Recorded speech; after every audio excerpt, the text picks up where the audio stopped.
Discussion on verses 1 to 60 of 60. The full meaning of the first verse is unknown to people. Chapter 30 Ar Rum, verse 1. Alif Lam Mim. Nonetheless, this may indicate that the Holy Quran is formed from the very Arabic letters and expressions familiar to the Arabs, who were its first audience. This demonstrates that they had no valid basis to doubt its divine source, for they fully understood its language and directly witnessed its unmatched eloquence. Although the Arabs were celebrated masters of Arabic, and took great pride in their linguistic mastery, they were unable to produce even a single composition that equaled the Holy Quran in depth of meaning, purity of expression, and perfection of guidance. Their failure to match it, despite possessing every linguistic advantage, remains an enduring and irrefutable testimony to its divine origin. Chapter 2 Al-Baqarah, verse 23. And if you are in some doubt concerning what we sent down upon our special devotee, then bring one chapter like it, and call upon all your helpers beside Allah if you are truthful. Even if a person were to compose the most eloquent and harmonious expression in Arabic, it would remain incapable of encompassing the vast wisdom contained in the Holy Quran concerning human nature, psychology, and moral character. No human composition could ever achieve its perfect balance of simplicity and depth, providing insights so profound that scholars dedicate their lives to studying them, yet so clear that even those without formal education can understand, apply, and benefit from them in their daily lives. The Holy Quran conveys abstract and profound truths with a clarity, practicality, and universal relevance unmatched by any human work. It penetrates the deepest layers of human nature, offering timeless guidance suited for every individual, society, and generation. Each verse stands as undeniable proof of its divine origin, its expressions unparalleled, its meanings conveyed with flawless precision, and its eloquence surpassing all other forms of speech. Unlike other scriptures and teachings that contain inconsistencies or contradictions, the Holy Quran is completely free of error. It provides a full and accurate account of the histories of earlier nations, despite the fact that the Holy Prophet Muhammad, peace and blessings be upon him, was unlettered and had received no formal education in history. The Holy Quran commands everything that benefits humanity and forbids all that harms it, addressing both personal and societal aspects of life in a way that fosters justice, balance, and peace within homes and communities. It never resorts to exaggeration, falsehood, or embellishment, unlike poetry, myths, or legends. Every verse is intentional and meaningful, offering guidance that remains fresh and illuminating, no matter how often it is recited. Even when narrating the same events, it unveils new insights and levels of meaning each time. Its promises and warnings are supported by clear, rational evidence. When describing abstract virtues such as patience, it also provides straightforward and practical methods to apply them in daily life, making divine wisdom both understandable and attainable. The Holy Quran calls upon humanity to recognize the true purpose of creation, to sincerely obey Allah the Exalted, by using the blessings granted to them in ways that earn His pleasure. Through this obedience, they achieve peace and success in both worlds, attaining harmony in mind and body and correctly ordering every aspect of their lives. It illuminates the straight path with clarity and beauty for all who truly seek lasting peace and fulfillment. Its guidance, perfectly suited to human nature, remains timeless and universally relevant. When understood and applied correctly, the Holy Quran provides solutions for every facet of human life, addressing emotional, financial, and physical challenges, and meeting the needs of both individuals and societies. History itself testifies to the transformative power of its message. Nations that sincerely followed its teachings rose in justice, wisdom, and peace. Most remarkable of all is its divine preservation, for throughout the passing centuries, not a single letter of the Holy Quran has changed, as Allah the Exalted has promised to safeguard it for all eternity. This preservation itself is a living miracle, ensuring that the guidance revealed remains pure, accessible, and authoritative for every generation until the end of time. Chapter 15 Al-Hijr, verse 9. Indeed, it is we who sent down the message, i.e. the Quran, and indeed we will be its guardian. No other text in human history possesses such an extraordinary and unmatched quality. Allah, the Exalted, has directly addressed the fundamental challenges faced by every community and provided the most effective and enduring solutions. By resolving these core issues, the Holy Quran also prevents or alleviates the many secondary problems that arise from them. This demonstrates the perfection and completeness of its guidance, for it contains every essential principle needed for the prosperity, stability, and moral elevation of both individuals and societies. By embracing its teachings, people attain genuine success in this world and eternal salvation in the hereafter. Chapter 16 An-Nahl, verse 89. And we have sent down to you the book as clarification for all things. This is the most extraordinary and enduring miracle that Allah, the Exalted, granted to His final messenger, the Holy Prophet Muhammad, peace and blessings be upon him. Yet its guidance and benefit are reserved for those who approach it with sincerity, humility, and a true desire for truth. Those who allow their desires and worldly inclinations to prevail, accepting only what aligns with their personal preferences while neglecting or rejecting the rest, ultimately deprive themselves of its transformative effect. Such selective obedience results only in confusion, imbalance, and regret, in both this world and the hereafter. Chapter 17 Al-Isra, verse 82. And we send down of the Quran that which is healing and mercy for the believers, but it does not increase the wrongdoers except in loss. Chapter 30 Ar Rum, verse 1. Alif Lam Mim. This chapter of the Holy Quran, like many others, opens with disjointed letters whose true meanings are known only to Allah, the Exalted. Their presence reminds humanity of the limits of human understanding and the need for humility when engaging with divine revelation. These letters affirm that the Holy Quran is not the product of human intellect, but a direct revelation from Allah, the Exalted. When individuals recognize their own limitations, their hearts become receptive to the deeper wisdom contained within the Holy Quran. Those who approach it arrogantly, relying solely on their personal reasoning and rejecting whatever lies beyond their comprehension, often find themselves unsettled or doubtful. When they encounter verses whose wisdom surpasses human understanding, they may resort to denial or distortion. This does not reflect any imperfection in the Holy Quran, but rather the influence of their own pride, which blocks them from perceiving divine truth. The relationship between a person and the Holy Quran resembles that of a humble student with a wise teacher. A sincere student benefits even from lessons that are difficult or not immediately understood, and with time, clarity emerges. The arrogant student, however, who insists on accepting only what fits their preconceived notions, deprives themselves of true learning. Similarly, only those who approach the Holy Quran with humility and reverence truly benefit from its guidance. Such humility brings tranquility to the heart, aligning a person's mind and body with divine wisdom. It enables them to recognize the proper place of everything and everyone in their life, according to the order established by Allah, the Exalted. Thus, humility before the Holy Quran is not only an intellectual disposition, it is the pathway to inner balance, lasting peace, and true success in this world and in the hereafter. Chapter 30 Ar Rum, verse 1. Alif Lam Mim. The foundational element of all knowledge is indeed built from letters, and the opening of this chapter serves as a reminder of the essential role knowledge plays in human life. It teaches that knowledge is indispensable for understanding both worldly and spiritual matters.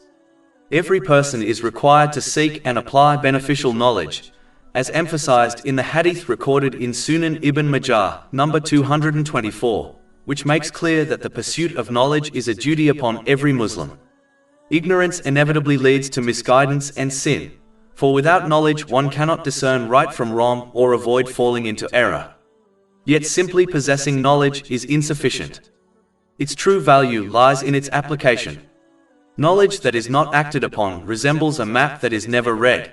It may show the path to success, but without effort, one will never reach the destination. Just as a traveler must follow a map to arrive at their goal, a person must act upon what they know to attain real guidance and spiritual growth. Thus, knowledge must be both acquired and practiced. It should refine a person's character, purify their intentions, and guide their conduct. When understanding is put into action, it becomes a source of light, illuminating the path for the individual and for others. In this way, beneficial knowledge transforms from mere information into wisdom, shaping lives and communities. The Holy Quran itself repeatedly emphasizes this principle. It does not call people to knowledge for the sake of intellectual pride, but for the sake of obedience, humility, and service. Knowledge is meant to be lived, not merely stored. When applied, it becomes a shield against sin, a guide toward righteousness, and a source of peace in both worlds. Therefore, seeking and applying beneficial knowledge leads to success in this world and salvation in the hereafter. It is the means by which a person achieves balance in mind and body, correctly places everything and everyone within their life, and prepares for accountability before Allah, the Exalted. Chapter 62 Al-Jumu'ah, verse 5. And then did not take it on, did not act upon knowledge, is like that of a donkey who carries volumes of books. The prophecy found in the following verses, which foretold the victory of the Roman Empire, constitutes one of the most remarkable demonstrations of the Holy Quran's miraculous nature. This is particularly true because the Romans had been crushed by the Persians and seemed on the brink of collapse at the time the verses were revealed. Chapter 30 Ar Rum, verses 2-4. The Byzantines have been defeated in the nearest land, but they, after their defeat, will overcome within 3 to 9 years. This prophecy was fulfilled exactly as foretold, despite the apparent impossibility of such a reversal. It stands as a timeless reminder that Allah, the Exalted, alone controls the affairs of the universe, and His decree cannot be overcome. Chapter 30 Ar Rum, verse 4. To Allah belongs the command before and after. This principle was emphasized by the Holy Prophet Muhammad, peace and blessings be upon him, in a hadith recorded in Jami at-Tirmidhi, number 2516. He explained that no aspect of creation can benefit a person unless Allah, the Exalted, wills it, and no harm can afflict them unless He permits it. This highlights that every event in the universe is subject to His command. It is important to understand that this truth does not mean one should refrain from utilizing worldly means such as medicine, wealth, or effort. Rather, it teaches that while these means are established by Allah, the Exalted, the final outcome rests entirely with Him. For example, many sick individuals take medicine and recover, while others take the same medicine yet do not improve. This demonstrates that another element influences the result, specifically, the will of Allah, the Exalted. Chapter 9 at-Tawbah, verse 51. Say, never will we be struck except by what Allah has decreed for us. The person who comprehends this truth realizes that all events not directly connected to their behavior were unavoidable. Opportunities beyond their control that were lost could not have been seized, and outcomes that occurred could not have been prevented. Thus, regardless of the final result, even if it contradicts one's wishes, patience and trust in Allah, the Exalted, are required. Chapter 2 Al-Baqarah, verse 216. But perhaps you hate a thing and it is good for you, and perhaps you love a thing and it is bad for you. And Allah knows while you know not. When this truth is deeply understood, a person ceases to depend on creation, recognizing that no one can inherently inflict harm or provide benefit. Instead, they turn to Allah, the Exalted, seeking His assistance and protection through sincere obedience, fulfilling His commands, avoiding His prohibitions, and confronting destiny with patience, as taught by the Holy Prophet Muhammad, peace and blessings be upon him. This inspires a person to place their trust solely in Allah, the Exalted, and to fear none but Him, knowing that creation cannot harm or benefit without His will. Recognizing that everything in life and the universe stems from Allah is part of grasping His oneness. This belief transcends a superficial declaration of faith. When it is deeply entrenched in the heart, a person relies only on Allah, the Exalted, knowing He alone can assist them. They submit to Him in every aspect of life. In truth, obedience is always motivated by the hope of gaining benefit or avoiding harm. Since only Allah, the Exalted, can provide these, He alone deserves obedience and worship. If anyone chooses to obey another over Allah, it implies they believe that this other can offer benefit or protection, which reflects a weakness in faith. The origin of all events is Allah, the Exalted, and therefore, people must exclusively obey Him. This miraculous prophecy, together with the principle of divine decree, teaches that true strength lies not in worldly power or human effort, but in submission to Allah the Exalted. It is through trust in His command, patience in His decree, and obedience to His law that a person attains peace of mind, resilience in hardship, and success in both worlds. Chapter 10 Yunus, verse 107. And if Allah should touch you with adversity, there is no remover of it except Him, and if He intends for you good, then there is no repeller of His bounty. The prophecy of the Romans' victory over the Persians carried profound meaning for the early Muslims. The Persians, being closer in creed to the non-Muslims of Mecca, rejoiced at the initial defeat of the Romans, who were Christians and thus nearer to the Muslims in belief, as they acknowledged divine scriptures and holy prophets, peace be upon them. Chapter 30 Ar Rum, verse 4. And that day the believers will rejoice. The triumph of the Romans was therefore a double sign. It disheartened the non-Muslims of Mecca, who had boasted of the Persians' success, and it encouraged the Muslims to remain steadfast in obedience to Allah the Exalted. This unexpected reversal was a reminder that worldly power is never decisive. Ultimate victory belongs only to Allah the Exalted, who determines the outcome of all affairs. For the Muslims, the Roman victory was also symbolic. Despite their limited strength and influence, they were assured that Allah the Exalted would grant them victory as well. This assurance was fulfilled almost immediately, for at the same time the Battle of Badr took place, the first major confrontation in Islam, where the Muslims, though few in number, decisively defeated the non-Muslims of Mecca. Chapter 30 Ar Rum, verses 4 to 5.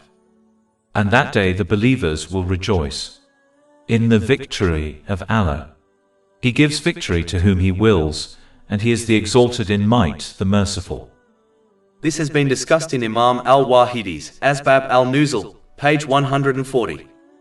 This parallel reinforced the timeless reality that victory is never determined by numbers, wealth, or worldly power, but solely by the decree of Allah the Exalted. He grants success to whom He wills, and He alone is the source of might and mercy. The prophecy of the Romans' triumph, coupled with the Muslims' victory at Badr, teaches that divine support manifests in ways that simultaneously dishearten the enemies of truth and uplift those who remain steadfast in obedience. It also highlights the profound principle that worldly events are never isolated from spiritual lessons.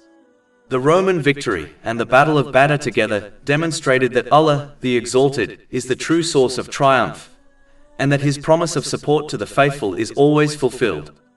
Yet this promise is not unconditional. It requires that people fulfill their role as true servants of Allah the Exalted.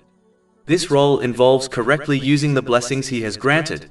As outlined in Islamic teachings, wealth must be spent in obedience, strength must be used for justice, knowledge must be applied with sincerity, and authority must be exercised with humility. When blessings are used in this way, they become means of divine support, leading to peace, balance, and success in both worlds, through obtaining a balanced mental and physical state, and through correctly placing everything and everyone within their life, and through fulfilling the rights of people. When they are misused, however, they become sources of imbalance, arrogance, and eventual downfall. Thus, the lesson of these events is clear. Worldly victories are signs of divine wisdom, reminding people that triumph belongs only to Allah the Exalted, and that His support is reserved for those who live by His guidance. Chapter 3 Ali Imran, verse 139. So do not weaken and do not grieve, and you will be superior if you are true believers. Indicating His infinite mercy, at the end of verse 5, is an invitation to all people to take advantage of the respite Allah, the Exalted, has granted them before they are overtaken by His might. Chapter 30 Ar Rum, verse 5. He gives victory to whom He wills, and He is the Exalted in might, the Merciful. This verse reminds humanity that divine mercy offers every person the opportunity to reform, to repent, and to share in the victory, success, and peace of mind granted to those who obey Allah, the Exalted. His mercy provides time and space for reflection, so that people may correct their course before accountability overtakes them. Sincere repentance is the key to unlocking this mercy. It requires genuine remorse for wrongdoing, a humble turning to Allah the Exalted in search of forgiveness, and seeking pardon from anyone who has been wronged, provided this does not lead to further harm. Repentance also demands a firm resolve to avoid repeating the same or similar sin, together with restoring any rights that have been violated, whether they belong to Allah the Exalted or to people. It is not a single act but an ongoing commitment, requiring a person to continue obeying Allah the Exalted by using the blessings He has granted them correctly, as outlined in Islamic teachings. When repentance is carried out in this way, it becomes a means of purification. It transforms guilt into growth, weakness into strength, and error into wisdom. It ensures that the respite granted by Allah the Exalted is not wasted, but used to secure peace of mind, balance in life, and preparation for eternal success. His mercy invites people to reform, while His might ensures that justice will ultimately prevail. Those who respond to His invitation with sincere repentance and obedience will share in His victory, while those who neglect it will face the consequences of their choices. Chapter 30 Ar Rum verse 6. It is the promise of Allah. Allah does not fail in His promise. A major cause of people failing to be positively influenced by the promise of Allah, the Exalted, of granting peace of mind to those who correctly use the blessings He has bestowed, is their tendency to blindly follow the popular behavior within their society. This promise applies both on an individual level, through achieving a balanced mental and physical state, and correctly placing everything and everyone within their life, and on a societal level, through fulfilling the rights of people. Chapter 30 Ar Rum verse 6. Allah does not fail in His promise, but most of the people do not know. This verse highlights a recurring weakness in human behavior, the assumption that majority opinion must be correct.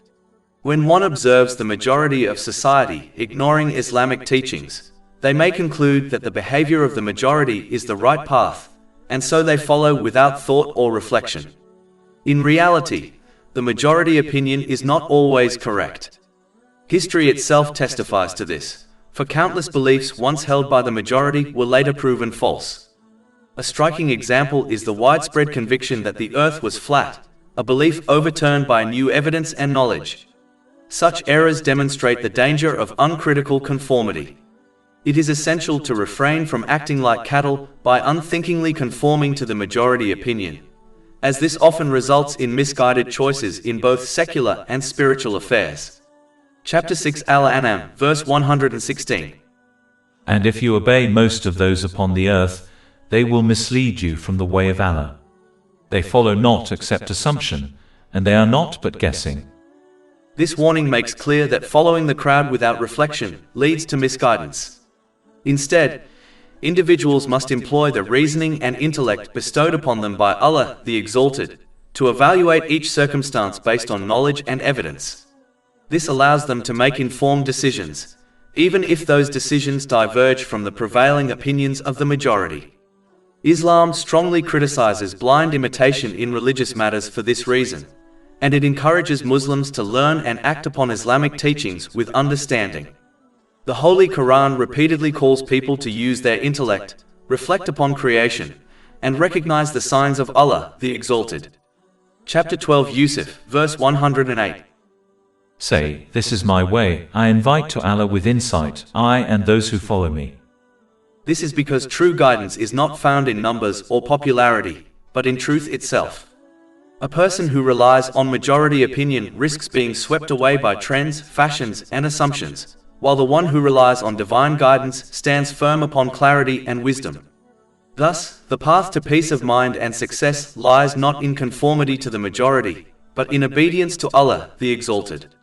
His guidance is timeless, rooted in wisdom and mercy, and it equips individuals to rise above the shifting trends of society. By using their intellect and reflecting upon divine teachings, people can avoid the traps of assumption and guesswork, and instead live with clarity, balance, and purpose. This teaching is especially relevant today, when societal norms often conflict with divine guidance. One must remember that truth is not determined by numbers, but by revelation. To obey Allah, the Exalted, even when the majority disobeys, is to walk upon the straight path that leads to peace in this world and salvation in the hereafter. In order to be positively influenced by the promise of Allah, the Exalted, one must adopt strong faith. Strong faith is the foundation upon which peace of mind and obedience to Allah, the Exalted, are built. Without it, A person will inevitably falter when confronted with trials, temptations, or the allure of worldly desires. With it, however, they remain steadfast in every circumstance, whether in ease or difficulty, because their heart is anchored in certainty. This certainty is not blind. It is cultivated through learning and acting upon the clear proofs and evidences found within the Holy Quran and the traditions of the Holy Prophet Muhammad, peace and blessings be upon him. These divine sources demonstrate that sincere obedience to Allah, the Exalted, leads to tranquility in both worlds, harmonizing the mind and body and correctly ordering every aspect of life. On the other hand, ignorance of Islamic teachings inevitably produces weak faith. A person who lacks knowledge will easily disobey Allah, the Exalted, whenever their desires are contradicted, because they fail to perceive the wisdom in restraining themselves. They do not realize that abandoning their desires in favor of obedience is the true path to peace of mind. Their weakness lies in their inability to connect divine guidance with personal well-being, and so they remain vulnerable to confusion, imbalance, and dissatisfaction. Chapter 30 Ar Rum, verse 7. They know what is apparent of the worldly life, but they of the hereafter are unaware. For this reason, certainty of faith must be actively pursued. It is not enough to inherit belief or to declare it verbally. One must strengthen it through study, reflection, and practice. The Holy Quran repeatedly calls upon people to reflect, to use their intellect, and to recognize the signs of Allah, the Exalted, in creation. When knowledge is acquired and lived, faith becomes firm, and obedience becomes natural. This involves correctly using the blessings Allah, the Exalted, has granted: wealth, health, family, and influence, in accordance with Islamic teachings. Each blessing must be directed toward righteousness, gratitude, and service, rather than selfish indulgence. When blessings are used correctly, they become means of balance and harmony. A person achieves a sound mental and physical state, free from the turmoil of misplaced priorities. They learn to correctly place everyone and everything within their life, giving each its rightful importance without excess or neglect. In this way, strong faith transforms not only the individual, but also their relationships and their society. It refines character, purifies intentions, and guides conduct, ensuring that life is lived with dignity, justice, and purpose. Ultimately, strong faith is the anchor that secures peace of mind in both worlds. It equips a person to face trials with patience, blessings with gratitude, and responsibilities with sincerity. It ensures that obedience to Allah, the Exalted, is not a burden but a source of fulfillment. Through certainty of faith, a person rises above the instability of worldly desires and finds lasting tranquility in the remembrance and obedience of Allah, the Exalted. It is vital to understand in greater depth why worldly knowledge, no matter how vast, cannot by itself secure success in religious life. Chapter 30 Ar Rum, verse 7. They know what is apparent of the worldly life, but they of the hereafter are unaware. This verse draws attention to a fundamental imbalance. People may excel in worldly sciences, arts, and skills, yet remain heedless of the realities of the hereafter. Worldly knowledge is limited to what can be observed, measured, or reasoned within the material realm. It teaches how to cultivate crops, build cities, heal bodies, and manage economies. These are praiseworthy pursuits, for they allow one to earn lawful provision and fulfill responsibilities toward dependence. However, worldly knowledge cannot teach how to purify the soul, how to endure trials with patience, or how to worship Allah, the Exalted, with sincerity. It cannot provide guidance on how to prepare for accountability before the Creator. Religious knowledge, by contrast, penetrates beyond appearances. It explains the purpose of existence, the meaning of trials, and the path to eternal success. It teaches that obedience to Allah, the Exalted, is the true source of peace of mind, and that every blessing, whether wealth, health, or influence, must be used correctly according to divine guidance. Without this knowledge, a person may misuse blessings, pursue desires without restraint, and ultimately lose both worldly balance and eternal reward. The obligatory duties and traditions of the Holy Prophet Muhammad, peace and blessings be upon him, cannot be fulfilled by someone who only possesses worldly knowledge. For example, worldly sciences may teach how to calculate time, but only religious knowledge explains how to use that time for prayer, remembrance, and service. Worldly knowledge may teach how to manage wealth, but only religious knowledge explains how to purify it through charity and avoid unlawful earnings. Thus, worldly knowledge without religious guidance leaves a person vulnerable to error, arrogance, and misguidance. History itself testifies to this truth. Many civilizations excelled in worldly knowledge, producing great advancements in science, architecture, and governance, yet collapsed morally and spiritually because they lacked divine guidance. Their worldly achievements could not save them from corruption, injustice, and eventual downfall. By contrast, those who combined worldly knowledge with religious obedience achieved balance, justice, and enduring influence.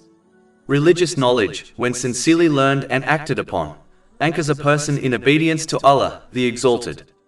This obedience brings blessings and grace, ensuring success in both worlds. It transforms worldly knowledge into a tool of service rather than a source of pride. It teaches that religion is not about inventing one's own path, but about submission to the clear guidance revealed in the Holy Quran and exemplified by the Holy Prophet Muhammad, peace and blessings be upon him. Unfortunately, many people who excel in worldly knowledge fail to realize this distinction. They may believe that their intellectual achievements alone will secure success, yet without religious guidance, their knowledge remains incomplete. This reduces their chances of achieving true peace of mind and eternal salvation. Therefore, people must strive to obtain and act upon both religious and useful worldly knowledge. Religious knowledge ensures guidance, obedience, and salvation, while worldly knowledge provides lawful means of sustenance and service. Together, they create harmony, enabling a person to live responsibly in this world while preparing for the hereafter. This is why gaining beneficial knowledge is a duty upon all people, as affirmed in the hadith found in Sunan Ibn Majah, number 224. When both forms of knowledge are pursued with sincerity, they illuminate the path to success in this world and eternal salvation in the hereafter. Worldly knowledge without religious guidance leaves a person vulnerable to imbalance, while religious knowledge without worldly understanding may leave them unable to fulfill their responsibilities. Only when the two are combined, with religious knowledge guiding the use of worldly knowledge, does a person achieve true balance, fulfillment, and success. This expanded reflection shows that knowledge is not an end in itself, but a means to obedience, balance, and peace of mind. It is the union of worldly and religious knowledge, under the guidance of Allah, the Exalted, that secures prosperity in this life and salvation in the next. Chapter 30, Ar Rum, verse 7. They know what is apparent of the worldly life, but they of the hereafter are unaware. It is vital to understand in greater depth that peace of mind on an individual level and justice within society are inseparably tied to the belief in accountability on Judgment Day. This belief is not simply a theological concept, but a practical safeguard that shapes human behavior. When a person is convinced that they will one day stand before Allah, the Exalted, to answer for their deeds, this conviction restrains their desires, disciplines their conduct, and ensures that the blessings they have been granted, such as wealth, health, and authority, are used correctly. Without this belief, individuals inevitably misuse their blessings. Wealth becomes a source of greed and extravagance, authority is transformed into a means of exploitation, and relationships are reduced to instruments of selfish gain. When people convince themselves that they will not be held accountable, they are emboldened to wrong others, particularly when they believe they can escape worldly authorities. This mindset strips blessings of their true purpose, turning them into tools of oppression rather than means of service. The result is not only the loss of inner tranquility, but also the spread of corruption and injustice across society. Chapter 29, Al-Ankabut, verse 36. Expect the last day and do not commit abuse on the earth, spreading corruption. Belief in accountability on Judgment Day acts as a safeguard against this corruption. It reminds individuals that every action will be weighed, every right will be accounted for, and every injustice will be exposed. This awareness cultivates sincerity, humility, and responsibility, allowing individuals to achieve balance within themselves and justice within society. It ensures that blessings are placed in their rightful position, wealth is used to support family and community, authority is exercised with fairness, and relationships are nurtured with sincerity. This balance produces peace of mind, as individuals know they are living in harmony with divine guidance. History and daily observation confirm this truth. Societies that abandon accountability, whether divine or moral, inevitably descend into corruption. Laws are manipulated, rights are ignored, and oppression becomes widespread. Families suffer, communities fracture, and nations collapse under the weight of injustice. By contrast, societies that uphold accountability foster justice, compassion, and peace. The belief in Judgment Day therefore functions as a moral compass, guiding individuals to act with integrity, even when worldly authorities are absent. On an individual level, belief in accountability provides inner tranquility. A person who knows they will be held accountable for their actions is motivated to live with sincerity, discipline, and humility. They find peace of mind because they are confident that their efforts, sacrifices, and obedience will not be wasted, but will be rewarded by Allah the Exalted. On a societal level, accountability ensures that rights are fulfilled, justice is upheld, and peace is established. It creates stability, harmony, and prosperity, as people recognize that their responsibilities extend beyond themselves to the wider community. Ultimately, belief in Judgment Day is the foundation upon which personal tranquility and social harmony are built. Without it, imbalance and injustice prevail. With it, blessings are preserved, rights are fulfilled, and peace is established in both this world and the hereafter.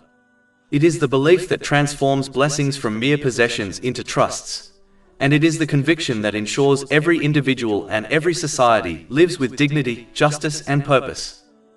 In order to accept and firmly believe in the hereafter, so that one's behavior is influenced positively, Allah, the Exalted, invites people to reflect on the creation which indicate the inevitability of Judgment Day.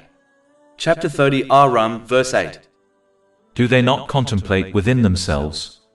Allah has not created the heavens and the earth and what is between them, except in truth, and for a specified term.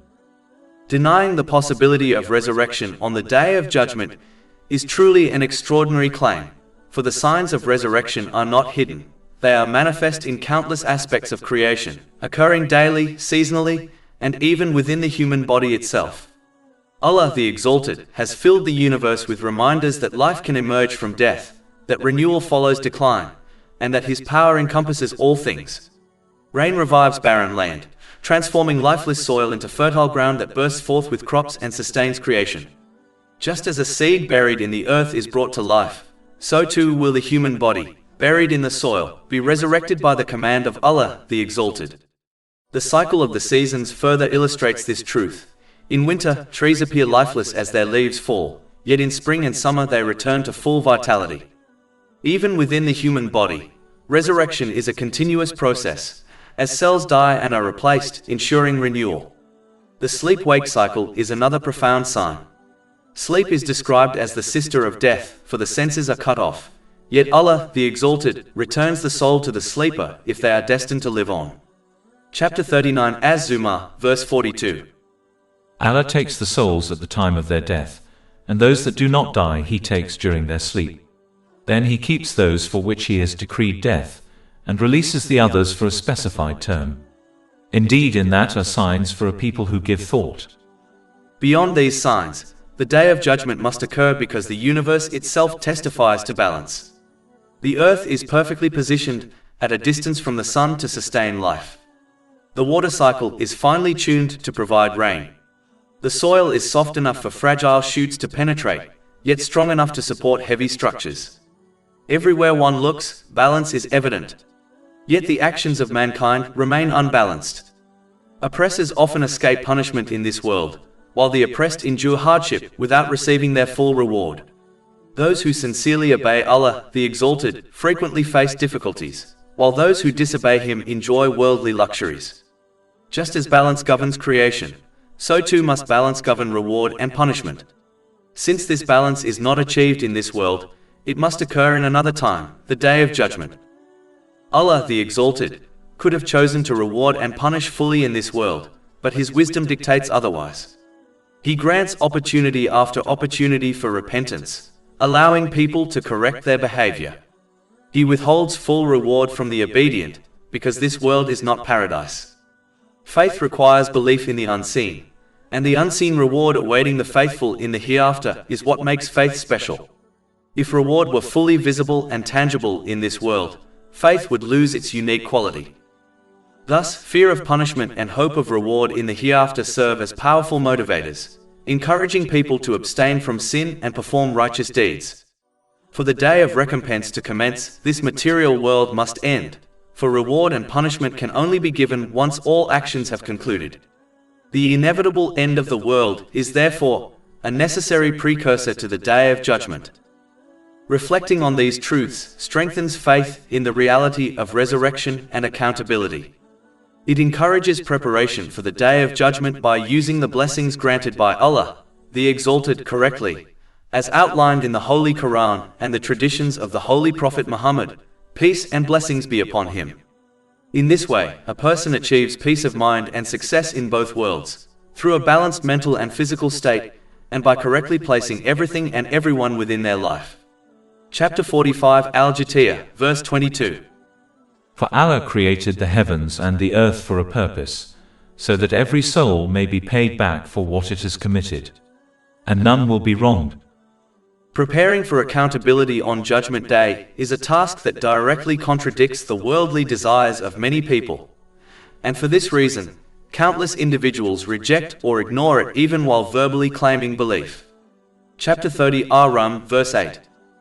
And indeed, many of the people, in the matter of the meeting with their Lord, are disbelievers. This manifests in persistent disobedience, particularly through the misuse of blessings granted by Allah, the Exalted. Wealth, health, family, and authority are all meant to be used responsibly and in accordance with divine guidance. Yet when they are misused, they become sources of imbalance. On an individual level, this attitude prevents the attainment of a balanced mental and physical state. It causes people to misplace everything and everyone within their lives, turning blessings into burdens. Family, friends, career, and wealth, intended as supports, become sources of stress and dissatisfaction. When individuals persist in disobedience, they often misdirect blame. Instead of recognizing their own misuse of blessings, they accuse others, such as their spouse or companions, of being the cause of their stress. Cutting good people out of their lives only deepens their imbalance, leading to mental disorders, depression, substance addiction, and even suicidal tendencies. This outcome is evident when one observes those who persistently misuse blessings, such as the rich and famous. Despite enjoying worldly luxuries, many of them suffer from inner turmoil, proving that material abundance without obedience to Allah, the Exalted, cannot bring peace of mind. Chapter 30 Ar Rum, verse 9. Have they not traveled through the earth and observed how was the end of those before them? They were greater than them in power, and they plowed the earth and built it up more than they have built it up, and their messengers came to them with clear evidences. The consequences of this heedlessness extend beyond this world. Those who fail to prepare for accountability on Judgment Day will face punishment far worse in the hereafter. Their rejection of divine guidance and misuse of blessings will be exposed, and their worldly luxuries will offer no protection. Chapter 30 Ar Rum, verse 9. And Allah would not ever have wronged them, but they were wronging themselves. This teaching makes clear that peace of mind and success in both worlds are inseparably tied to obedience and preparation for accountability. Those who discipline their desires and use blessings correctly, as outlined in the Holy Quran and the traditions of the Holy Prophet Muhammad, peace and blessings be upon him, achieve balance and tranquility. Those who remain heedless, however, lose both worldly peace and eternal salvation. Chapter 30 Ar Rum, verse 9. Have they not traveled through the earth and observed how was the end of those before them? They were greater than them in power, and they plowed the earth and built it up more than they have built it up, and their messengers came to them with clear evidences. This verse stands as a powerful caution against adopting a self-centered approach to life, in which a person focuses solely on their own circumstances, while remaining blind to the broader realities unfolding around them. When someone becomes absorbed only in their immediate experiences, they deprive their heart of the countless lessons embedded in history, in the trials they witness, and in the journeys of others. Such a narrow perspective closes the door to wisdom, preventing them from discovering insights that could refine their character, correct their behavior, and steer them away from repeating the same mistakes. It also deprives them of the inner peace that comes from attaining a balanced mental and physical state, and from correctly placing everything and everyone in their rightful position within their life. The world around us is filled with signs that offer guidance to anyone willing to reflect. Observing the plight of those who possess abundant wealth, status, and fame, yet still fall into anxiety, depression, substance addiction, or even suicide, reveals a profound truth. Tranquility is not a commodity that can be bought, nor is it found in fulfilling unchecked desires. Rather, inner peace is a gift bestowed upon those who use their blessings as instructed by Allah, the Exalted. Likewise, witnessing an individual struggle with illness or physical weakness should stir gratitude within the heart of the healthy. It should prompt them to value the blessing of health and to use it correctly before it slips away, for blessings are often appreciated most when they are lost. For this reason, Islam calls people to be thoughtful and observant, to avoid limiting their view to their own immediate concerns, and to contemplate the countless lessons available in everyday life. Through such reflection, a person gains clarity, gratitude, humility, and direction. They learn to navigate their own challenges with wisdom, and to approach the world around them with sincerity and purpose. Chapter 30 Ar Rum verse 9. They were greater than them in power, and they plowed the earth and built it up more than they have built it up, and their messengers came to them with clear evidences. It is vital to recognize that worldly possessions and relationships, such as fame, wealth, authority, family, friends, and career, only hold true value when accompanied by peace of mind. Without inner tranquility, these very blessings become sources of stress and difficulty in both this world and the hereafter. This reality is evident when observing the lives of the rich and famous. Despite possessing and enjoying worldly luxuries, many are plagued with mental health issues, restlessness, and dissatisfaction. Their abundance has not granted them peace, because peace of mind is not found in material indulgence, but in obedience to Allah, the Exalted. Chapter 30 Ar Rum verse 9. And Allah would not ever have wronged them, but they were wronging themselves. This verse reminds humanity that the absence of peace of mind is not due to injustice from Allah, the Exalted, but rather the result of individuals wronging themselves by misusing blessings and neglecting divine guidance. When blessings are used correctly, according to the Holy Quran and the traditions of the Holy Prophet Muhammad, peace and blessings be upon him, they become means of balance, fulfillment, and tranquility. When misused, however, they transform into burdens, stripping life of harmony and leading to regret. The lesson is clear: peace of mind is the key that unlocks the true value of worldly things. Without it, wealth becomes greed, authority becomes oppression, and relationships become sources of conflict. With it, however, every blessing becomes a tool for service, gratitude, and preparation for accountability on Judgment Day. Chapter 30 Ar Rum verse 9. They were greater than them in power, and they plowed the earth and built it up more than they have built it up, and their messengers came to them with clear evidences. Every person who abandons the divine code of conduct revealed by Allah, the Exalted, and instead adopts man-made systems of conduct, does so in order to gratify their worldly desires. This is because all codes devised by human beings are ultimately rooted in human inclinations, ambitions, and self-interest. Unlike the divine law, which is based on wisdom, justice, and mercy, man-made systems are shaped by the desires of those who create them. The wealthy and powerful are often the most entrenched in this mindset. They recognize that accepting the truth of Islam would require them to submit to a higher moral framework, one that places limits on their pursuit of unchecked desires. Such submission would restrict their exploitation of others, their indulgence in excess, and their misuse of authority. Out of fear of losing their influence and privileges, they not only reject the truth themselves, but also actively encourage others to follow their lead. In doing so, they attempt to preserve their worldly status, even at the expense of their eternal well-being. This pattern is not new.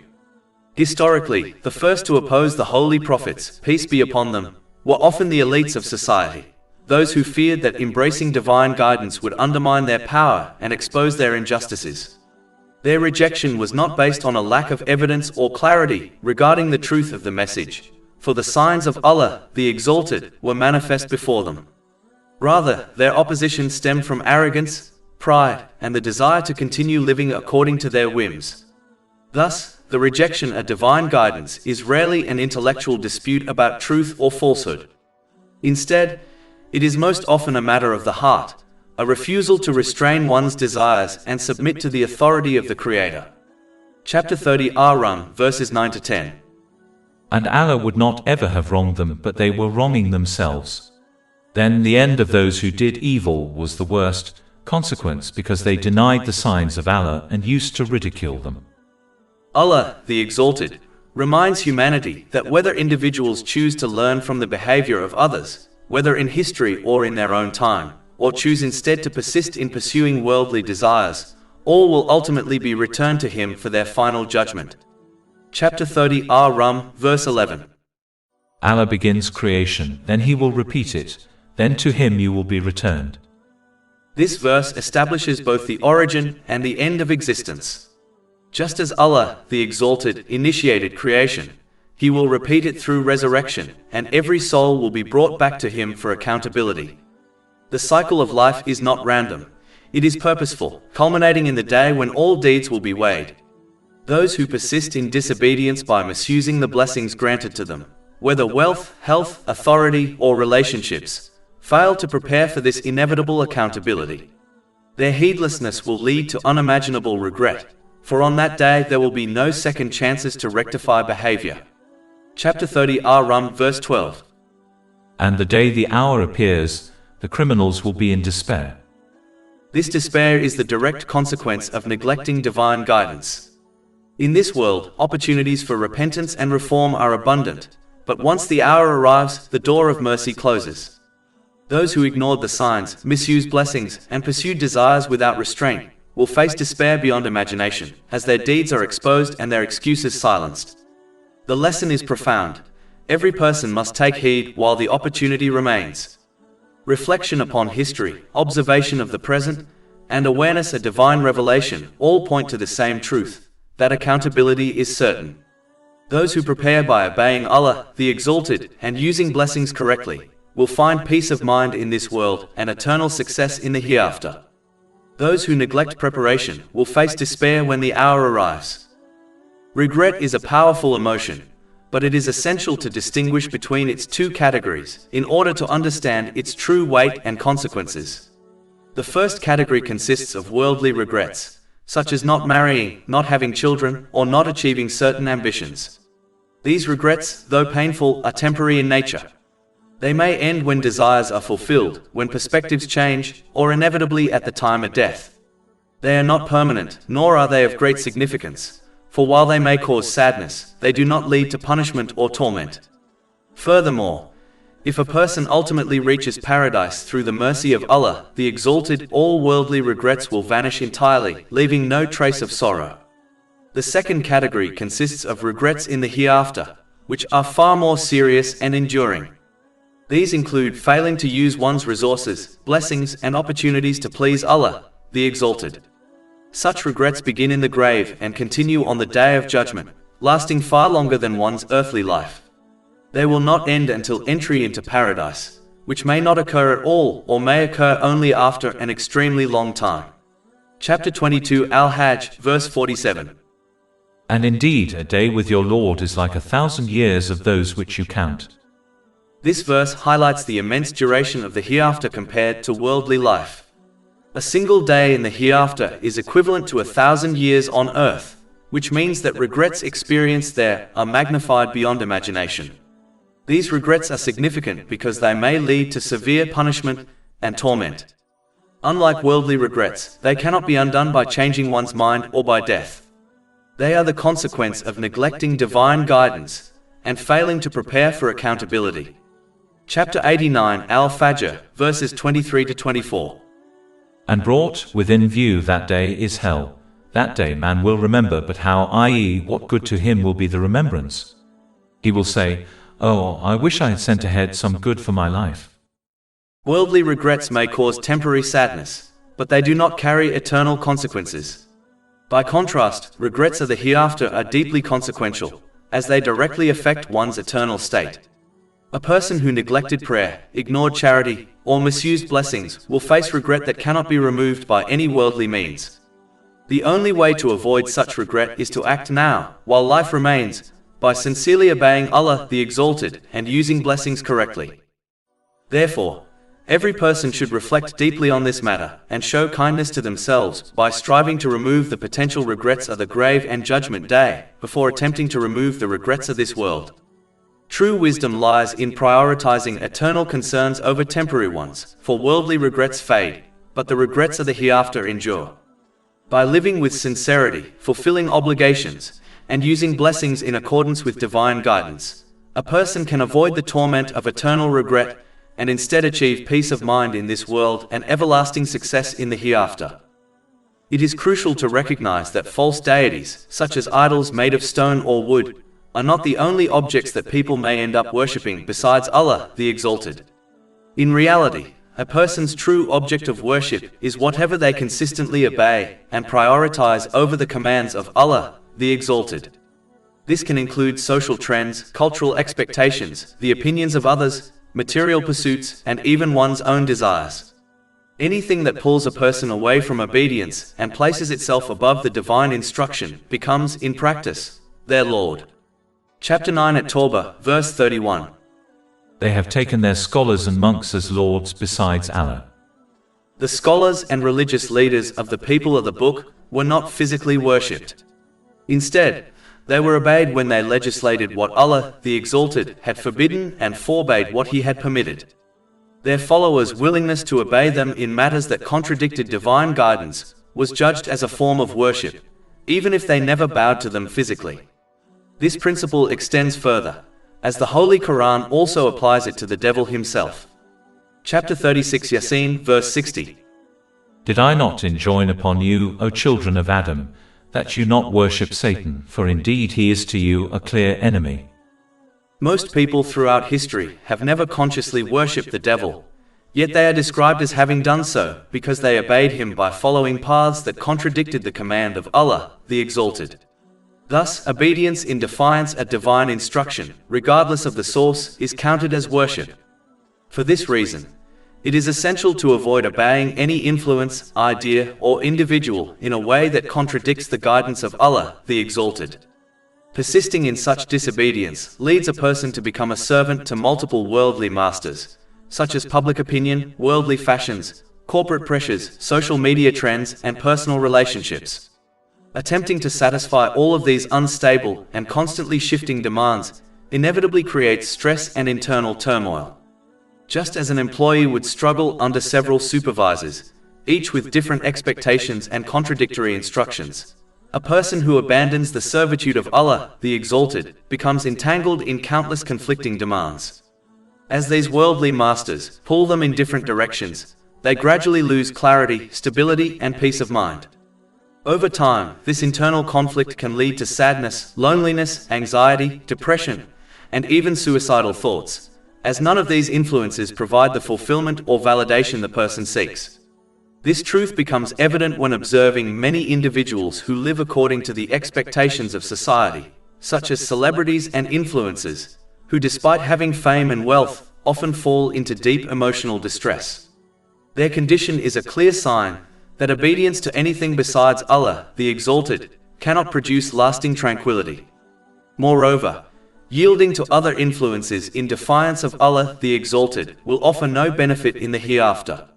None of these worldly masters, whether people, trends, desires, or ideologies, will come to a person's aid on the Day of Judgment. They will deny any association with them, leaving the person without support or intercession. Chapter 30 Ar Rum, verse 13. And there will not be for them among their alleged partners any intercessors, and they will then be disbelievers in their partners. True freedom, clarity, and peace are not found in the pursuit of worldly desires, but in obedience to Allah the Exalted, and in rejecting all influences that lead one away from Him. This obedience ensures that a person achieves a balanced mental and physical state, correctly places everything and everyone within their life, and adequately prepares for accountability on the Day of Judgment. Such behavior leads to peace of mind in both worlds. Chapter 30 Ar Rum, verses 14 to 15. And the day the hour appears, that day they will become separated. And as for those who had believed and done righteous deeds, they will be in a garden of paradise, delighted. This separation is the ultimate distinction between those who combine faith with righteous deeds and those who fail to do so. It highlights the eternal truth that verbal declarations of faith must be supported by consistent actions. Throughout Islamic teachings, this principle is emphasized repeatedly. Faith without deeds has little value. Belief is not merely a statement but a lived reality, proven through obedience, worship, charity, and service. The warning is clear. Those who fail to support their verbal declaration of faith with good actions risk leaving this world without their faith intact. Faith can be likened to a delicate flame that requires constant tending. Just as a fire dies out when deprived of fuel, faith weakens and may be extinguished if not sustained through consistent acts of obedience. Neglecting this spiritual nourishment places a person at risk of losing the very light that guides them, and such a loss is the most devastating of all.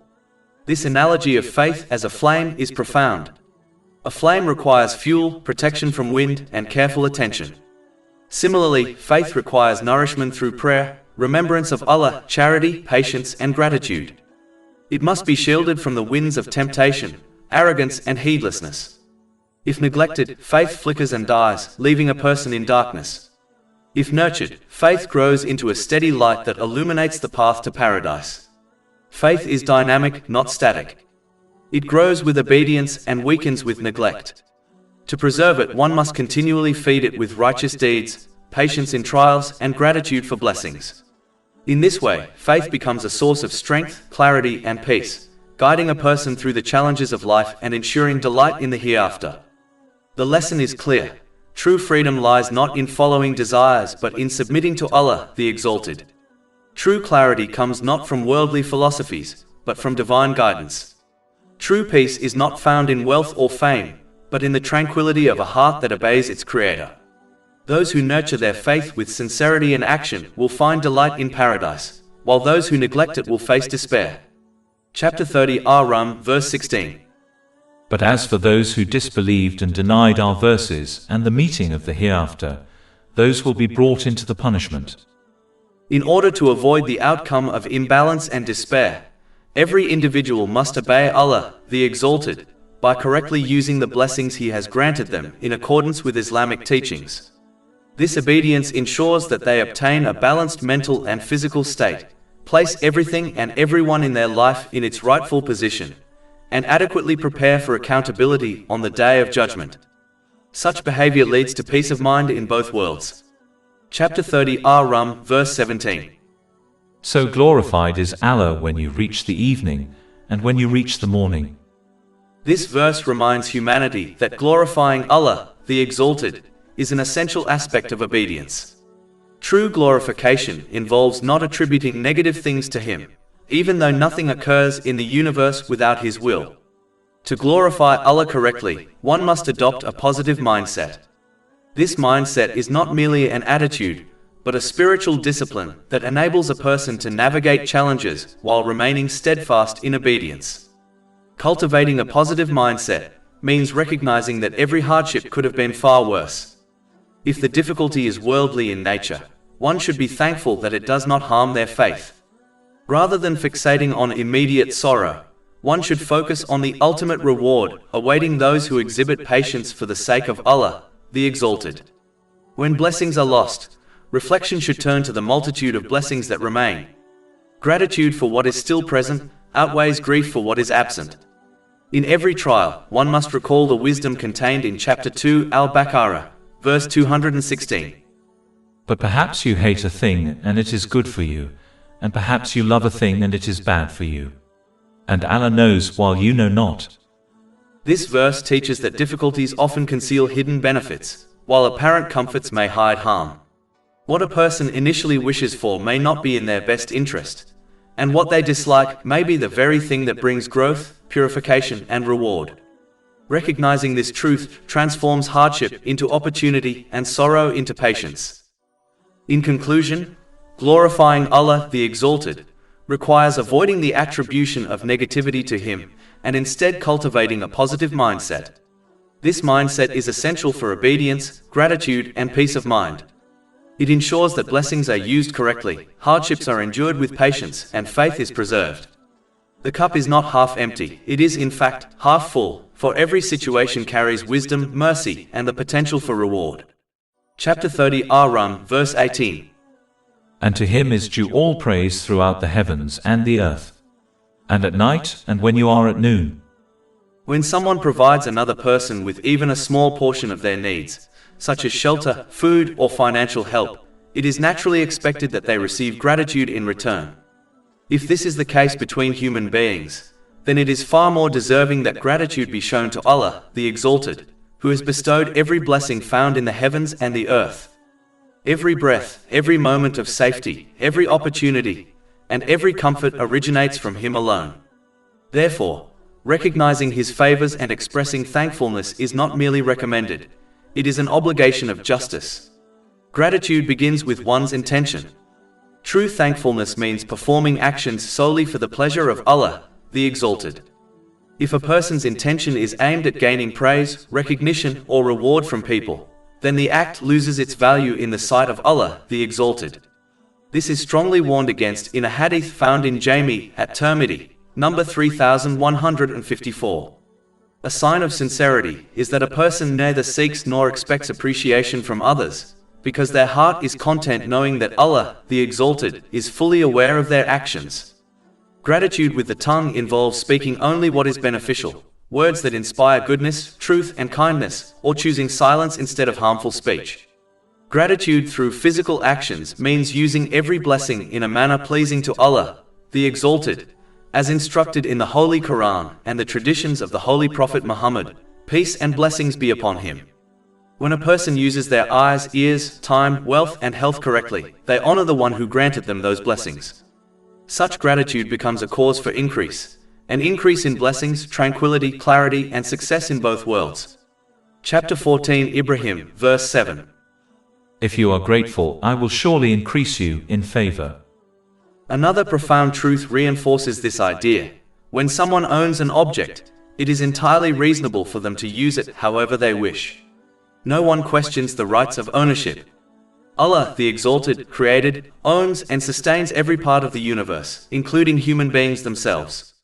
For this reason, it is only fair that His commands are obeyed, for He alone has the right to determine what is beneficial, harmful, permissible, or forbidden.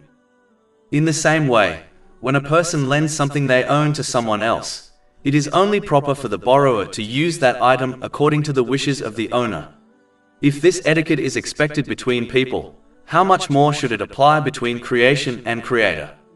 Every blessing that a person possesses in this world, health, wealth, family, intellect, opportunities, is not a gift but a loan from Allah, the Exalted. This loan will be questioned and must be repaid, and the repayment is through righteous action, using each blessing exactly as Allah, the Exalted, commands. In contrast, the blessings of paradise are not loans but gifts. Gifts come without responsibility, and the person may enjoy them freely without limits or accountability. Chapter 7 Al-Araf, verse 43. And they will be called, "This is paradise which you have been made to inherit for what you used to do."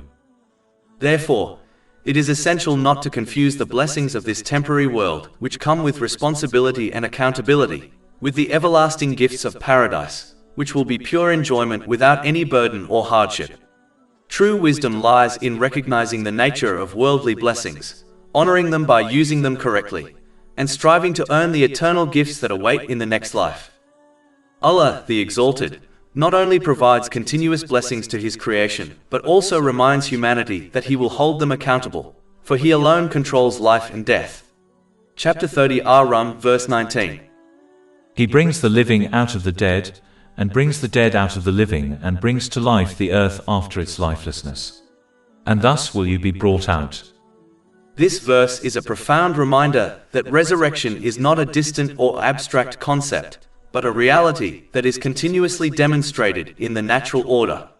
The one who revives barren land, who brings forth life from lifeless matter, and who sustains creation through cycles of renewal, is the same one who will resurrect humanity on the day of judgment. To deny the possibility of resurrection is to ignore the countless signs that surround human existence. Rain falls upon desolate land, transforming it into fertile soil that bursts forth with crops. A seed buried in the earth, seemingly lifeless, awakens and flourishes, sustaining life for countless creatures. This process is a clear analogy for human resurrection. Just as the seed emerges from the soil, so too will the human body, buried in the earth, be brought forth by the command of Allah the Exalted. The seasons themselves testify to resurrection. In winter, trees appear lifeless, stripped of their leaves, yet in spring they return to full vitality, adorned with blossoms and greenery. This cycle of death and renewal is a vivid illustration of the Creator's power to restore life. Even the origin of life itself points to this truth, for every living being begins from a lifeless cell, such as the human zygote. Within the human body, cells continuously die and are replaced, a process beyond human control, yet a constant reminder of renewal and resurrection. The sleep-wake cycle provides another daily example. Sleep is likened to the sister of death, as the senses are suspended and consciousness withdrawn. Yet Allah, the Exalted, graciously restores the soul to the sleeper if they are destined to continue living. Chapter 39 Az-Zumar, verse 42. Allah takes the souls at the time of their death, and those that do not die He takes during their sleep. Then He keeps those for which He has decreed death, and releases the others for a specified term. Indeed, in that are signs for a people who give thought. These signs, manifest in nature, in the body, and in daily life, all point to the certainty of resurrection. They remind humanity that the final resurrection is not only possible, but inevitable. Just as Allah, the Exalted, revives the earth, renews life within the body, and restores the soul after sleep, He will bring forth every soul for accountability. To deny this reality is to close one's eyes to the evidence that is continuously displayed in creation. Reflecting upon these truths strengthens faith in the hereafter, and encourages preparation for accountability. Those who contemplate the signs of resurrection will recognize that life is purposeful, not random, and that every blessing must be used correctly in obedience to Allah, the Exalted. In this way, peace of mind is achieved in this world, and eternal success is secured in the next. The wise individual is therefore the one who learns from these continuous signs of resurrection, and prepares for the inevitable day when all will be brought forth for judgment. Allah, the Exalted, emphasizes His absolute ability to resurrect people after they have turned into dust and bones, reminding humanity that He created them from dust in the first instance and then developed them, stage by stage, until they became human beings spread across the world. Chapter 30 Ar Rum, verse 20. And of His signs is that He created you from dust, then suddenly you were human beings dispersing. This verse highlights both the origin and the destiny of mankind. It reminds humanity that the one who created them from the most basic material, dust, possesses complete power to bring them back to life after death. The transformation from dust into a living, conscious being is itself a miracle of resurrection. Every stage of human development, from conception to birth, from infancy to adulthood, is a sign of divine power. The sudden dispersal of human beings across the earth, forming nations and societies, is further evidence of Allah's will and wisdom. To deny resurrection is to ignore the very process of creation itself. If Allah, the Exalted, can bring forth life from dust, nurture it through stages of growth, and spread it across the earth, then surely He can gather humanity together once more for accountability. The resurrection is not a new act, but a repetition of what has already occurred. Just as creation began from dust, so too will resurrection begin from dust. This reminder serves as a powerful call to reflection. Humanity is urged to consider its humble origin and its inevitable return. The journey from dust to dispersal across the earth is not random but purposeful, designed to prepare each soul for accountability. Those who recognize this truth will use their blessings correctly, obey Allah the Exalted, and prepare for the day of judgment. Those who ignore it will face regret when they are gathered for accountability. Another aspect of divine planning is the continuation of the human race through the birth of successive generations until the appointed end of time. Allah the Exalted, in His infinite wisdom, created innate feelings and desires within human beings which draw them to the opposite gender. These feelings serve a dual purpose. They provide happiness and tranquility through companionship, and they ensure the survival of humanity by encouraging procreation. Without these natural inclinations, the vast majority of people would not pursue marriage or children, and the human race would face extinction long before its destined conclusion. Chapter 30 Ar Rum, verse 21. And of his signs is that he created for you from yourselves mates that you may find tranquility in them, and he placed between you love and mercy. This verse highlights the divine wisdom behind human relationships. At a younger age, individuals are drawn to one another through feelings such as love and physical attraction. These emotions encourage the formation of families and the birth of children, ensuring the continuation of the human race. As couples grow older, however, physical beauty naturally diminishes, and mercy becomes the predominant bond between them. This mercy manifests in patience, care, and mutual support, ensuring that couples remain together even when youthful attraction fades. Such a natural progression of feelings is a clear sign of divine planning, for it sustains companionship across the stages of life and ensures stability within the family unit.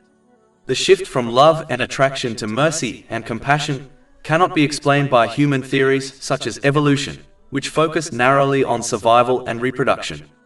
Evolutionary explanations may account for physical reproduction, but they cannot explain the enduring emotional bonds that preserve families even when reproduction is no longer possible. The divine placement of love and mercy ensures that companionship is not merely a means to survival, but a source of tranquility, spiritual growth, and moral development. It is through this bond that individuals learn patience, sacrifice, and selflessness, qualities that strengthen not only the family but also the wider community. Chapter 30 Ar Rum, verse 21. Indeed, in that are signs for a people who give thought. This statement calls humanity to reflect deeply on the wisdom embedded in their own nature. The presence of love in youth and mercy in old age is not accidental but purposeful, guiding couples to remain united throughout their lives. It is a sign for those who ponder, reminding them that every stage of human existence is carefully planned by the Creator.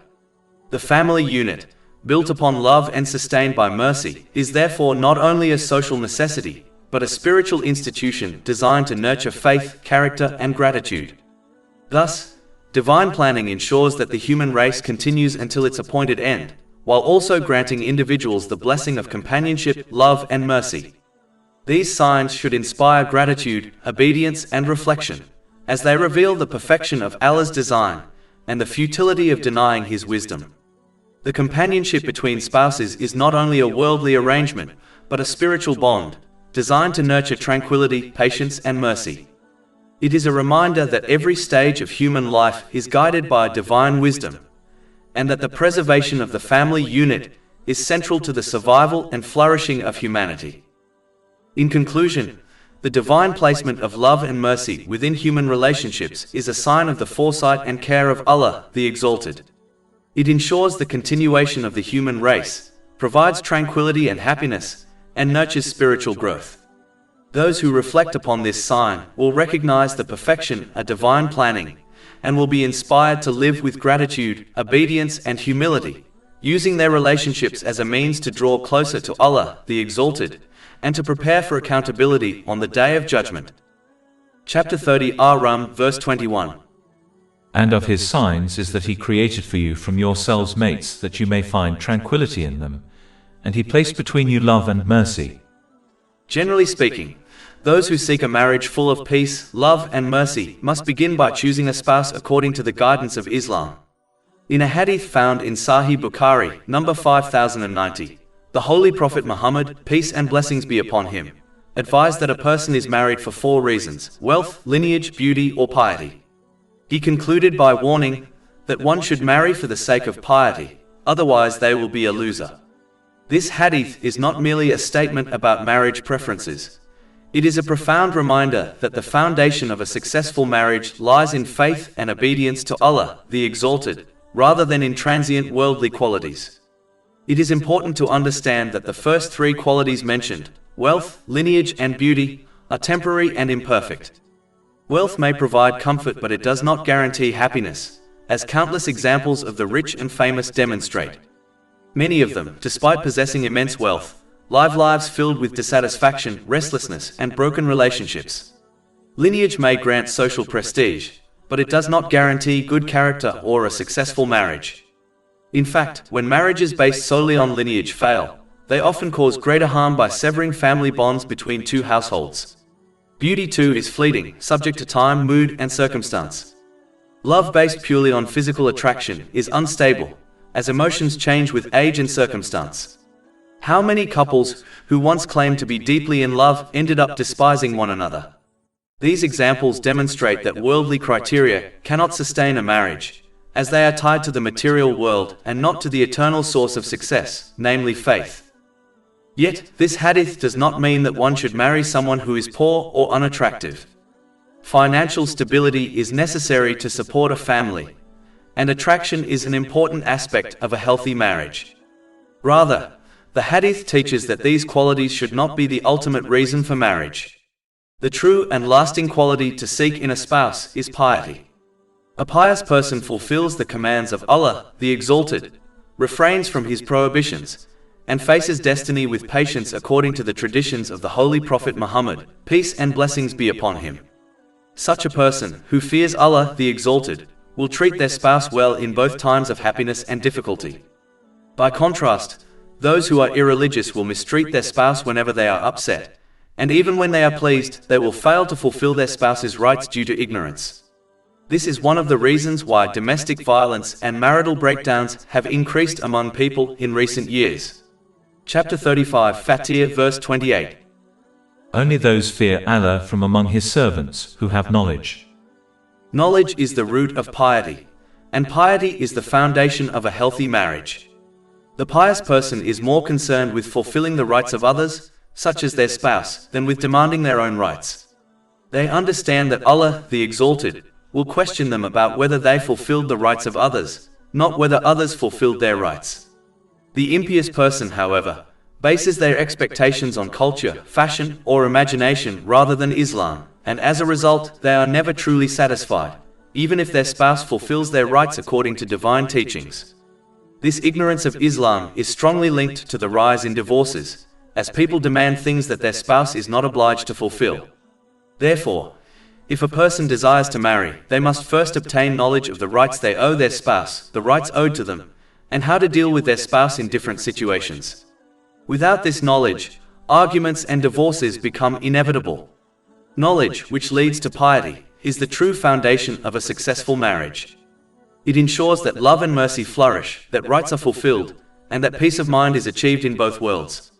A marriage built upon piety is not only a union of two individuals, but a partnership in obedience to Allah, the Exalted, and a means of attaining His pleasure. In conclusion, the hadith of the Holy Prophet Muhammad, peace and blessings be upon him, is a timeless reminder that worldly qualities such as wealth, lineage, and beauty are fleeting, while piety is enduring. A marriage founded upon piety is a source of tranquility, mercy, and spiritual growth. It is a sign of divine wisdom, guiding humanity to build families that are strong, compassionate, and faithful. Those who reflect upon this guidance will recognize that true success in marriage lies not in material gain, but in obedience to Allah, the Exalted, and in the cultivation of piety and knowledge. After discussing humans, Allah, the Exalted, points towards the wider creation which indicate His oneness and how He alone must be obeyed. Chapter 30, Ar Rum, verse 22. And of His signs is the creation of the heavens and the earth. When one observes the creation of the heavens and the earth, and the countless perfectly balanced systems within them, it becomes clear that there is only one Creator who sustains the universe. The perfect distance of the sun from the earth is a striking sign of divine wisdom, for if the sun was slightly closer, the earth would be scorched and life would perish, and if it was slightly further away, the earth would freeze and life would be impossible. This precise positioning is not accidental but deliberate, ensuring that the earth remains inhabitable.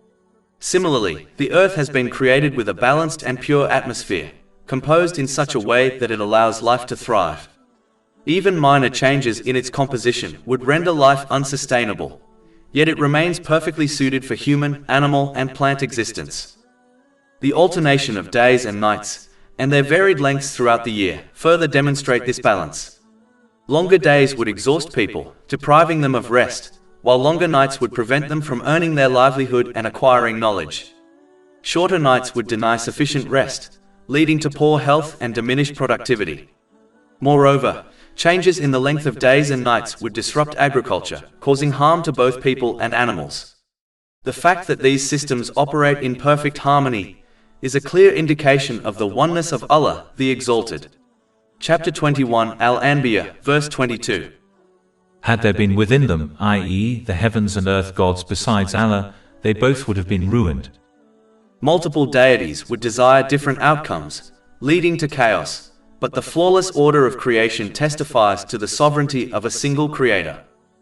The water cycle is another profound sign of divine planning. Water evaporates from the sea, rises and condenses to form rain. This rain, though acidic in nature, is neutralized by mountains so that it becomes suitable for human and animal use.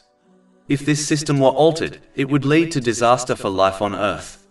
The salt in the sea prevents contamination from dead creatures, ensuring that marine life can thrive and that impurities do not overwhelm life on land.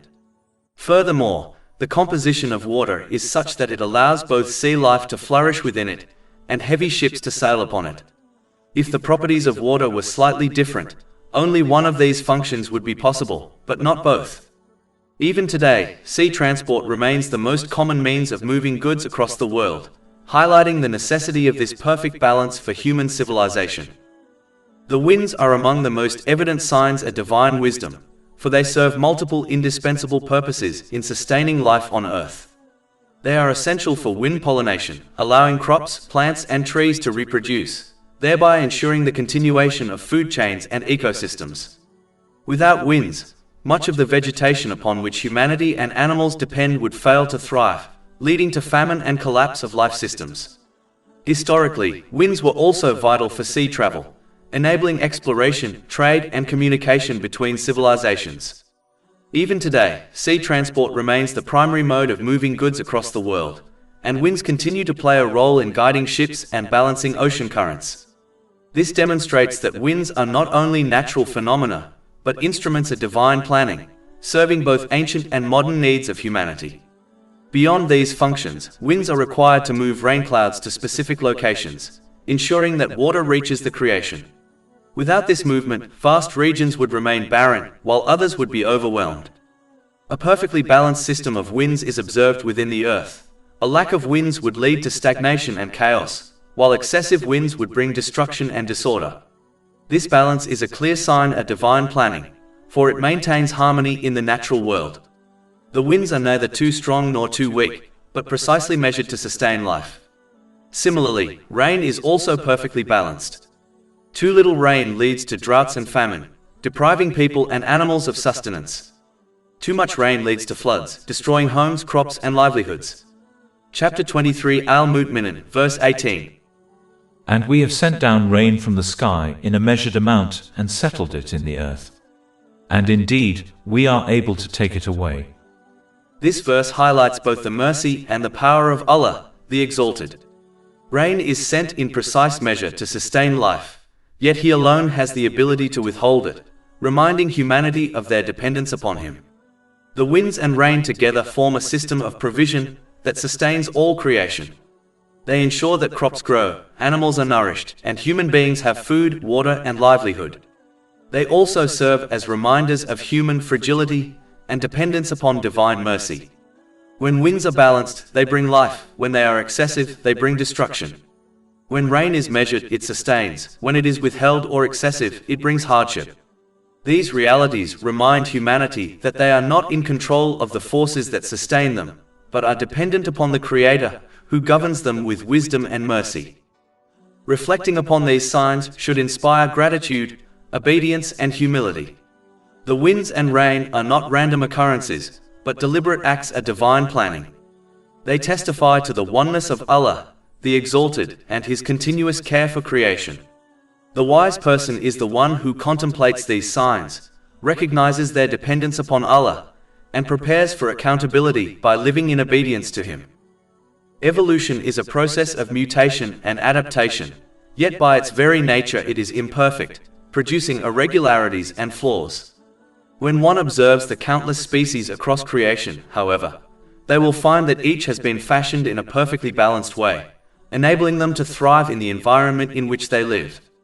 This perfection cannot be explained by accident or chance, but points clearly to deliberate design and divine wisdom. The camel is a striking example of this. It has been created to withstand extreme heat and survive for long periods without water, making it perfectly suited for desert life. Its hump stores fat which can be converted into energy, its nostrils can close against sandstorms, and its broad feet allow it to walk upon shifting dunes without sinking. Every aspect of its design is purposeful, ensuring survival in one of the harshest climates on Earth. Chapter 88 Al-Ghashiyah, verse 17. Then do they not look at the camels, how they are created? This verse calls humanity to reflect upon the camel's creation, which is not the result of random mutation, but a sign of divine planning. The goat provides another profound lesson. It has been designed in such a way that impurities within its body are perfectly separated from the milk it produces. Any mixing of the two would render the milk undrinkable. Yet Allah, the Exalted, has created a system whereby pure palatable milk flows from between excretion and blood. Chapter 16 and Al, verse 66. And indeed for you in grazing livestock is a lesson. We give you drink from what is in their bellies, between excretion and blood, pure milk palatable to drinkers. Beyond individual species, the balance of lifespans and reproduction across creation is another sign of divine wisdom. Each species has been granted a specific lifespan and reproductive capacity that prevents one from overwhelming others. Flies, for example, live only 3 to 4 weeks but lay up to 500 eggs.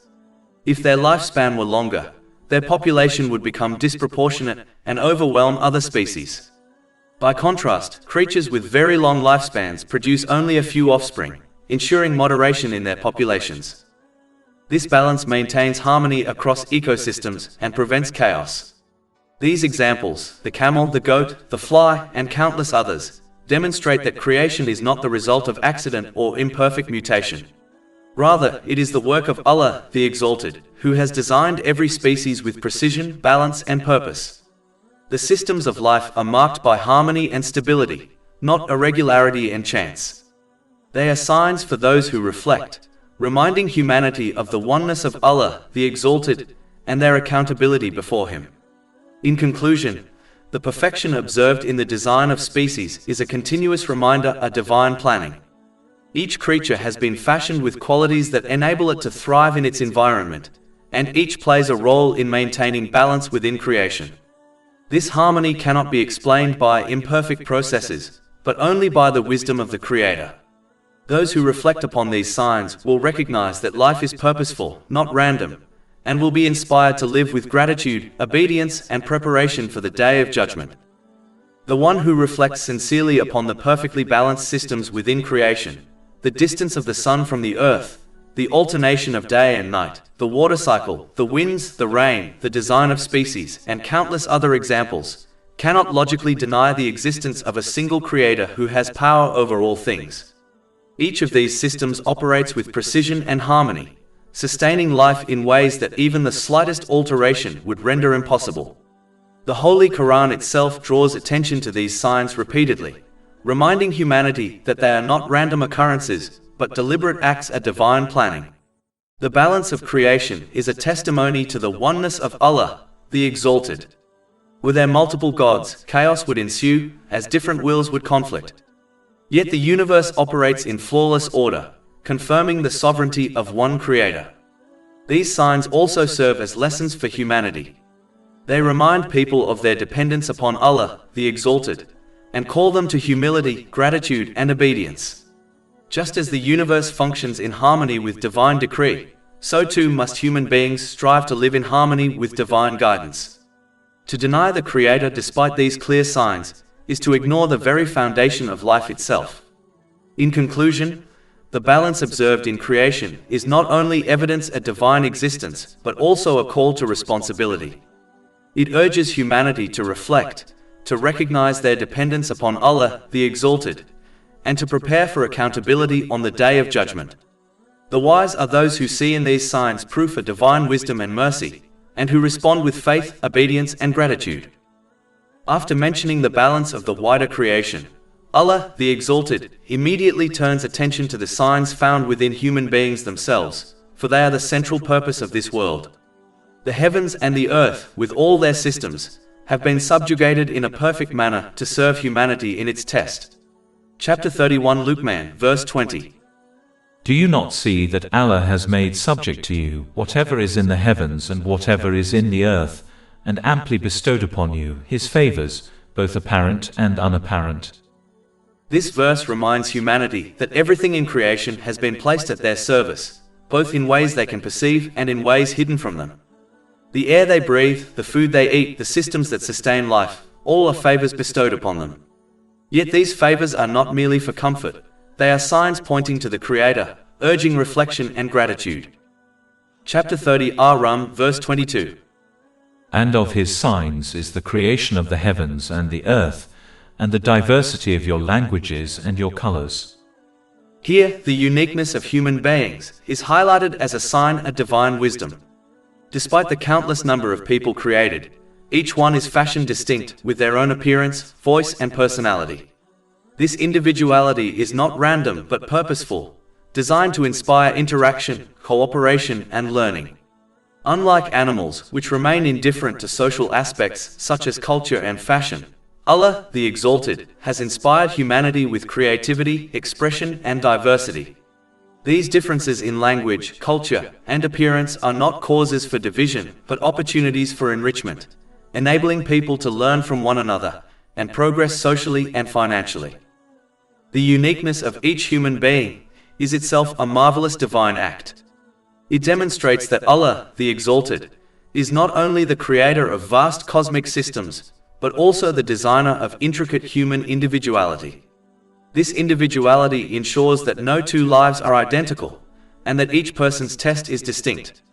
It also ensures that societies are enriched by diversity, as people bring different skills, perspectives, and experiences to collective life. The diversity of languages allows for communication across nations. The diversity of colors reflects beauty and variety, and the diversity of cultures inspires creativity and innovation. All of these are signs of divine planning, reminding humanity that their differences are not accidental but deliberate, designed to foster growth and unity. Thus, the signs within humanity are as compelling as the signs within the universe. They remind people that they are not accidents of nature, but deliberate creations, fashioned with purpose and distinction. The diversity of languages, colors, and cultures is a testimony to divine wisdom, urging humanity to reflect, to interact with one another constructively, and to use these differences as means of growth rather than division. Those who ignore these signs fail to recognize the blessings of diversity, and instead fall into arrogance and prejudice, which contradict the purpose of creation.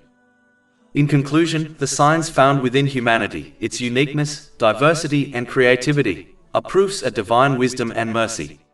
They remind people that they are central to the purpose of creation, and that their differences are blessings designed to enrich life and foster cooperation. The wise are those who reflect upon these signs, live with gratitude, and use their individuality and diversity to draw closer to Allah, the Exalted, and to fulfill their responsibilities in this world. Chapter 30 Ar Rum, verse 22. Indeed, in that are signs for those of knowledge. As discussed earlier, the precise arrangement of the days and nights, along with their gradual changes throughout the seasons, is one of the clearest testimonies to the flawless wisdom and power of Allah, the Exalted. These alternating periods are not random occurrences, nor are they merely natural phenomena without purpose. They are deliberate signs established so that people may function, grow, reflect, and survive. Chapter 30 Ar Rum, verse 23. And of His signs is your sleep by night and day, and your seeking of His bounty. This verse reminds people that both rest and work, sleeping and striving, are blessings given in perfect proportion. If the balance between the two were disrupted, everything in human life would fall into disorder. When the length of the day and night is observed carefully, it becomes apparent that each moment plays a specific role in human well-being. If the days were significantly longer, people would be forced to work or remain active for extended periods, leading to physical weakness, mental exhaustion, and emotional instability. The human body simply cannot endure prolonged stretches of labor and wakefulness. Such an imbalance would also cause overwhelming heat in many regions, drying up water sources, harming crops, and making survival extremely difficult. Thus, the current length of the day is a mercy that protects physical health, supports productivity, and sustains the earth. Conversely, if the nights were much longer than they are, people would lose the hours of daylight needed for travel, earning a livelihood, cultivating farmland, and seeking beneficial knowledge. Long nights would slow the rhythm of life, hinder progress, and prevent people from fulfilling their responsibilities. A lack of daytime would also disrupt the world's climate and ecosystems, leading to dramatic consequences for both people and animals. If, however, the nights were shortened excessively, the opposite problem would arise. People would be deprived of the rest they need to maintain a strong body and a clear mind. Sleep is not simply a luxury, but a necessity woven into human nature. Through sleep, the body repairs itself, the mind processes information, and emotions regain balance. Without sufficient sleep, individuals become irritable, unfocused, and vulnerable to illness. A short night would therefore diminish health, weaken the ability to think and work effectively, and create widespread instability in society. Beyond human life, the natural world also depends on this rhythm. Plants rely on a precise balance of sunlight and darkness for photosynthesis, growth, flowering, and fruiting. If the days or nights were altered, crops could fail or grow irregularly. This would lead to widespread shortages of food, affecting not only people but the animals that rely on vegetation. Entire ecosystems would collapse, demonstrating how deeply everything is interconnected.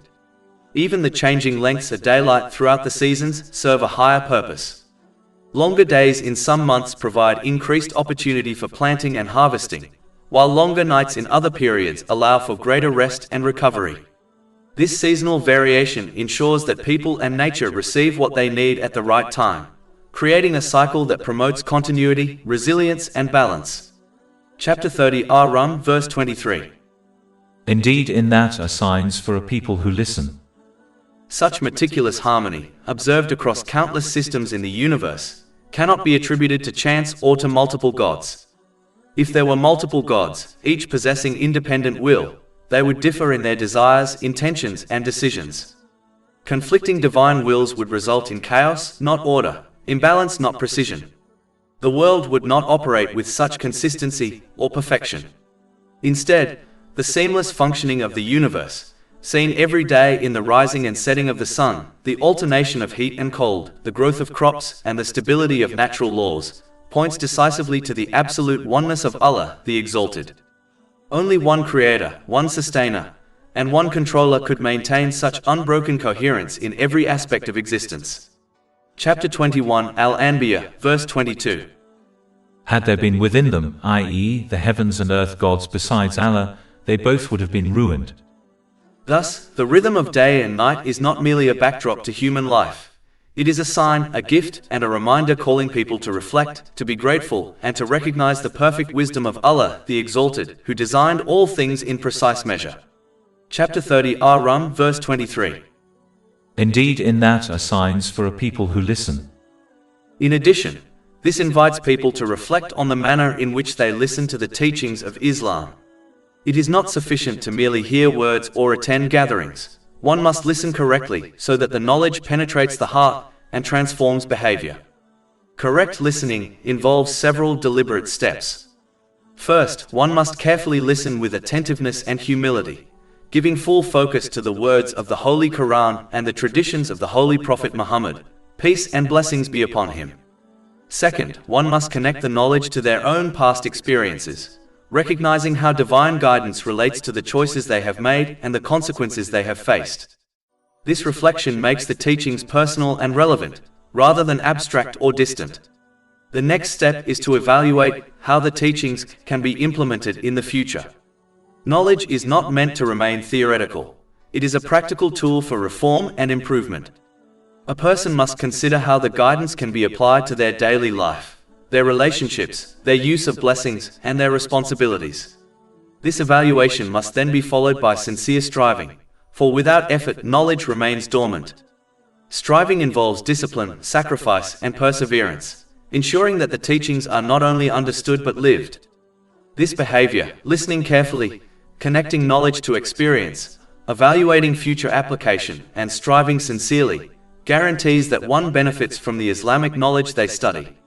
Merely listening without these steps will not positively affect behavior, for knowledge without action is like medicine left unused. It may contain the cure, but it cannot heal unless it is taken. This is the main reason why many people do not positively change, even though they have more access to Islamic knowledge than ever before. Modern technology has made lectures, books, and resources widely available, yet the absence of reflection and application has left much of this knowledge unused.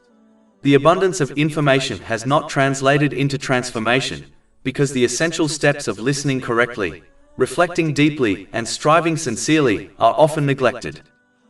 Agriculture is not only a practical necessity, but a profound sign of divine mercy and power. It is the very foundation upon which the survival of all creatures depends, and Allah, the Exalted, reminds humanity that He alone provides the elements necessary for its success. Human beings may plow the soil, sow seeds, and harvest crops, but their efforts are minimal compared to the vast systems Allah, the Exalted, has placed at their service. Chapter 30 Ar Rum, verse 24. And of His signs is that He shows you the lightning causing fear and hope, and He sends down rain from the sky. Lightning inspires fear of destruction, yet it also brings hope of rain and provision. Rain itself is beyond human control, descending only by divine command, and it is this rain that sustains life upon the earth. Without rain, humanity would face drought, famine, and death. With excessive rain, floods would devastate homes, crops, and livelihoods. Even in places where water is accessible, no technological advancement can cause a Dead Sea to sprout into life. This miracle lies solely under the control of Allah, the Exalted. Chapter 30 Ar Rum, verse 24. He sends down rain from the sky by which He brings to life the earth after its lifelessness. The revival of barren land into fertile soil through rain is a sign of divine power, reminding humanity that life itself springs from His command. Agriculture requires a delicate arrangement of countless factors: the right measure of rain, the balance of winds, the fertility of soil, the warmth of the sun, and the cycles of seasons. Each of these elements must work in harmony for crops to grow, and for life to be sustained. The fact that this balance is maintained continuously across the earth is a clear sign of the controlling power of Allah, the Exalted, and cannot be attributed to blind chance. Chapter 30 Ar Rum, verse 24. Indeed, in that are signs for a people who use reason. This verse calls humanity to reflect deeply. Agriculture is not simply a human achievement, but a divine gift. Human beings may labor in the fields, but they cannot command the rain, the sun, or the life within the seed. Their efforts are dependent upon divine mercy, and their survival is tied to the systems Allah, the Exalted, has established. Those who use reason will recognize that agriculture is a sign of divine governance, and they will respond with gratitude, obedience, and humility. Furthermore, agriculture is a reminder of human dependence and fragility. The farmer may sow seeds with diligence, but without rain, his efforts are wasted. The merchant may prepare to sell crops, but without divine blessing, the harvest may fail. This dependence teaches humility, reminding humanity that their survival is tied to the mercy of Allah, the Exalted. It also teaches gratitude, for every grain of food is a gift from Him, and every harvest is a testimony to His power. Agriculture also serves as a metaphor for spiritual life. Just as seeds require water, sunlight, and fertile soil to grow, so too does the human heart require divine guidance, remembrance, and righteous action to flourish. Without these, the heart remains barren, incapable of producing good deeds. Just as excessive rain or drought can destroy crops, so too can excess or deficiency in worldly pursuits destroy spiritual balance. The harmony of agriculture is therefore a mirror for the harmony required in human life, reminding people to seek moderation, balance, and reliance upon Allah, the Exalted. In conclusion, agriculture is more than a means of sustenance.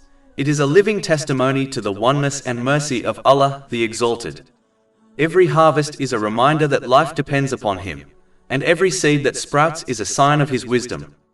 Those who reflect upon these signs will see that the balance of agriculture is not accidental but purposeful, guiding them to faith, gratitude, and preparation for accountability. The wise are those who recognize that agriculture is both a physical necessity and a spiritual lesson, teaching dependence, humility, and obedience to the Creator. After mentioning His signs in agriculture and human diversity, Allah, the Exalted, draws attention to the countless catastrophic elements within the heavens and the earth which are being held perfectly in balance to prevent the destruction of mankind. The universe is filled with forces and systems so immense that even the slightest deviation would result in chaos. Yet all of these remain in harmony, sustained only by His command. The perfect distance of the sun from the earth is one such sign. If the sun were closer, the earth would be scorched; if further, it would freeze. The winds, too, are held in balance. Too little would lead to stagnation and famine, while too much would bring devastation. Rain is measured precisely, for drought brings death and famine, while floods bring destruction. The tides are regulated, so that they cleanse and sustain life without overwhelming the land. Even the countless celestial bodies, stars, planets, and galaxies are held in their paths. If they were to shift even slightly away from the course Allah, the Exalted, has set for them, the earth would be destroyed. This delicate balance is not the result of chance, but a divine governance. Chapter 30 Ar Rum, verse 25. And of His signs is that the heaven and earth remain by His command. This verse reminds humanity that the stability of the universe is not self-sustaining, but dependent upon the continuous will of the Creator. The heavens and the earth do not remain by their own power. They remain because Allah, the Exalted, commands them to do so.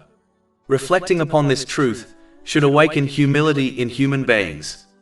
Despite their technological advancements and scientific discoveries, they remain powerless to control the fundamental forces of the universe.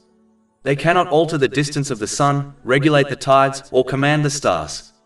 Their survival depends entirely upon the balance Allah, the Exalted, has established. This recognition should inspire gratitude, obedience, and reverence. For the universe itself is a sermon reminding humanity of their dependence upon Him. Furthermore, the balance of catastrophic elements serves as a metaphor for human life. Just as the universe remains stable only by divine command, so too does human life remain stable only when guided by divine revelation. When people abandon divine guidance, imbalance occurs, leading to chaos, injustice, and destruction. The harmony of the cosmos is therefore a mirror for the harmony required in human society, reminding humanity to live in accordance with the will of Allah, the Exalted. In conclusion, the stability of the universe is a living testimony to divine wisdom and mercy. The heavens and the earth remain by His command, and their balance is a sign for those who reflect. The wise are those who see in this balance proof of divine power, and respond with humility, gratitude, and obedience. Every sunrise, every tide, every rainfall is a reminder that creation is sustained not by chance, but by the continuous will of Allah, the Exalted. Allah, the Exalted, after reminding humanity of the stability of the heavens and the earth, warns that this stability is not eternal. It is only for a specific time, for the purpose of life in this world is to lead to the hereafter, where every soul will be resurrected and held accountable for its intentions, speech, and actions. Chapter 30 Ar Rum, verse 25. Then when He calls you with a single call from the earth, immediately you will come forth. This verse emphasizes the certainty and immediacy of resurrection. The call will be issued once, and every soul will respond without hesitation or delay. No one will be able to resist or ignore it, for it will be a command from the Lord of the worlds. The important lesson here is that this is a call which no one can reject. No wealth, power, or influence will enable a person to resist it. Therefore, a person should respond to the call of Allah, the Exalted, in this world, through the Holy Prophet Muhammad, peace and blessings be upon him.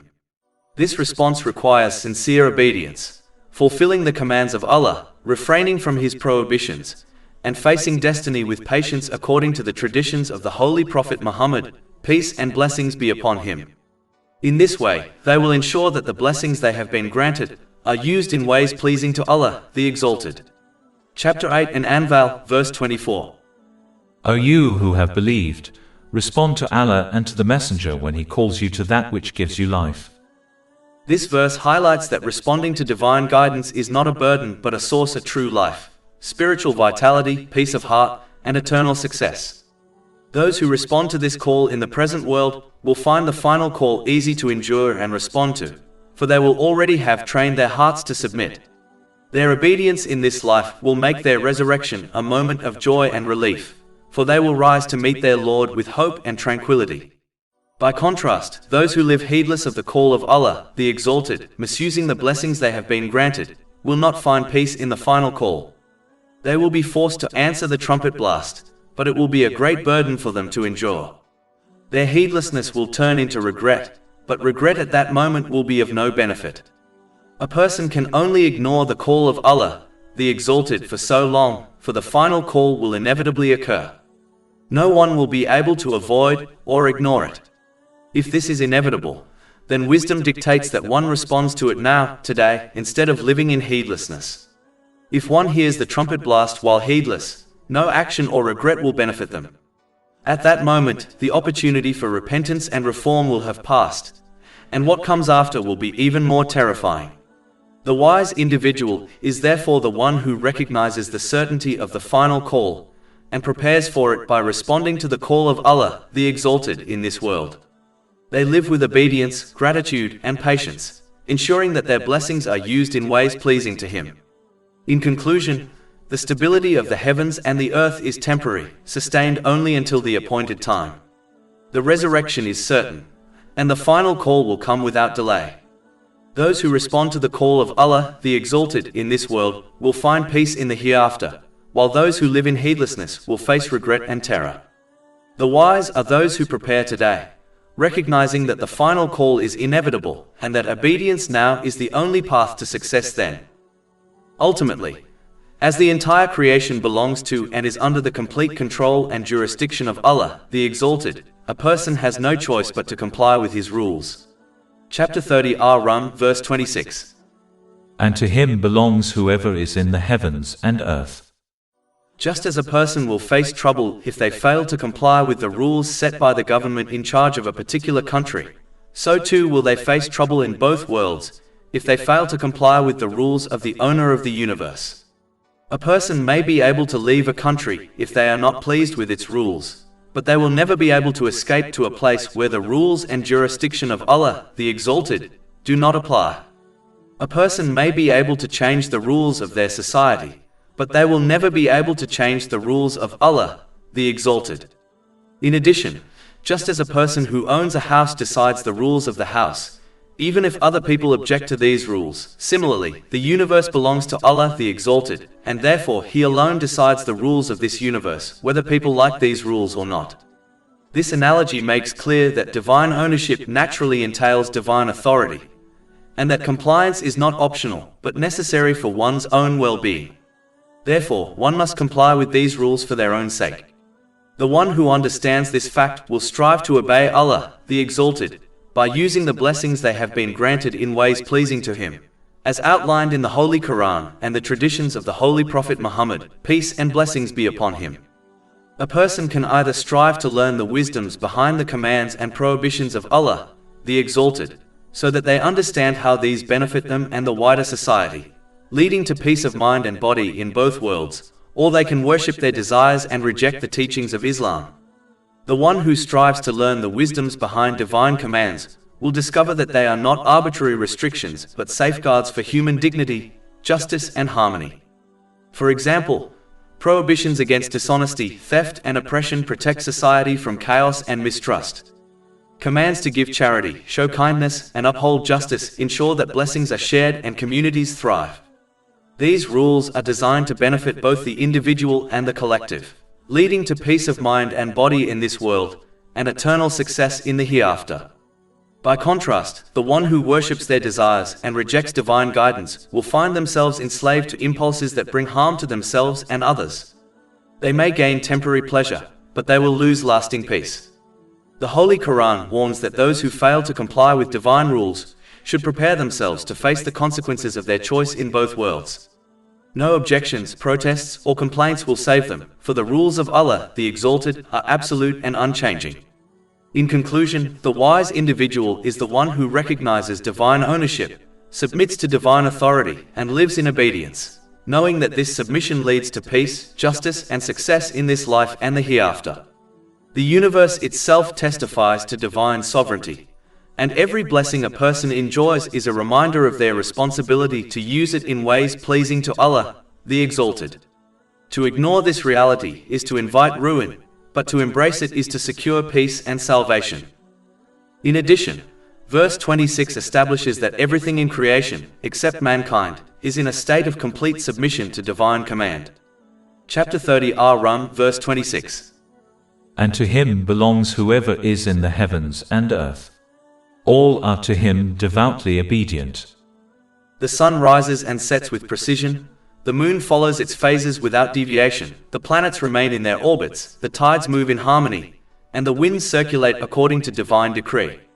This balance and harmony is achieved because all of creation obeys Allah, the Exalted, without hesitation or resistance. This obedience is not forced in the sense of compulsion, but is the natural state of creation. The stars do not rebel against their paths, nor do the oceans refuse their boundaries. They exist in perfect synchrony, fulfilling the purpose for which they were created. This harmony ensures that life on earth can continue without chaos, and it serves as a constant reminder to humanity of the wisdom and power of Allah, the Exalted. By contrast, mankind is unique in being granted free will. Unlike the rest of creation, which obeys instinctively and without choice, people are tested with the ability to choose obedience or disobedience. This is why imbalance and disharmony are observed among human societies. Injustice, greed, oppression, and heedlessness arise when people fail to submit to the commands of Allah, the Exalted. The universe remains in harmony because it follows divine decree, while humanity experiences turmoil when it resists divine guidance. If a person desires to achieve the harmony and balance they observe within the universe in their own life, they must follow the example of creation by sincerely obeying Allah, the Exalted, at all times. This obedience involves correctly using the blessings they have been granted, as outlined in the Holy Quran and the traditions of the Holy Prophet Muhammad, peace and blessings be upon him. When a person aligns their actions with divine guidance, they achieve a harmonious mental and physical condition. Their spiritual, emotional, and worldly affairs are appropriately positioned, and they are sufficiently prepared for accountability on the Day of Judgment. Consequently, this conduct results in tranquility in both worlds. In this life, obedience brings peace of mind, stability, and fulfillment, while in the hereafter, it brings salvation and eternal bliss. Just as the universe thrives in harmony by submitting to divine command, so too can a person thrive in harmony by submitting to Allah, the Exalted. The one who resists divine guidance will find themselves in conflict, both internally and externally, while the one who embraces obedience will find serenity, balance, and success. In conclusion, the harmony of the universe is not merely a scientific phenomenon, but a spiritual lesson. It teaches that submission to Allah, the Exalted, leads to balance, while rebellion leads to chaos. The wise individual is the one who learns from the example of creation, recognizing that obedience is the path to peace in this world, and salvation in the next. Allah, the Exalted, draws attention to His unique power of renewal, reminding humanity that He alone ensures the continuous cycle of creation. The passing of the days and nights, the changing of the seasons, and the water cycle are all signs of His authority. These processes are not random but deliberate acts of divine governance, demonstrating that He begins creation and repeats it with ease. Chapter 30 Ar Rum, verse 27. And it is He who begins creation, then He repeats it, and that is even easier for Him. To Him belongs the highest attribute in the heavens and earth. This verse establishes that no other entity has any control over the universe, and therefore no other deserves obedience. The renewal of creation is not only a sign of divine power, but also a reminder of resurrection. Just as Allah the Exalted revives the earth after its lifelessness, He will revive human beings after death. The ease with which He repeats creation demonstrates that resurrection is not difficult for Him, even though it may seem unimaginable to human beings. This reality underscores the importance of correct belief in His attributes, For only those who understand His mercy, might, and wisdom will prepare themselves for accountability. To avoid forming misguided beliefs about Allah, the Exalted, it is essential to study His divine attributes and names as presented in the Holy Quran and the teachings of the Holy Prophet Muhammad, peace and blessings be upon him. These attributes are guiding truths that shape correct belief and encourage sincere obedience. When a person understands that Allah the Exalted is all-forgiving, they will strive to obey Him, hoping for His mercy while recognizing that He also punishes those who persist in disobedience. This balance between hope and fear fosters humility and sincerity, ensuring that obedience is not superficial but heartfelt. Conversely, ignorance of the divine attributes and names of Allah the Exalted can lead to erroneous beliefs that result in disobedience. A person who misunderstands the nature of divine forgiveness may fall into wishful thinking, assuming they will be pardoned regardless of their deeds. Such a belief is dangerous, for it undermines accountability and encourages heedlessness. Chapter 30 Ar Rum, verse 27. And He is the exalted in might, the wise. His forgiveness is coupled with might and wisdom, meaning that He forgives those who repent sincerely, but punishes those who persist in rebellion. The divine attributes therefore serve as safeguards against error. They remind humanity that Allah the Exalted is not only merciful but also mighty, not only forgiving but also wise. His mercy is balanced by justice, and His forgiveness is balanced by accountability. To worship Him correctly, one must hold all these attributes together, avoiding extremes of despair or false hope. In conclusion, the continuous renewal of creation is both a sign of divine power and a lesson for humanity. It teaches that Allah, the Exalted, alone deserves obedience, and that correct belief in His attributes is essential for sincere worship. Those who study His names and attributes will find balance between hope and fear, leading to obedience and tranquility. Those who neglect this understanding will fall into error, living heedlessly and facing consequences in both worlds. Allah, the Exalted, in His infinite wisdom, reinforces the reality of His oneness by presenting an example that appeals directly to human reason and experience. Chapter 30 Ar Rum, verse 28. He presents to you an example from yourselves. Do you have among those whom your right hands possess any partners in what we have provided for you, so that you are equal therein and would fear them as your fear of one another within a partnership? This analogy is simple yet profound. Just as a human master would never consider their servant equal to them in ownership, authority, or partnership, how then can people associate the creation of Allah, the Exalted, with Him in partnership? Those whom people associate with Allah, whether idols, false gods, or worldly powers, have no capacity to create, sustain, or provide blessings for themselves or anyone else. They are entirely dependent upon Allah, the Exalted, for their existence and sustenance. To equate the created with the Creator is therefore irrational and unjustifiable. Allah, the Exalted, is the sustainer and the ever-living. He is the one who provides for all creation, while everything else is in need of Him. The idols and false partners that people worship are powerless, sustained by the very Lord they are wrongly associated with. How can something which is created and dependent be placed alongside the one who is eternal, self-sufficient, and absolute in power? This is the essence of misguidance. Chapter 30 Ar Rum, verse 28. Thus do we detail the verses for a people who use reason. Here Allah, the Exalted, appeals to the intellect. He makes clear that His signs are not hidden, but are explained in detail for those who reflect. The example is meant to awaken the mind and heart, showing that associating partners with Allah is not only a theological error, but also a logical contradiction. This example also highlights the futility of associating partners with Allah, the Exalted. Just as no person would share their wealth or authority equally with those under their control, Allah, the Exalted, does not share His sovereignty with anyone. He alone is the Creator, Sustainer, and Owner of all things. Those who use reason will recognize this reality and submit to Him alone, finding peace in His worship and guidance. Furthermore, this analogy demonstrates the mercy of Allah, the Exalted, in teaching humanity through examples they can understand.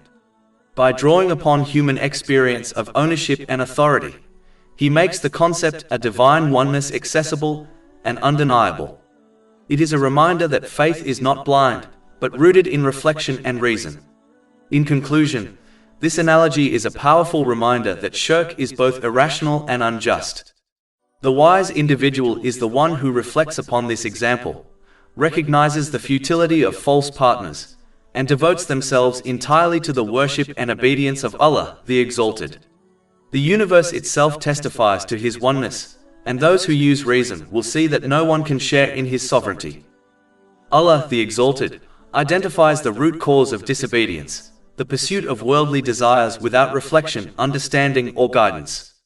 When a person allows their desires to dominate, they misuse the blessings Allah, the Exalted, has granted them, turning what was meant to be a source of gratitude and obedience into a tool of heedlessness and sin. Chapter 30 Ar Rum, verse 29. But those who wrong follow their desires without knowledge. Guidance is ultimately in the hands of Allah, the Exalted. He does not force right guidance upon people, for that would nullify the test of life. Instead, He allows those who insist on following their desires to persist in their disobedience. This is not injustice, but the natural consequence of their own choice. The test of life requires that people willingly choose obedience, and those who reject it are left to the path they have chosen. Chapter 30 Ar Rum, verse 29. Then who can guide one whom Allah allows to be misguided?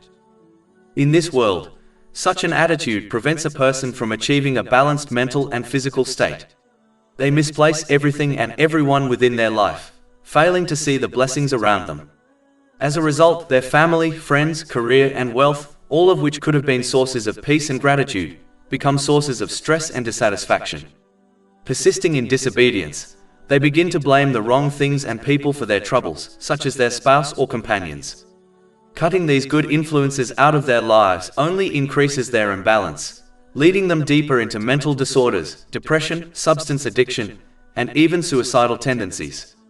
This outcome is evident when one observes those who persist in misusing the blessings they have been granted, such as the rich and famous.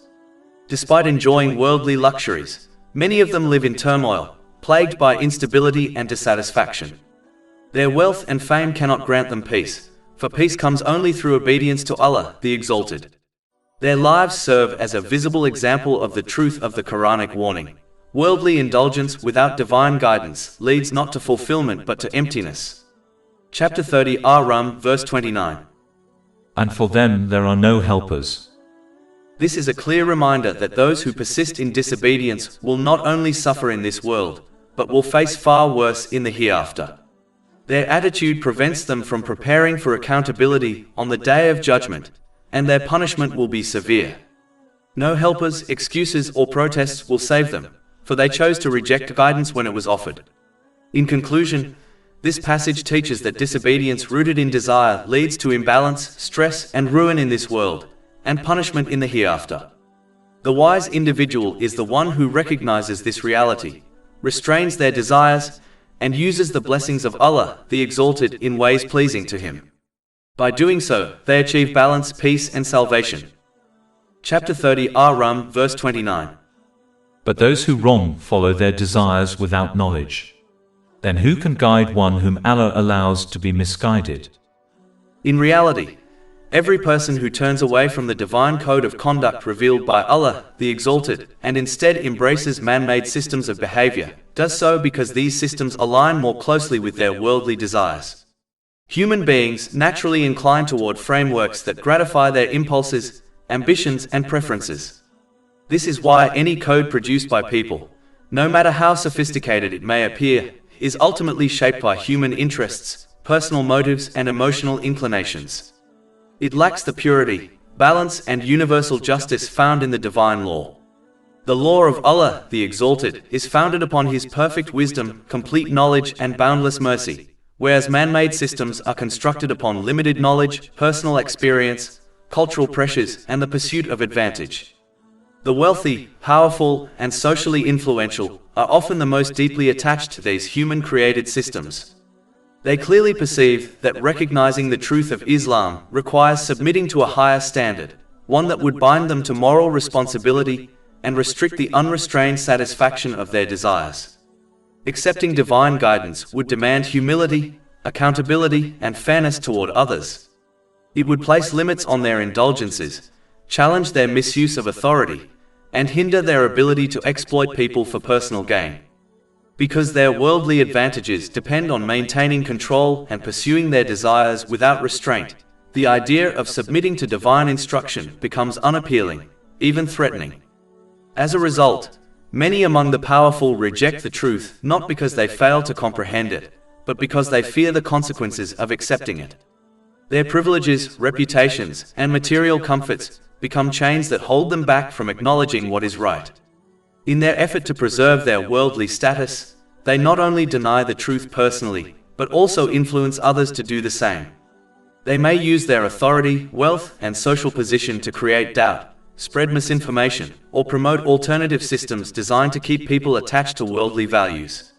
In doing so, they present falsehood as attractive and truth as burdensome, all for the sake of protecting their immediate interests, even though it leads to long-term spiritual loss. This pattern of behavior is not unique to modern times. Throughout history, when the holy prophets, peace be upon them, were sent with the message of guidance, the first to oppose them were often the leaders and elites of society. Their rejection did not stem from ignorance, for the signs of Allah, the Exalted, were clear, undeniable, and supported by wisdom that spoke directly to both the mind and heart. Instead, their hostility arose from arrogance, pride, and the fear that embracing the divine message would expose their injustices, limit their authority, and challenge the systems they had built for their own benefit. The struggle between truth and falsehood has therefore always been rooted in the condition of the heart, rather than the intellect. It is rarely a matter of lacking evidence, clarity, or understanding. Rather, it is a refusal to restrain one's desires, a reluctance to abandon corrupt habits, and an unwillingness to submit to the authority of the Creator. This truth remains consistent across generations. The real barrier to accepting divine guidance is not the absence of knowledge, but the presence of arrogance, stubbornness, and the love of worldly gains.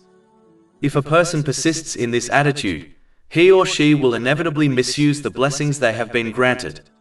As a result, they will obtain an unbalanced mental and physical state, misplacing everything and everyone within their life, and failing to adequately prepare for their accountability on the day of judgment.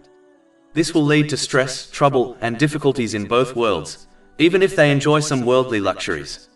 Chapter 30 Ar Rum, verse 29. And for them there are no helpers. To avoid falling into spiritual and mental ruin, a person must willingly accept and act upon the teachings of Islam for their own benefit, even when those teachings oppose their personal desires. They must adopt the mindset of a wise patient, who understands that the guidance of a skilled doctor is meant for their healing. Even if the prescribed treatment involves bitter medicine and a restrictive diet, the patient endures it because they recognize that the outcome, restored health, is unquestionably worth the temporary discomfort. In the same way, the individual who accepts and applies Islamic teachings, despite the challenge of restraining their desires, will ultimately attain good mental and physical health, along with inner stability and peace. Chapter 30 Ar Rum, verse 30. So direct your face toward the religion, inclining to truth, the nature upon which Allah has created all people.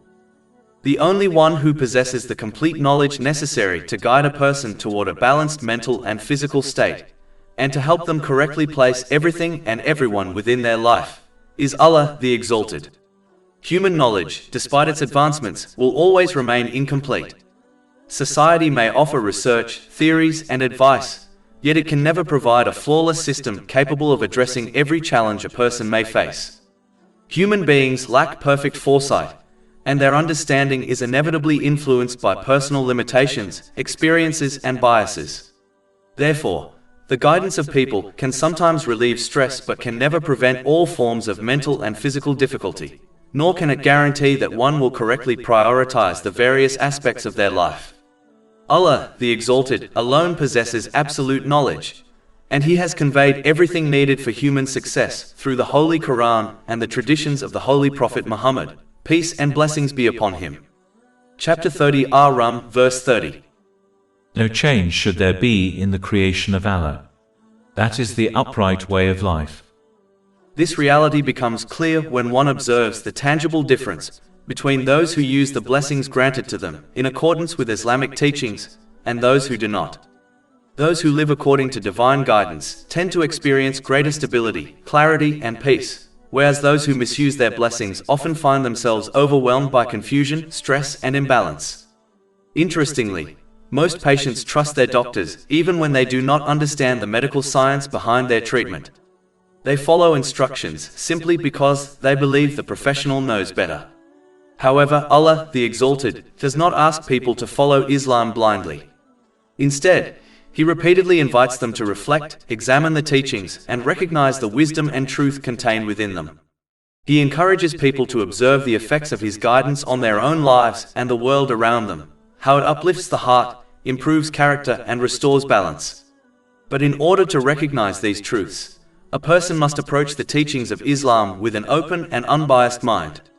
Only then can they witness its proofs clearly, appreciate its benefits fully, and understand that acting upon divine guidance is the surest path to wholeness, stability, and peace. But, as obeying Allah, the Exalted, often contradicts the worldly desires of people, many of them will ignorantly persist in disobeying Him by misusing the blessings He has granted them. Chapter 30 Ar Rum, verse 30. But most of the people do not know. This verse highlights the tragic reality that ignorance, combined with the pursuit of desire, leads countless individuals away from the path of obedience. They fail to recognize that the blessings they enjoy, whether wealth, health, family, or status, are entrusted to them by Allah, the Exalted, for a purpose, to be used in ways pleasing to Him. Instead of gratitude and submission, they misuse these gifts to chase fleeting pleasures, forgetting that every blessing will be a source of accountability on the Day of Judgment. The contradiction between divine guidance and worldly desire is the essence of the human test.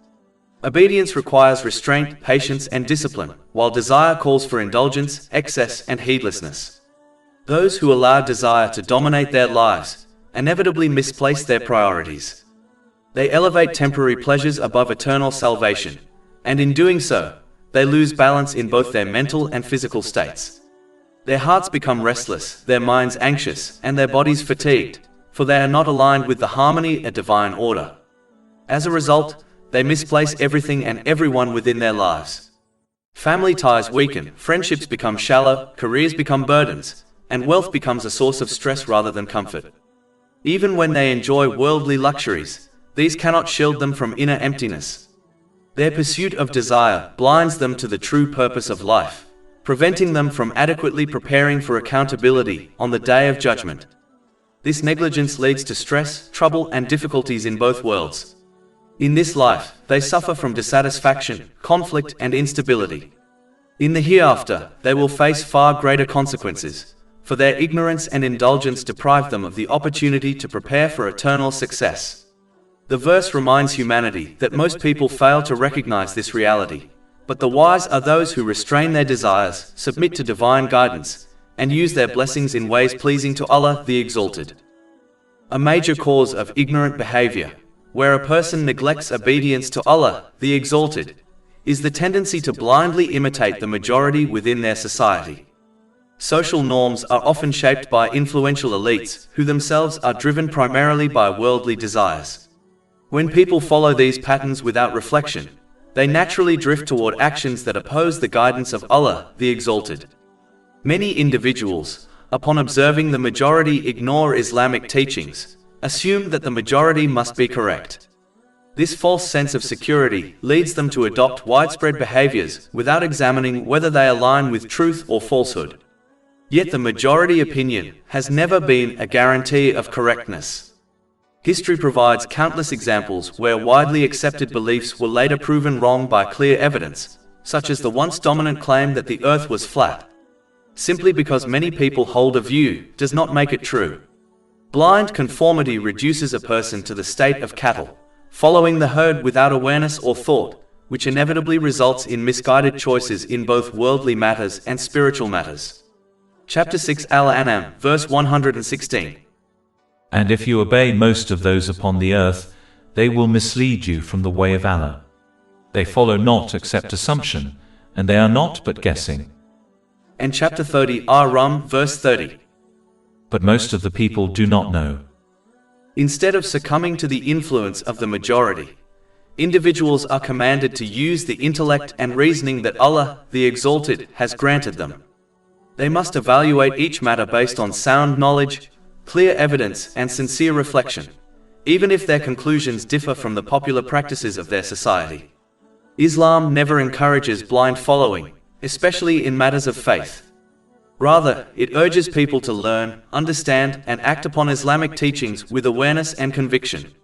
Only by using one's mind, instead of blindly imitating others, can a person remain upon the path that leads to stability, balance, and the pleasure of Allah, the Exalted. Chapter 12 Yusuf, verse 108. Say, this is my way, I invite to Allah with insight, I and those who follow me. Allah, the Exalted, invites humanity to obey Him in all circumstances, for their benefit. By utilizing the blessings He has granted according to Islamic teachings, people can attain peace of mind in this world and the hereafter, ensuring a balanced mental and physical state, and correctly ordering all aspects of their lives. Chapter 30 Ar Rum, verse 31. Turning in Him. This will ensure one adopts piety. Chapter 30 Ar Rum, verse 31. And fear Him. An aspect of piety is to avoid some lawful things out of fear, it will take one to the unlawful. Chapter 2 Al-Baqarah, verse 187. These are the limits set by Allah, so do not approach them. This principle is profound. Allah, the Exalted, did not simply command people not to cross His limits, He instructed them not even to approach those limits. This distinction is critical, for approaching the boundary of sin is the first step toward falling into it. The wisdom of this command is echoed throughout the Holy Quran. For example, Allah, the Exalted, commanded the Holy Prophet Adam, peace be upon him, not to eat from the tree in paradise, but advised him not even to approach it, even though approaching it was lawful. Chapter 7 Al-Araf, verse 19. And O Adam, dwell, you and your wife in paradise and eat from wherever you will, but do not approach this tree, lest you be among the wrongdoers. This demonstrates that the danger lies not only in the unlawful act itself, but in the gradual steps that lead toward it. Just because something is lawful does not mean it should always be pursued. Certain lawful things, especially vain things, must be avoided because they often serve as gateways to the unlawful. Vain speech, though not sinful in itself, frequently leads to backbiting, lying, and slander. Vain spending of wealth, though permissible, often leads to wastefulness, which is condemned. Chapter 17 Al-Isra, verse 27. Indeed, the wasteful are brothers of the devils, and ever has Satan been to his Lord ungrateful. The vast majority of people who have become misguided did so through a gradual process. They approached unlawful things without initially taking part in them, but over time, temptation and encouragement led them to commit those unlawful acts. For instance, someone who regularly accompanies people who drink alcohol is far more likely to eventually drink it than someone who avoids such company altogether. This is why the Holy Prophet Muhammad, peace and blessings be upon him, advised in a hadith found in Jami at Tirmidhi, number 2451, that a person cannot become truly pious until they abandon some lawful things out of fear that they may lead to the unlawful. Therefore, piety requires vigilance, not only in avoiding what is clearly forbidden, but also in exercising restraint with what is lawful yet potentially harmful. This attitude ensures that a person remains firm in sincere obedience to Allah, the Exalted, using the blessings they have been granted correctly, as outlined in the Holy Quran and the traditions of the Holy Prophet Muhammad, peace and blessings be upon him. This is the essence of righteousness, leading to peace of mind in both worlds by maintaining a balanced mental and physical state, and by correctly placing everything and everyone within one's life. Chapter 2 Al-Baqarah, verse 187. Thus does Allah make clear His verses, i.e. ordinances to the people that they may become righteous. And chapter 16 An-Nahl, verse 97. Whoever does righteousness, whether male or female, while he is a believer, we will surely cause him to live a good life, and we will surely give them their reward in the hereafter according to the best of what they used to do. By contrast, the one who fails to understand the importance of not approaching the limits of Allah, the Exalted, will overindulge in lawful things, especially vain things. This increases the likelihood of committing unlawful acts and leads to misuse of blessings. Such misuse results in stress, difficulties, and trouble in both worlds, producing an unbalanced mental and physical state, and causing a person to misplace everything and everyone within their life. They will fail to prepare for accountability on Judgment Day, even if they experience fleeting moments of entertainment. This reality is evident when one observes the lives of those who behave in this manner, such as the rich, who despite their luxuries often live in turmoil, dissatisfaction, and heedlessness. Chapter 20 Taha, verses 124 to 126.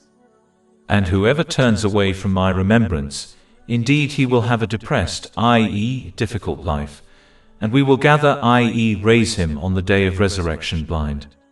He will say, My Lord, why have you raised me blind while I was once seeing? Allah will say, Thus did our signs come to you, and you forgot, i.e., disregarded them, and thus will you this day be forgotten. The central pillar upon which all good actions revolve is then mentioned, as obeying Allah, the Exalted, is impossible without it. Chapter 30 Ar Rum, verse 31. Establish prayer. Establishing the obligatory prayers is repeatedly emphasized in Islamic teachings, because prayer is the central pillar upon which all good actions revolve. It is the foundation of a person's relationship with Allah, the Exalted, and the means by which they remain steadfast in righteousness. Yet true prayer is not merely a sequence of physical movements. It is an act of deep reflection and humility that connects the worshipper to the reality of the hereafter.